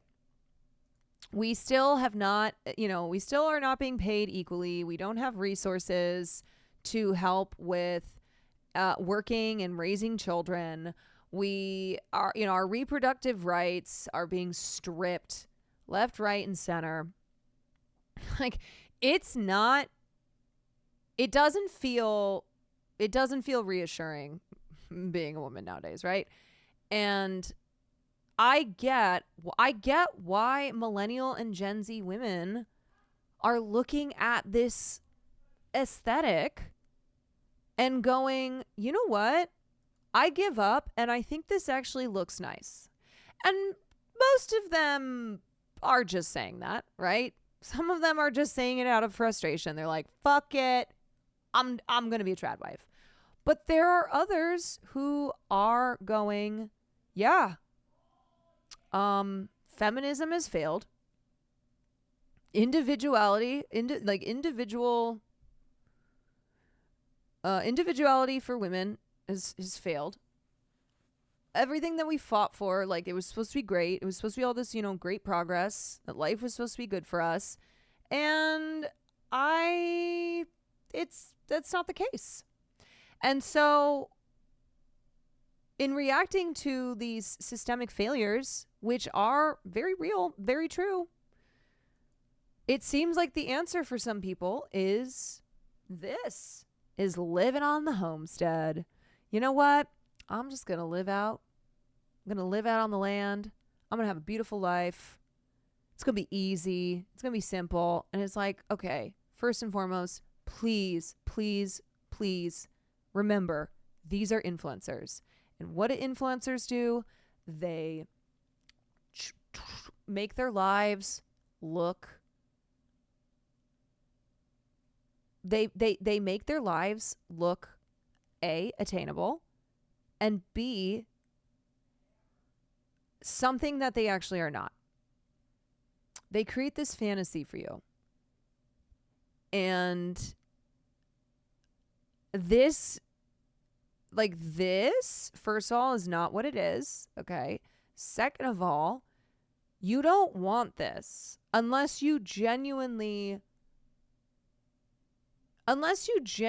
want to give up your individuality as a woman.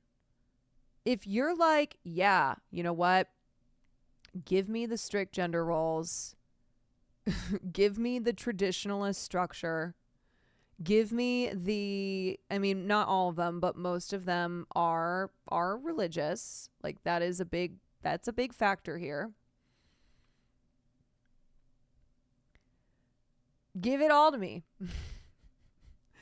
But the thing is that as more women are pushed out of public life, you know what happens? It just leads to more men taking back those spots. It just leads to more, to men further dominating. But it's hard. It's hard because when you lose your reproductive rights, you don't get to be a full citizen. When you don't have control over your body, you are not a full citizen.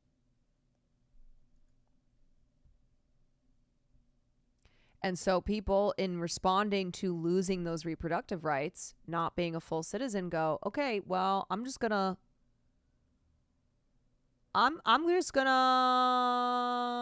attach myself to a man. And I don't know, I think some people convince themselves that they can reclaim their full citizenship by doing so.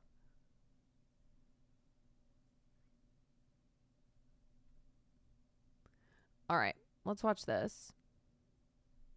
Go. At least let's watch some of this. What was I talking about? Hello everybody and welcome back to my YouTube channel and welcome to my YouTube channel. I'm Call Me Chris the Tradwife and you can call me Chris the Tradwife, and yes, I did dress up for this occasion. And no, I'm not actually a tradwife, but that is what we're going to be talking about today. A topic that has been quite honestly haunting all of my For You pages. The topic It is of everywhere. the It's everywhere because more people keep watching the content and more influencers or wannabe influencers keep doing the Tradwife influencer content because it's really popular, and so it just keeps multiplying. Conspiratorial Her editing is obnoxious. And if you don't know it's who like a lot of tradwife YouTubers. is, it is a neologism for traditional wife or traditional housewife. In recent Western culture, typically denotes a woman who believes in and practices patriarchal roles and marriages. Many tradwives believe that they do not When you have no power, it can be tempting to lean into your own oppression to achieve proximity to power. Very well said. Absolutely. Yeah. It's like, oh, I'm gonna attach myself to a person who has full citizenship, who's a full citizen, who has power, who has control over their body, you know, who has autonomy, and maybe that'll be better for me. sacrifice women's rights by choosing to take a homemaking role within their marriage. And apparently, this tradwife life is becoming an epidemic of sorts. Of course, the New York Times wrote a profile on them. That was just a pop wife piece. of Lucky Blue Smith. Probably seen course. Nara on your FYP Of course. making cereal from scratch or documenting her family life in glamorous outfits. And those videos have gained her over 2 million TikTok followers. Nara Smith isn't a tradwife influencer. You're either a neoliberal capitalist feminist, you have internalized misogyny. Everything that Nara Smith does in her videos is everything that the patriarchy has taught us to do as women. Is this guy a misogynistic because he's a Mormon? And they're beautiful, and they have this beautiful Wait, life. what? She used the. Is this the fear? I think someone had sent me a fear clip. Oh my God, the pot. Look at Austin. Austin's like. Austin is literally like. He looks so concerned. And then you scratch the surface a little bit, and you're like, why the f is she constantly cooking, like, things from scratch? And then you scratch the surface a little bit more, and you're like, oh my God, this is Mormon propaganda. TikTok's tradwives are under attack. Oh, this is the one that I was trying to think of. Society. These tradwives on social media are going to be the end The of it. grown-up They are Shirley selling Temple. you a life and a dream that they do not even live. So let's get into it. Austin's so scandalized. So like I said, we're gonna be peeling back the layers. Austin, like, so scandalized, but going, can I do this with gay men? Can men be trad husbands? To this freshly backyard garden grown onion known as tradwives. And I'll be giving my opinion about the whole ordeal because I find it fascinating and it's my channel and I can do what I want. So let's start with one of TikTok's most popular tradwives, Nara Smith. Nara Smith is a 23-year-old model slash influencer from South Africa and Germany that has amassed over 6 million TikTok followers and 2.7 million Instagram followers, and has captivated and divided TikTok with her elaborate cooking videos, which document the daily homemade meals she makes for her 3 children and her husband, 25-year-old model Lucky Blue Smith. Sick name. And for a little background, Nara Smith and Lucky Blue got married in February of 2020, and they've had 3 children since they've gotten married. And wait, you need to hear these names, okay? Names of the kids, okay? Rumble Honey, Slim Easy, and Whimsy Lou. What the? Now, a lot of people, on top of everything else, are also criticizing her for her children's name. I feel like people just go to Goop and pick their children's names from Goop products. Which, if you're on the internet, you're open to criticism and everything. I think with those names, you are set up to succeed in life. Like, you cannot fail in life with those names. You either have to be a CEO, a high fashion designer, or like a Disney princess. I don't know, but I'm here for it. And Lucky, her husband, also has another daughter named, wait for it, Gravity Blue. What? From a previous relationship with model Stormy B. All these people have substantially cooler names than me, and it makes me upset. So I kind of get where people are coming from. I'm just kidding. Just kidding. It doesn't actually make me upset, but I think their names are cool, and let's keep moving forward, because we're not even scratching the surface yet. Now, to start, a lot of people are judging Nora Smith for just being a young mom, having all three of her kids by the age of 23. And more so because she comes from a Mormon background. And for those of you who don't know, Mormons are a religious group that embrace concepts of Christianity as well as revelations made by their founder, Joseph Smith. Honestly, Joseph Smith was like the first influencer. Let's be real. Let's be real. Joseph Smith, number one influencer. Primarily belong to the Church of Jesus Christ of Latter-day Saints, or the LDS, which is headquartered in Salt Lake City, Utah, and has more than 16 million members worldwide. Now, I'm not going to sit here and judge people for having a certain faith, especially as long as it's not harmful, and nor should you. But like I said, one of the reasons people are judging Nora Smith is because she comes from a background of having a Mormon faith. But Nora Smith herself doesn't really mention this throughout any of her videos. I think on like 1 or 2 occasions I heard her mention just in passing that she was like writing devotions out or something like that in like a vlog, but she's not like shoving it down people's throats like people make it out to be. She's even gone on to say this, quote unquote, "I don't know what I'm doing. I'm still learning and figuring out my own faith. I'm not in any way a hardcore Mormon or anything like that." And she added that she doesn't wear garments, a specific type of underwear worn by Mormons, and didn't get married in a temple either. So she's kind of, you know, like loose Mormonism. I don't know, but it doesn't really matter because it's her. She's not like a regular Mormon. She's a cool Mormon.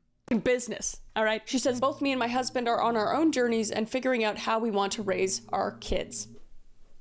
Fair enough. Don't understand why people are pissed about that. It seems innocent enough to me, but that's not all. And like I said before, people are heavily judging her as well because she had kids so young and thinking that Lucky Blue, her husband, had kind of forced that on her or pushed her to do that. But she would go on to debunk those claims. I've always wanted to be a young mom because growing up, my dad would always tell us that he regrets having kids later in life. So I took that advice, and it's one of the best decisions I could have made. And I know it's not for everyone. And I respect that, man. It's her life. It's her choice. And she seems I really... don't know if you know this TikToker, but he explains it very well, but sad long if you want to check it out on your own time. Thank you. Happy with those decisions from what we could see anyway.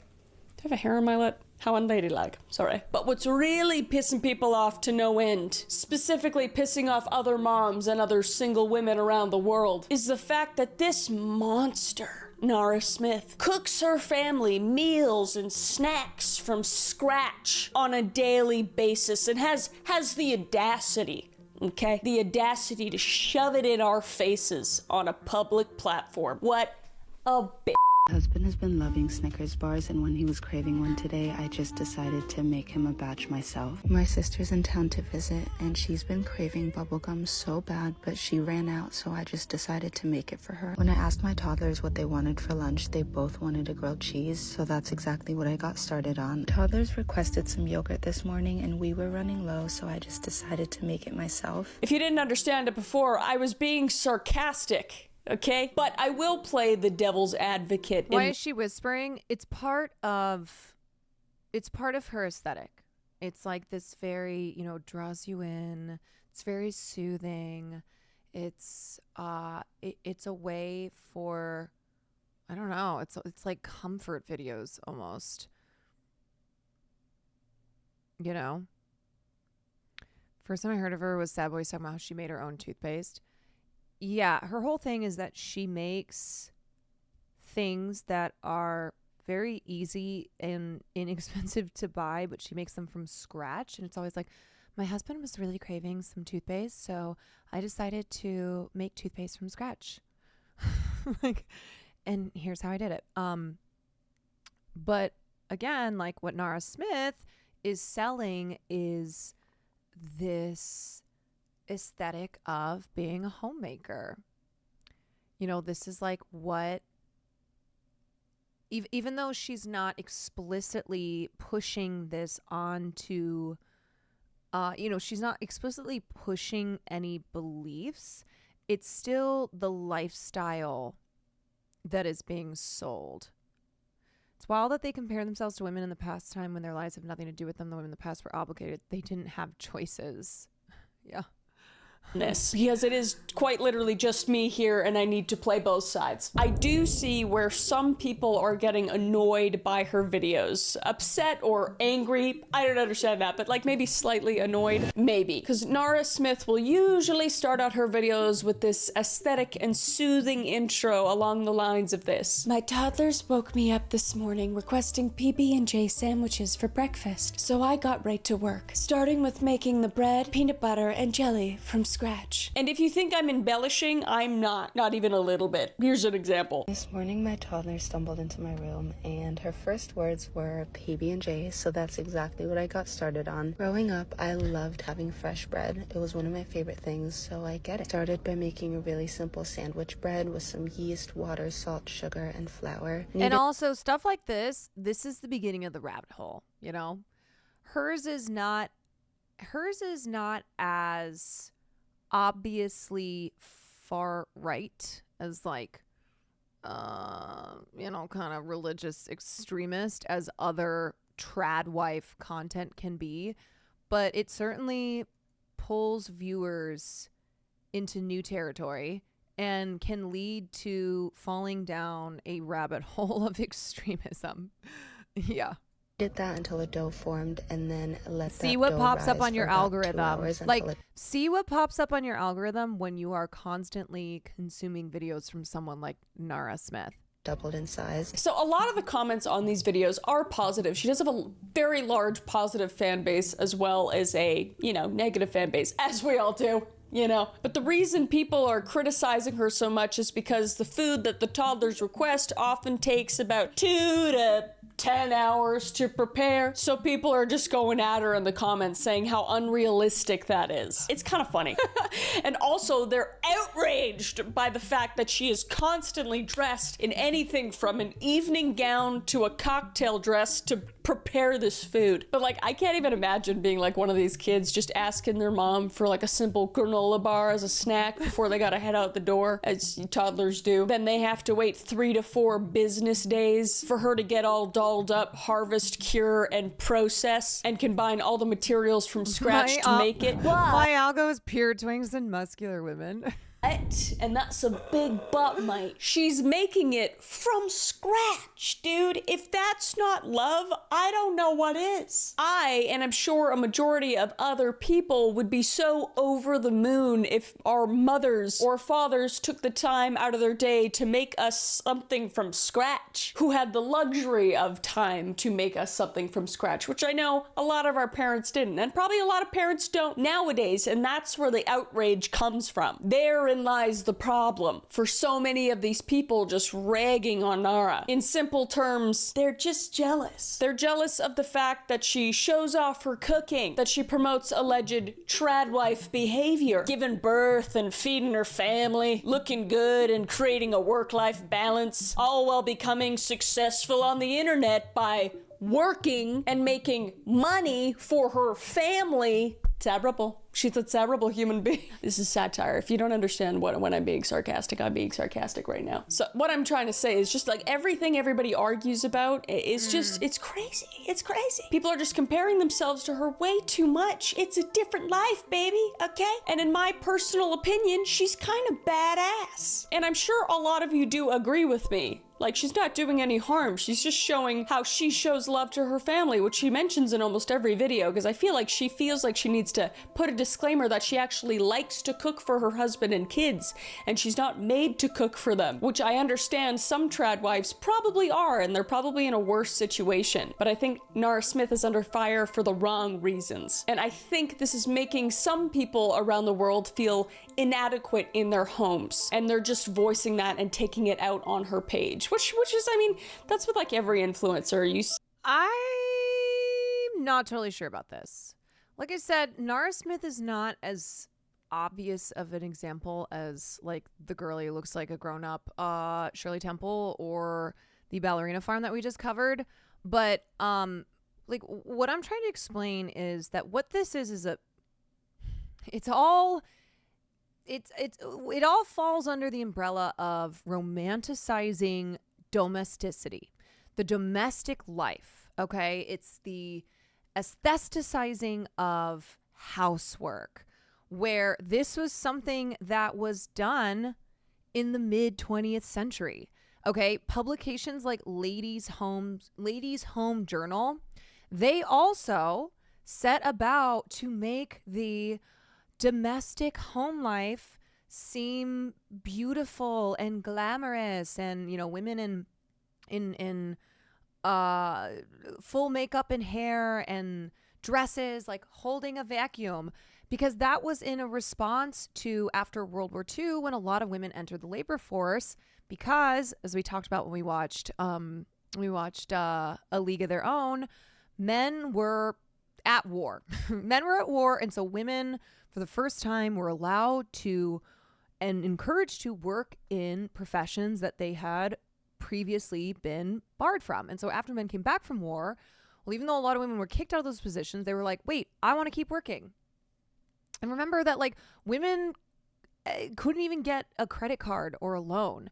And so as all this progress is happening, as women are fighting for their rights, you have a response to that by the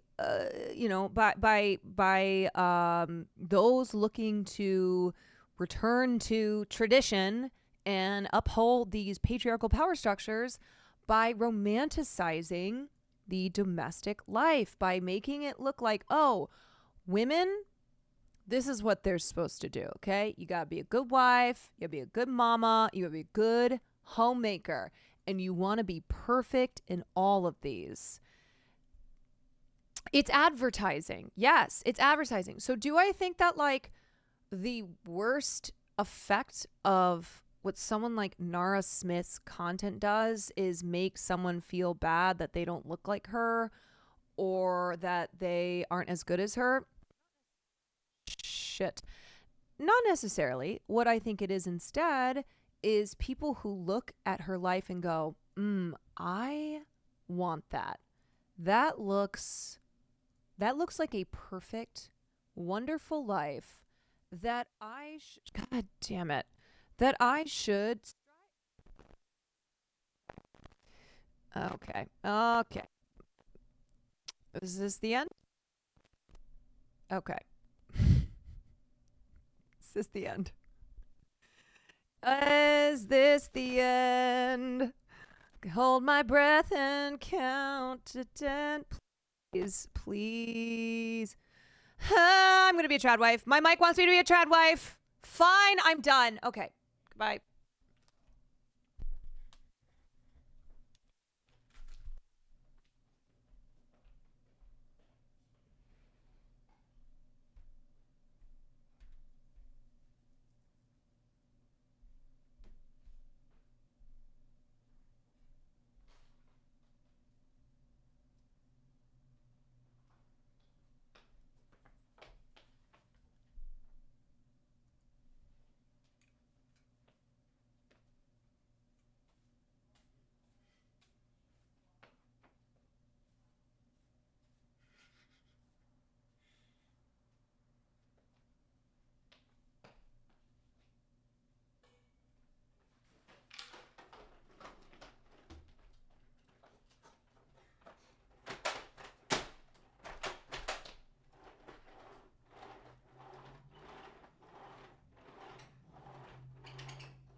Little baby, don't say a word. Mommy's gonna give you a mockingbird. If that mockingbird don't cry, Okay, all right, good job. Okay.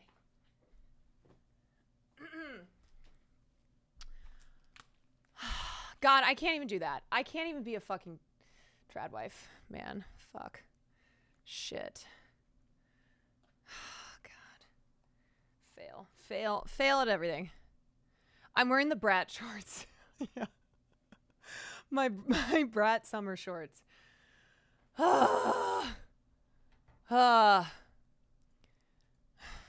Man, damn it.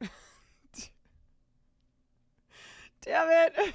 See someone doing something that you wish you could do or that you think they're making you feel bad for not doing, and it's very easy to just take it out on them. But that's not the case here. I'm just gonna eat my it's pretty Cheez-Its obvious. that I But didn't on the homemake. other side of the coin, in a more positive side of the coin, I think it is very much inspiring people to start making stuff from scratch, to spend that quality time with family while cooking. And I fall on that side of the coin. The lazy side of the coin. I'm the one that watches it and I think it's awesome and I save it to do later and then I just never do those recipes and it just stays in my saved little thing and then I feel like shit. But I still love it.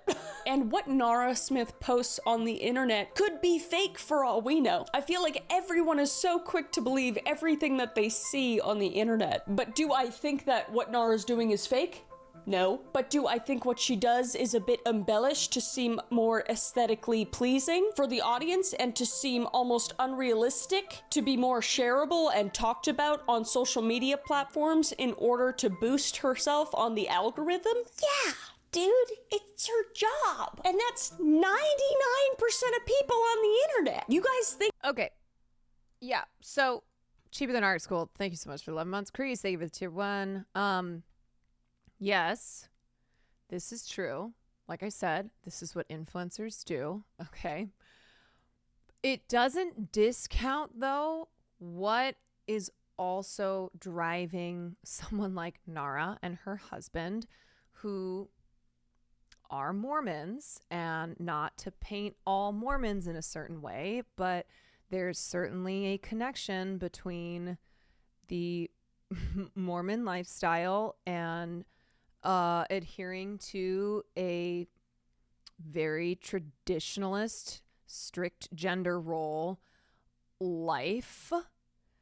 And that's the worry with trad wife content. The worry that when it is, you know, when it looks pretty like this and it's so soothing and you know, it's like aesthetically lovely, but also the message that underneath, the underlying subtext that this type of content pushes. And like I said, I'm not saying that someone is going to be necessarily like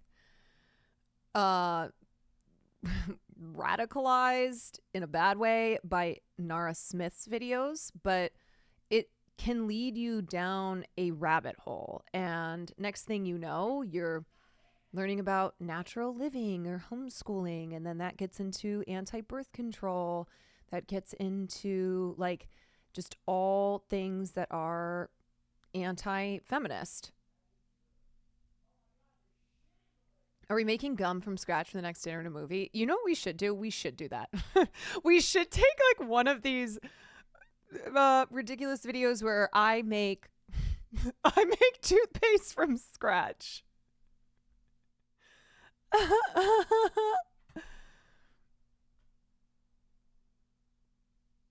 Yeah. Think I'm actually real? No. Okay? I'm actually an adorable tiny alien piloting a human vehicle vessel made of silicone and carbon fiber. Nah, I'm just kidding. Nara is also notorious for saying that she's about to make something very simple and easy, when in fact it is one of the most complicated cooking or baking endeavors. This is also nostalgia content, right? It wants you to think back to a time when things were simpler, right?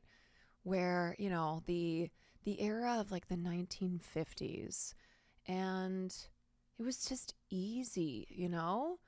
And it was beautiful. And it also was a time when women were expected to exist only in the very strict gender roles that were expected to exist in this structure and do what their gender dictated.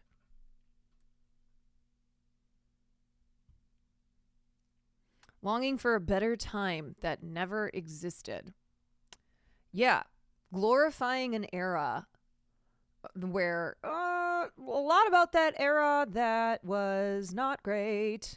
Any normal Joe Blow has ever encountered in their life. But what people forget is that she was raised in a household where that was simple. She wasn't raised on instant oatmeal and sugary cereal and Welch's packets like we were, all right? We're all trash. I'm just kidding, we're not trash. We just came from different places. Remember, she was born in South Africa and she lived in Germany as a kid, and she was raised on, you know, making shit from scratch, okay? People just post what they know. That's what I do. I post what I know. I throw jokes at the wall like shit and see if it sticks. Okay, but you can see in some of the parody videos made about her that people are poking fun at her and calling her out for this claim. Last night, my toddlers could not stop asking for a bowl of cereal, so I decided to wake up and make them. Making things from scratch wasn't because it was better, it's because it was cheaper. Nowadays, it's the opposite. Yeah, I was like living in an era where you just didn't have the ease to these things that you then had to make for yourself. But now people are choosing to do that because it's like a way to be nostalgic for the past.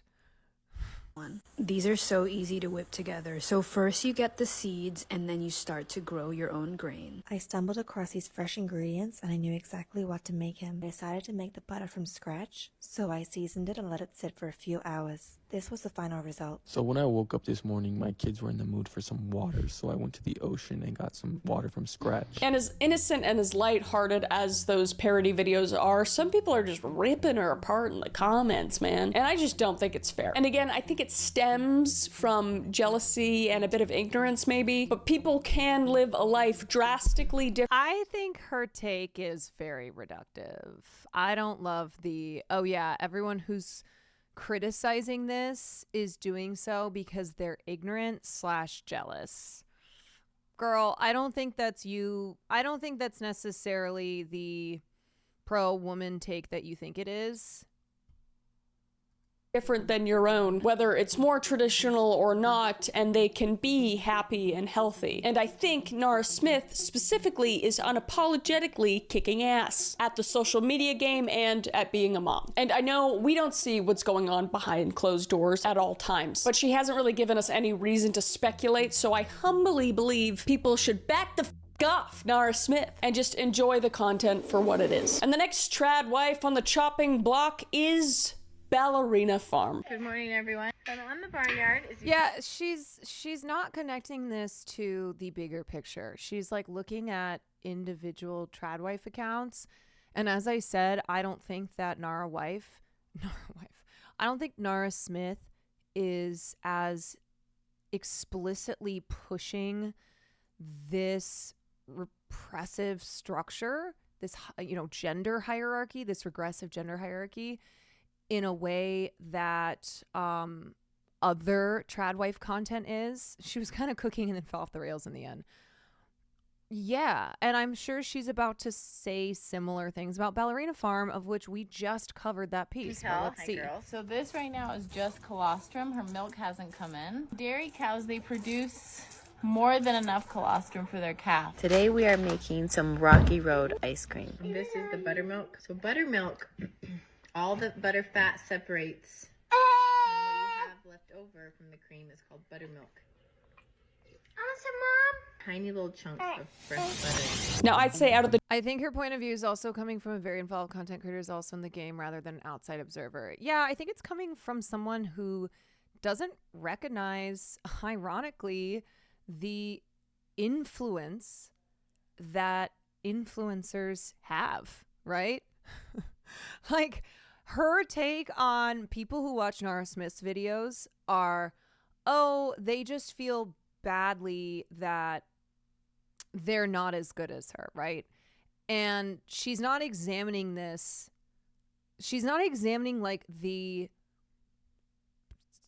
socio-political elements of tradwife content and why it's becoming increasingly popular and what effect that is having in an era where women's rights are on the chopping block. Where like we are trying to push back against these against a male supremacist movement that is trying to return to this era of traditional gender roles and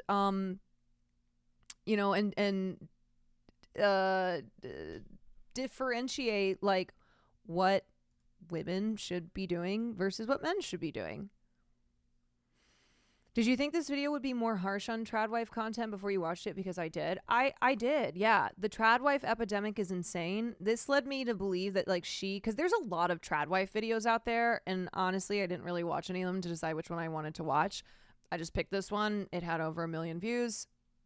So I figured it would be doing what like probably the rest of the videos are doing, which is walking through like how huge tradwife content has gotten, why it's gotten so big, and what the dangers to tradwife content are. But I guess I got clickbait. The two tradwives we're talking about today, Ballerina Farm, aka Hannah Nealman, is the most hated, unfortunately. And I'll give you the deets as to why, and we can get into it, whether that's true or not. So to give you a little background, Nealman is a millennial mother of 8. Damn! Anyway, she has 3 sons and 5 daughters who live with her husband, Daniel. And they live on a working farm in Utah. And the ballerina part of her online moniker comes from the fact that before she settled down in Utah, Nealman was a professional dancer who studied and performed at Juilliard. According to her posts online, after marrying and living in Brazil for a few years, the couple are members of the LDS Church as well. They found passion in farming and the rural, slow life, which I respect, man. That's my dream, man. I'm trying to make that a dream right now. And I'm not a trad wife by any means, despite how I'm dressed right now.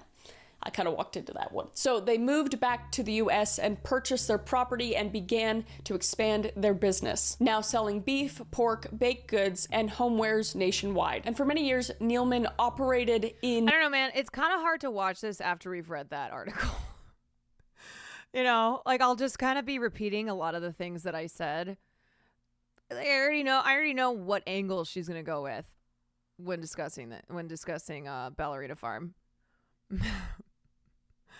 And we kind of discussed it at length because we went through that whole piece. Oh, I thought this sign said kink too.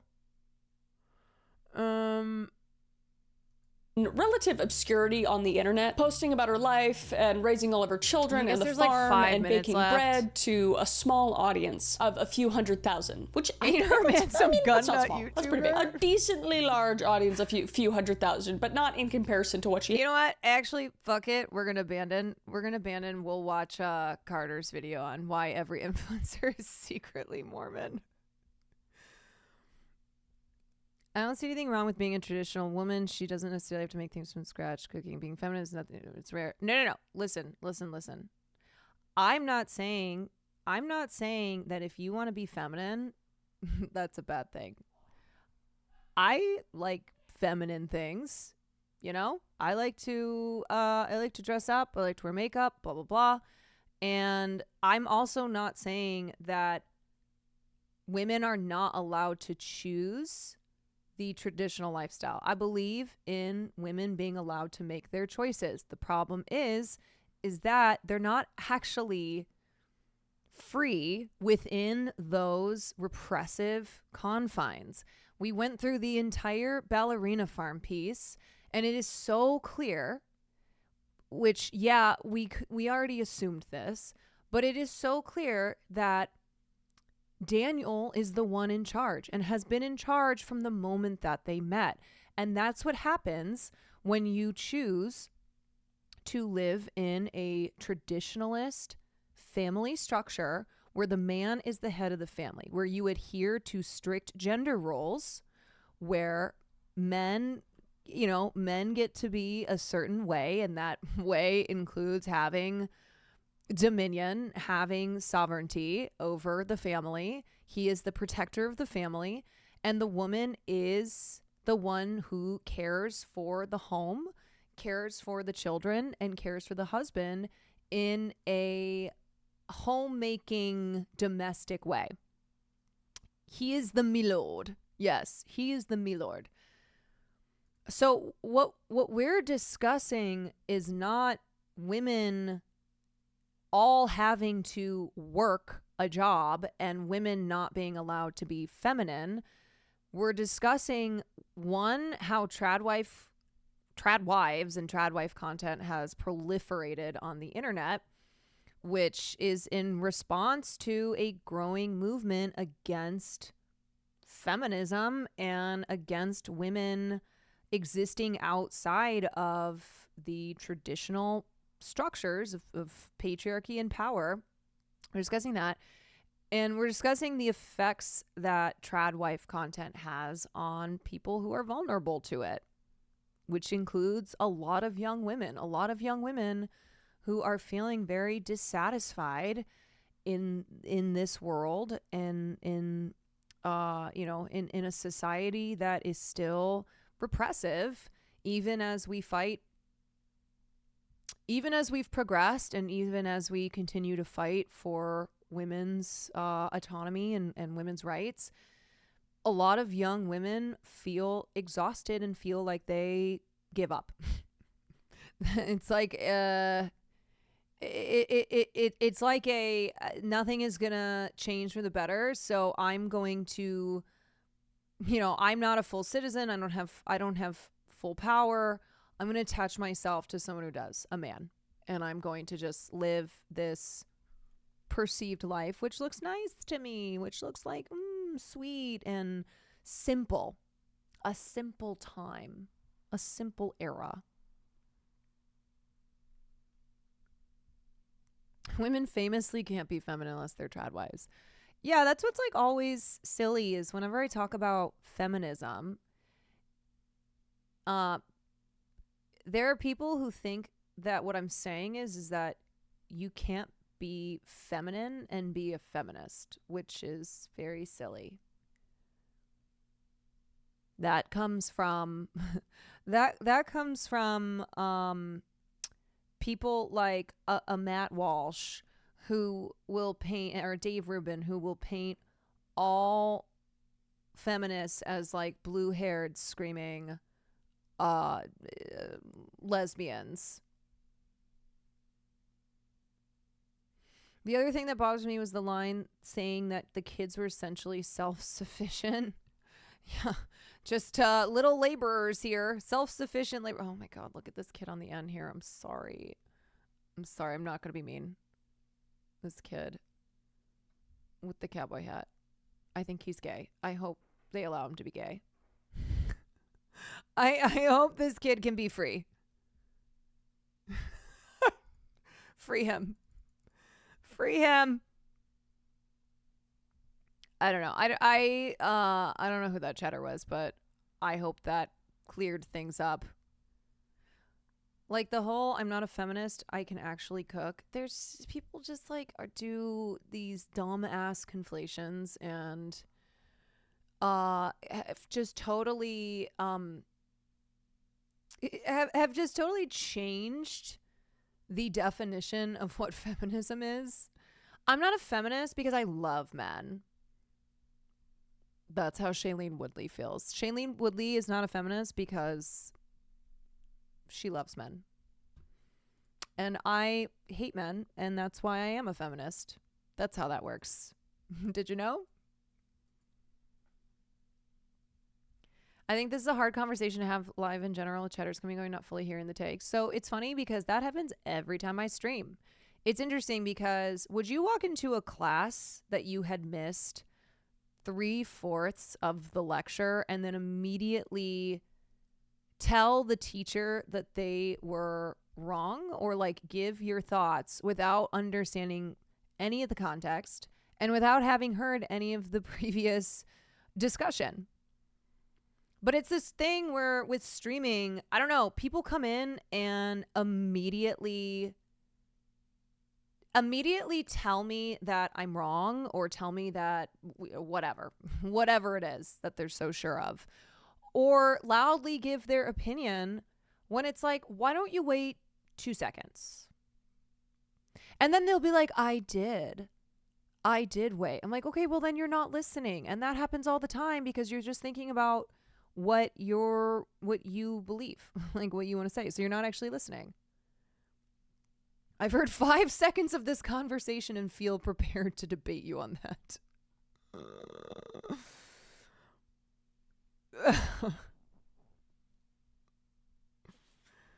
Oh, yeah. Yeah.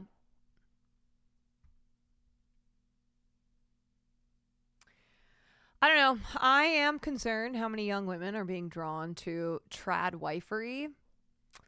How many women are willing to adhere to regressive gender hierarchies and are willing to treat men as the overlords of like, yeah, life is easier when men are our overlords. Do you understand that your life is hard because men are your overlords? I mean, capitalism is your overlord, but like talking specifically about patriarchy, like you are struggling for wage equality because of the fucking patriarchy, man. And so you're not understanding that the solution, and this is my opinion, okay? This is how I believe. But you're not understanding that the solution to the systemic problems of the world that you are existing in is not to hand the keys fully to men and go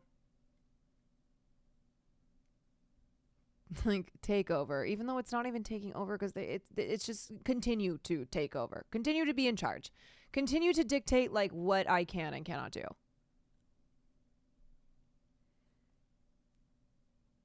And it's interesting because I have a couple friends who they're not Mormon, they're not like they're not of the trad wife. They're not of the trad wife type that we have been discussing here, but it's a different kind where they have basically submitted to men because the men that they're with have the money and pay for their lives and therefore exert control over every element of their lives. And I know that these women feel powerless, and I know that they feel powerless because they are financially dependent on their on these men who use that dependence to their to their advantage, to like dictate what my girlfriends can or cannot do.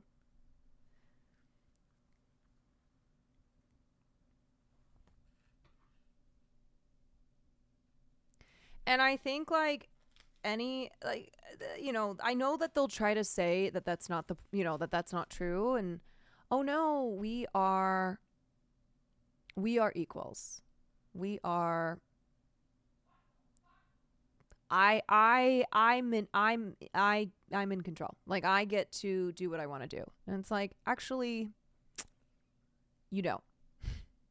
And I know that because there have been instances, and I don't need to give examples here, but enough instances to demonstrate that that's not the case. And it's not the case because it's not only not your money, but you're dating somebody who uses that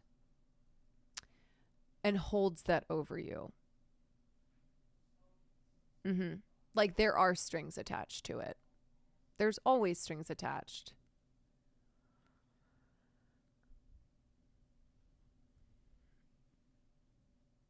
Many of the trad wife influencers also have jobs as influencers, aka not being 100% dependent on husband's income, what they promote. Well, that is the irony in like you're promoting a life where women are the caregivers, they take care of the home, they take care of your husband and kids. They live this domestic, quaint lifestyle, but influencers, by default of being influencers, have jobs. Like they are making money. They, even though they still adhere to the regressive structure, like they do have financial independence unless unless that money just goes straight into their husband's pockets. I don't know the specifics, but the trad loophole.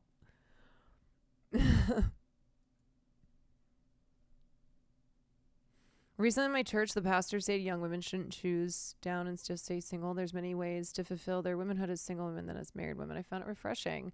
Look, not every pastor is out there preaching oppression. Some of them are actually cool and progressive. Oh God, the trad wives are already attacking the writer of the article, saying that she was biased. Of course they fucking are, dude. Dude, let me see this. Of course.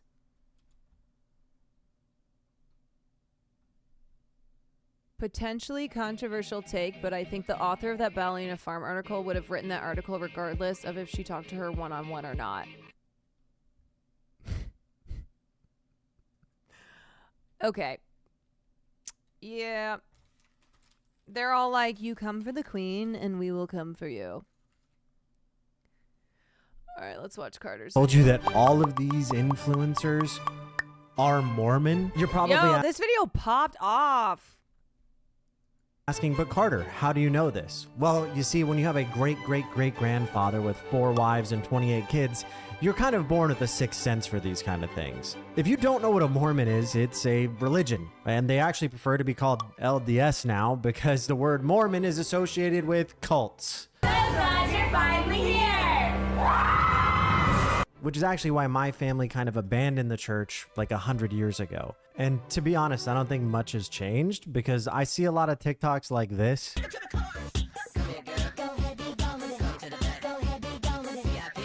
You can't tell me that doesn't seem a little cult-like, right? What's interesting is right after the last president of the church died, the new president, President Nelson, stepped in and instantly had a prophetic vision. Oh, dude, no wonder Carter was in here earlier. He popped in when we started this conversation. No longer be called Mormon, we will be called the Church of Jesus Christ of Latter-day Saints only. And that was shortly after they had just ran a whole campaign called I'm a Mormon. Я врач, нейрохирург. Я Андрей Климаш, и я мормон. Зовут Михаил Зарецкий, и я мормон. そして私はモルモンです. What? Mein Name ist Christian Bolt und ich bin Mormone. I'm a husband, I'm a father, I'm a Texan. I believe in serving others. My name is Eric Cooper, and I'm a Mormon. So at this, there's a whole branch of the Kwan family that are super duper Christian, and that's because a long time ago, when Christians went east and spread the word of Jesus, one branch of the family, I don't know, like great grandfather, grandmother of that branch, they became Christian because of these missionaries. And so from then on, the whole, like the subsequent generations were raised super duper Christian. So it's very funny because when I went to a family reunion and like my family, my immediate family, not religious. And same with like my second cousins that I'm close to. So like the family members that I'm closest to, like if we were to have a mini family reunion, no Christianity, no like religion. But I go to this reunion and there's like a segment for, it was like prayers, but then it was also Bible study. I was like, Bible study? Huh? Like I expect the lectures on, I don't know, things like Alzheimer's and explaining the science behind it, you know, all like nerdy stuff. I expect those, but I was really blown away that there was multiple Bible study / religious segments. And that's how I found out that one specific branch of the Kwan family are extremely Christian because they got missionaried. Yep. At this point, they should probably just give up being called anything besides Mormon. Aside from those who have explicitly told us they are either ex-Mormon or are currently Mormon, a lot don't tell us because of the stigma attached to being Mormon. So why is it that so many Mormons are successful influencers? But right before we get into that, let me just give you a really quick rundown of what a Mormon is. I'll make a whole video maybe one day about like the insanity of the history of Mormons and like Joseph Smith and stuff. Yes, but do this it. will do for this video. Mormons believe in a thing called the Book of Mormon, which is essentially a DLC for the Bible. It is what God forgot to put in the last other versions that he did, or what the Pope has forgot to put in there.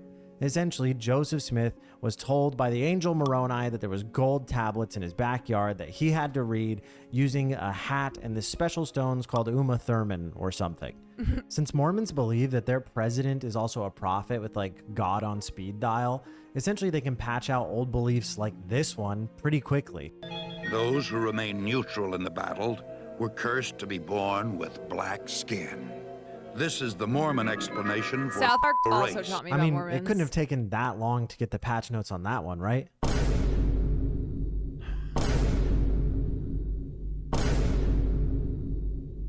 All right. I don't think actually most Mormons believe most of these rules, especially the old ones. I mean, look at Taylor here. No, I really don't know. When I moved to Salt Lake City when I was in high school, one thing you definitely learn is that modest is hottest, or at least that's what the Mormon girls always said. The internet really Except is for equal when it came to athleisure wear. And you know what? I found that there's a lot of loopholes with more. Wait, CIA Johnny Harris is a devout Mormon? Really? He was. Okay, he was. I see. God, there's so many more Mormons out there than I thought. Mormons. Helping my Mormon friend with soaking. But back to the topic of this video. How many influencers are Mormon? Honestly, it seems like almost any time I find a new big influencer that I like, whether it be on TikTok or YouTube, they're Mormon. And those numbers become more inflated the moment you get into family lifestyle TikTokers or YouTubers. I mean, do you guys remember this lady, Nara Smith? Yeah, she made the rounds like a year ago because everyone was wondering what religion or whatever she was because she was making I do love that trad everyone wife had style to- videos. everyone's like, she's gotta be this lady religious. got hundreds of millions of TikTok views. Like a Mormon psyop. She was invading your TikTok For You page, trying to destabilize you like you're Chile in 1973. There's actually this really good article by Stacey Lee Kong that goes over the whole stay-at-home mom thing that Nara Smith is promoting. Essentially, Stacey says being a stay-at-home mom is not easy. There's no stay-at-home moms switching dresses in the middle of a meal to finish their TikToks without getting a spot on it. I mean, come on, kids are messy. Oh, we spilled a little, but that's okay. Oh, don't look at it. Oh. I actually think there's probably several reasons Mormons succeed so much in the influencer space, but the number one is privilege. Most Mormons have more money than the average American. Most Mormons work for Mormons making more money. The Mormon Church is incredibly wealthy. At this point, it is more wealthy than the Vatican with something like $100 billion That is fucking and owning like a insane. giant chunk of Florida Maybe I and should be several other Mormon. states. The reason we're probably seeing so many momfluencers who are Mormon is because they're told to stay home. They're told not to have a job. Women are seen kind of as second-class citizens within the Mormon Church. And because of that, they want an outlet. Everyone wants a hobby or to work towards something. And social media is something that they can do from home without being seen as like a job or whatever.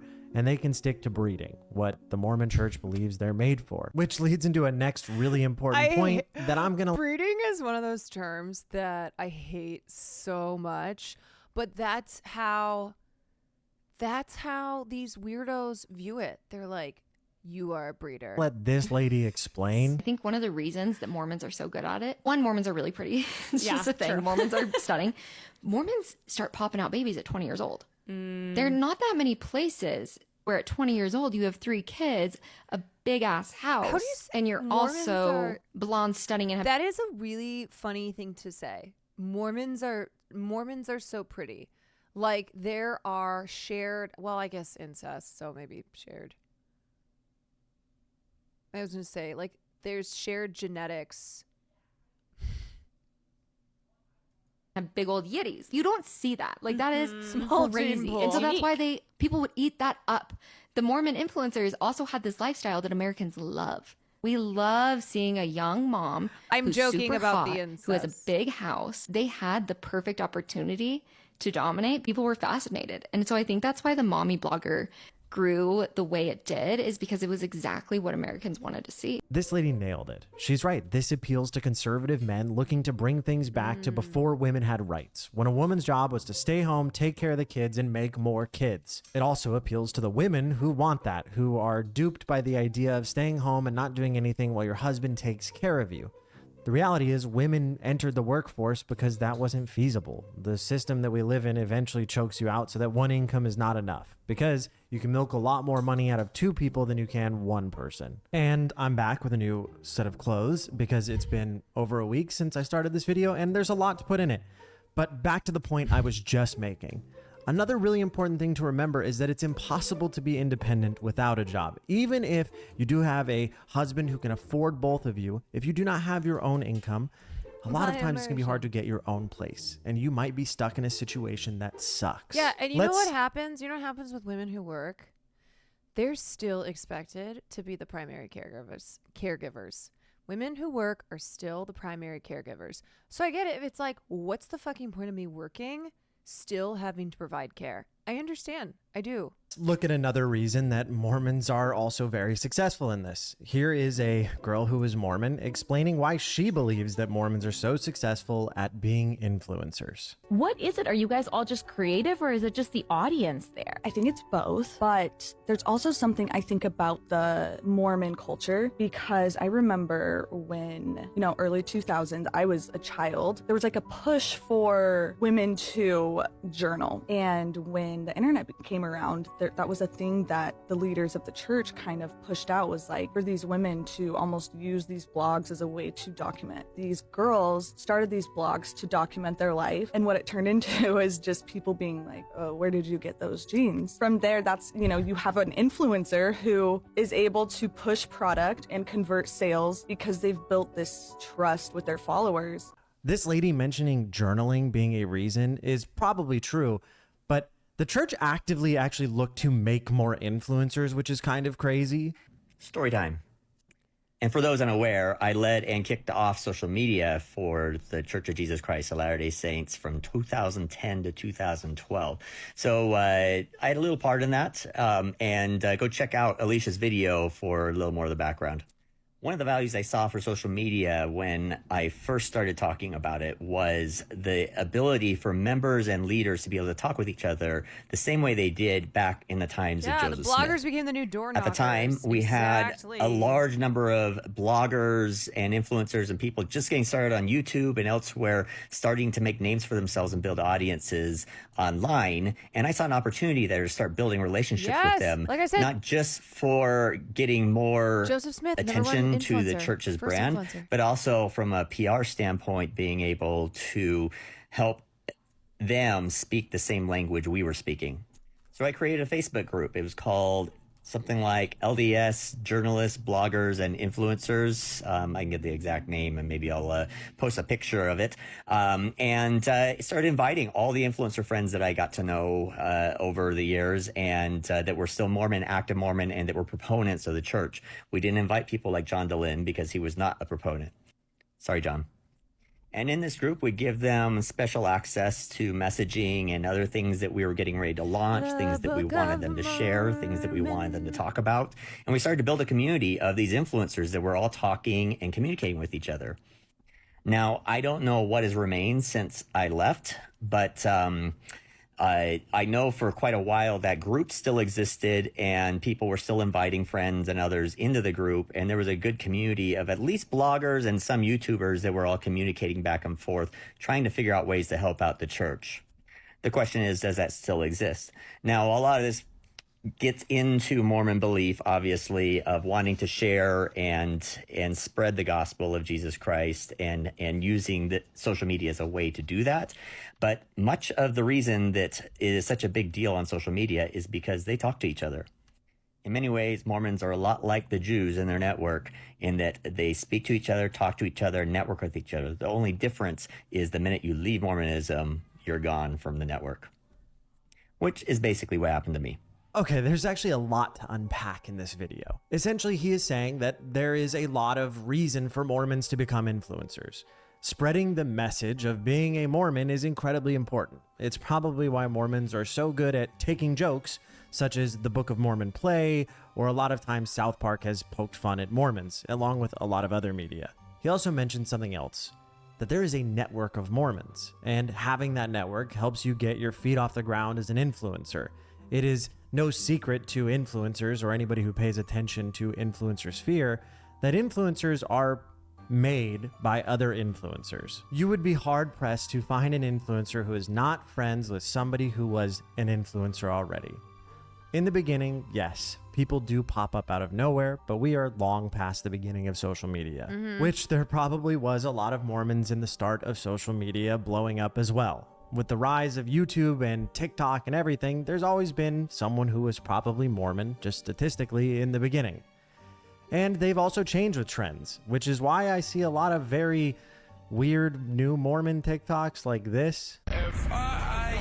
Are we swingers? We're just friends. So don't go look at me with that look in your eye.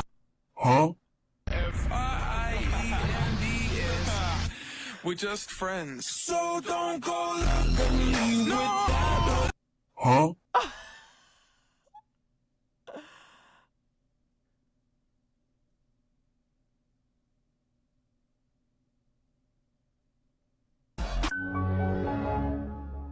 So I guess anything to get new members in the door of the church at this point.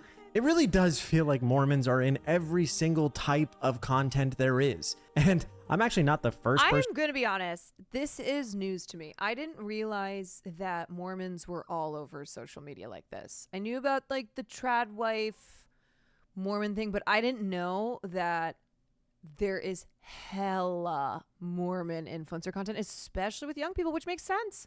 I get it. They have to keep recruiting people. And what a great way to be like, look, we're like young, hot Gen Z people who just happen to be Mormons. Person to notice that Mormons have infiltrated pretty much every aspect of content creation. Yes, they are, and so is every influencer you've loved for the past decade. Finally, a chance to share an elaborate diagram. I believe all Mormon influencers fall into one of these main three categories. One, luxury. These are the OG 2012 fashion bloggers who are still doing it and raking in the dollars. Focal points will be swipe ups during the Nordstrom anniversary sale, taking professional photos as they cross a busy street full of taxi cabs on New York Fashion Week, and home tours of their shoe closet, inside the regular closet, inside their cloffice. This category is obviously ruled by the Scala sister dynasty. Two is chill. It's about not trying too hard to look cool. This is terracotta earth-toned linen bedding, an Instagram full of refreshingly artistic film photography with a focus on imperfections and letting them Think about how pervasive Scientology is in Hollywood. Here's the difference, though. Scientology in Hollywood, it's more under wraps. Scientologists who are celebrities, they don't go around, most of them, especially the big ones, they don't go around like publicly talking about Scientology, at least not anymore. It is something where you're surprised how many people are in Scientology because of how good they are at keeping the secret. Yeah, like they don't go around doing influencer stuff like this. Be real. They are outdoorsy and like always in a hammock. Our chill queen is Amber. Others include JC Marie Smith and Sydney, formerly known as the Daybook. If you fuse these two categories, it's effortless glam. It's terracotta vibes and a makeup team in the birthing suite. It's Kara and Tent. And third, the energy category scares me the most. So many Instagram reels and letterboards and clickbaity videos with titles like 6 life hacks for taking 8 kids with broken legs to Disney World, with faces like in the screen grabs, you know? It's most obvious in this category that the internet is their revenue stream and their social media choices are driven by that. That's fine, however, questions are raised when so many of their money-making videos heavily feature personal details about their children, you know? It's Jordan Page, it's Shannon Bird, it's anyone with an MLM. And I do think there's a bubble within this bubble of the evangelicals, the ones that truly make Mormonism the core of their brand identity. It's Al Fox Caraway or Nini dialogues. In between energy and chill is vibing enthusiastically. This is a big, powerful category. It's the big families, big energy, the outward appearance of having it all, and a cozy family night in the backyard or in Peru. Examples include the Bucket List family, the Divine family, Taza, and all the Hawaii moms. Last but certainly not least, energy luxury makes a chaotic public display of wealth. And you know who it is, right? Yeah, it's Turtle Creek Lane. I'd also put Sarah Tripp of Sassy Red Lipstick in here. You know, flaunting a bold lip and a fat wallet. And they're all Mormon, whether by their own public declaration or context clues. Maybe I just like had a life back then, but I don't know a single one of these people. But I don't doubt her. There is a lot of Mormons. And as I was making this video, I discovered a very big YouTuber is also Mormon. And I'm not talking about the CIA one. I'm talking about Jerry Rig Everything, which makes a lot of sense when you consider he's building an entire bunker. Mormons love two things. They love God and preparing for the end of the world or a bad day. And that is one of the several signs that people like myself use to identify Mormons. When you know what to look for, you notice they're kind of everywhere. Because I said at the beginning of this video, I have a Mormon sixth sense, and that Mormon sixth sense is just observing things that all Mormons do. Or at least most Mormons do. Because as you've learned, not all Mormons follow the rules.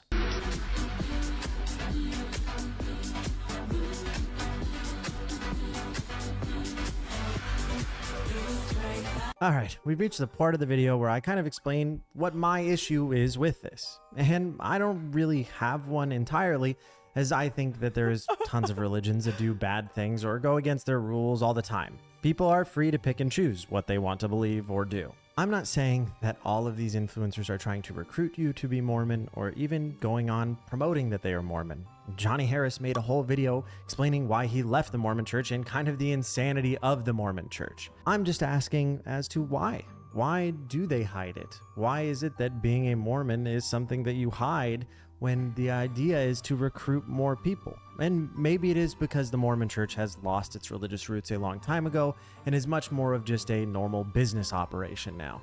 Or maybe it's because they are ashamed and they are making content, like I mentioned earlier, to just secure financial freedom. I have my own personal problems with the church. The church led to... Well, I think it could be that, okay, Mormon has a really bad connotation.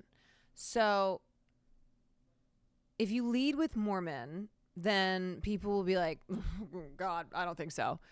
But if you draw them in with, like, I'm just a hot person, look at my life, blah, blah, blah, and then they find out you're Mormon, it almost like softens the blow and also could, like, I mean, could draw people in if that's what their goal is. You know?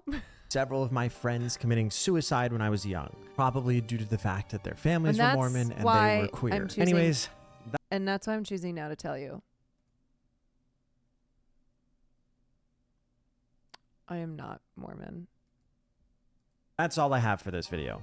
Sorry it took a little bit long. Like I said, I'm trying to upload weekly, but sometimes videos get a little bit big. And this video probably will need multiple parts, as there's an entire sect of like MLMs that I should talk about in relation to the church and how they got all their money. The church is incredibly crazy in their history. Also, Johnny Harris never finished that really interesting series. Aside from that, if you liked the video, subscribe, like it, whatever YouTubers tell you to do, and check me out on Twitch. I'm live every day at 7 p.m. PST over on twitch.tv/Carter. Bye-bye. No, he's done more, or he just hasn't done one in a bunch. What if I told you that he does really good commentary videos, and somehow he has time to do it and still streams every fucking day, and I'm over here like, I can't do both, and he's showing me up. That's embarrassing. First one that popped off, 178,000 views. It's one of those things where it's like, when you really like a video, go subscribe if you can. Please subscribe. My YouTube has stagnated, y'all. I haven't really been working on it. I mean, I have an editor, but I myself have not put any effort into the YouTube. But it's hard. It's hard growing on YouTube. Like at first you grow and then you don't grow. Last YouTube video was good. I don't remember what it was. Hogan, thank you for the gifted. Yeah. I'm a little stagnant, which means I need to do some more content. I gotta put some more stuff out. I really have been saying that I want to do timely videos. Like I want to have my editor who normally just does polished video. Like she'll just take something that I talked about, could be 3 months ago. But I want to be putting out more because I think more helps with growth unless like the videos take a long time because they're very well researched. I don't know, because mine are just cut from my streams. More content and diversification channels. I know. It's like one of those things that causes me to have hives. thinking about all the other platforms and having to put content on all of them and diversifying and continuing to like grow everywhere. Yeah, I have a shorts editor and then I have a longer form editor. It's fucking drag. Yeah. You're Blau and Elms guy. Oh.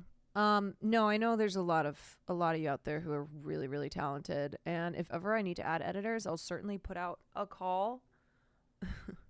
Have my people call your people. I'll certainly put out a call. I just don't even know right now, like I'm still always caught between, okay, do I just keep doing what I'm doing with the YouTube videos where I cut from my streams, or do I try and make actual commentary videos for YouTube? I never watch your YouTube because I basically watch all your streams, so I don't really feel the need to. Okay, well, if you're really a dedicated member of the Quantarage, you will watch every single thing I put out. I'm just joking. Can you not have a comfortable living being a 2 to 4K Twitch streamer? I legit don't know. No, it's not that. It's not that. Like, I do well with Twitch. It's just like me. I don't know. It's not even like it's not even just like about money. It's growing your whole brand so that you like more people see your stuff. I don't know. And like if you bring in out, yeah, I actually don't really know how that works. I don't really know like if people who watch me on YouTube find my videos will then go watch my stream. Yeah, it's just all connected. Yeah. I don't know. You feel like it's a necessary evil to grow on any platform? It's not like it's a necessary evil. It's just I still know so little about content creation, and I really despise the word algorithm. Really despise the word algorithm, and I don't know. There's just a lot to think about as a content creator, and like needing to be putting out content on all different platforms, because not everybody watches content on every platform. I didn't know you post on YouTube until just now, bro. Oh, exclamation point YouTube. I should be better about saying please go follow my YouTube. Also follow my YouTube so I can justify paying my editor. Because that's the other thing too, is when you are putting out content And especially toward like in the beginning of doing things, and even though 2 years is like still the beginning for me, you spend money on making that stuff. So you want to justify it by getting the views and like having it be worth it. Like, oh, people are actually seeing this.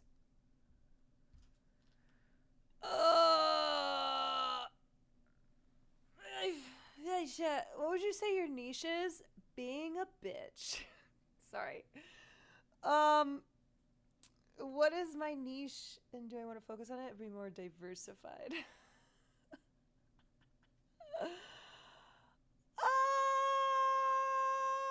My niche? I don't know. I mean, look, on Twitch, probably pop culture. I feel like there's less people around my size who consistently cover pop culture. YouTube, there's a ton of pop culture commentators. I don't know. My niche is just being a dumb bitch. Yeah. Movie, pop culture, political commentary. Brett Summer, baby. I feel like you would benefit from people discovering you from other platforms because Twitch audience is still... Oh, yeah. No. Twitch is very male gamer type. For sure. The tough thing is like, I have done a bunch of collabs, but my content is really specific. And so collabs are good. Collabs can be good. And I know that like a lot of you are here from collabs, but also if you collab with the same people who you will draw in viewers who are interested in your content, it kind of dries up after a while. So you have to like keep doing new collabs. But I also know that there are a lot of streamers where if I collab with them, it probably their viewers are not going to be interested. They ain't going to be interested in what I'm offering. Face, like I don't even know what I would do in a face collab. And then when people come to my stream, I'm like, hi. I was interested. Yes, yeah, I know. There's people who I'm sure have found me through content creators that I would not expect, but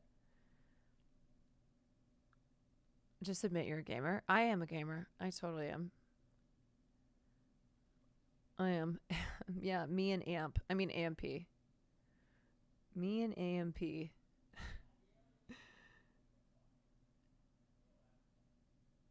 Yeah, Cutie's been great for a lot of people finding the stream. Me and Asmongold. That would be quite interesting. Have you met Sam Temple? Yeah, she's great. I love Sam Temple. We went and did what's the art thing called where I made the barrettes and you can make like a phone cover, whatever that is. Sam was there. Debate Asmongold. I'm like, what? What?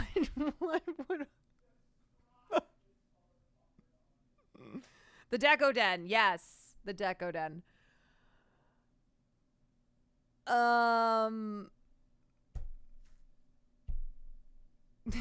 Yeah. Well, I don't know.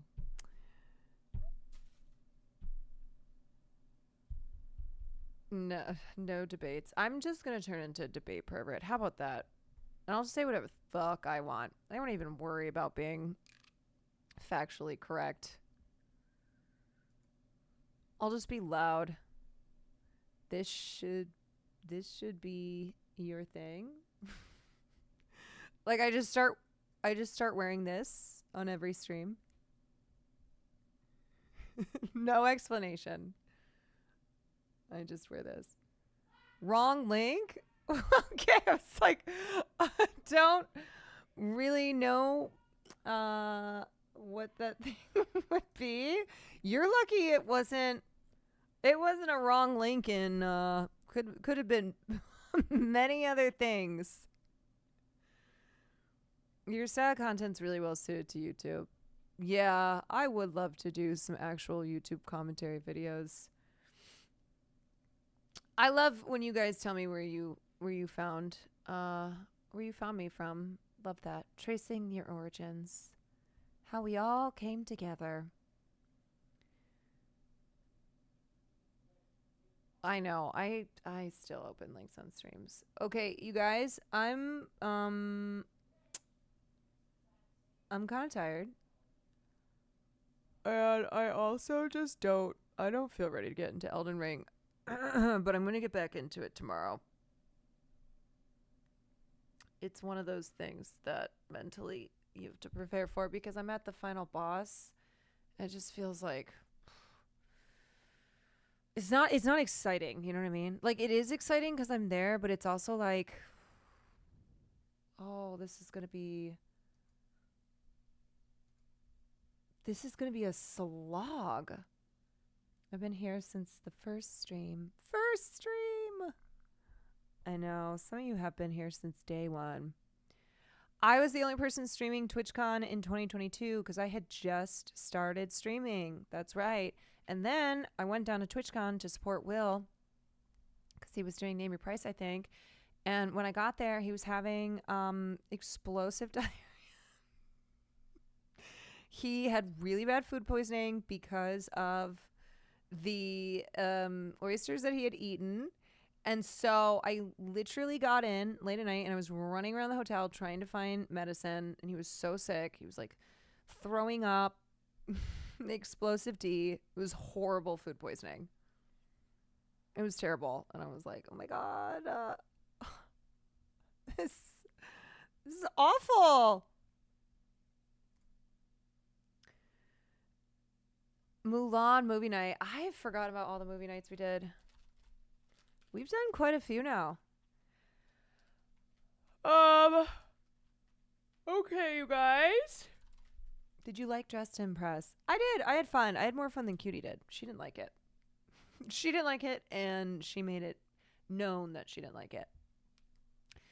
All right. I solemnly swear I'm going to get back into Elden Ring tomorrow night. And if not,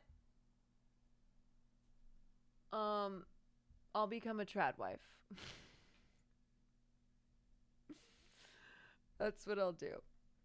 Thank you for another great stream. Thank you guys for being here. It's never lost on me. I know I say it all the time, but it's never lost on me that you could be spending your time elsewhere. And so I'm very grateful for you being here.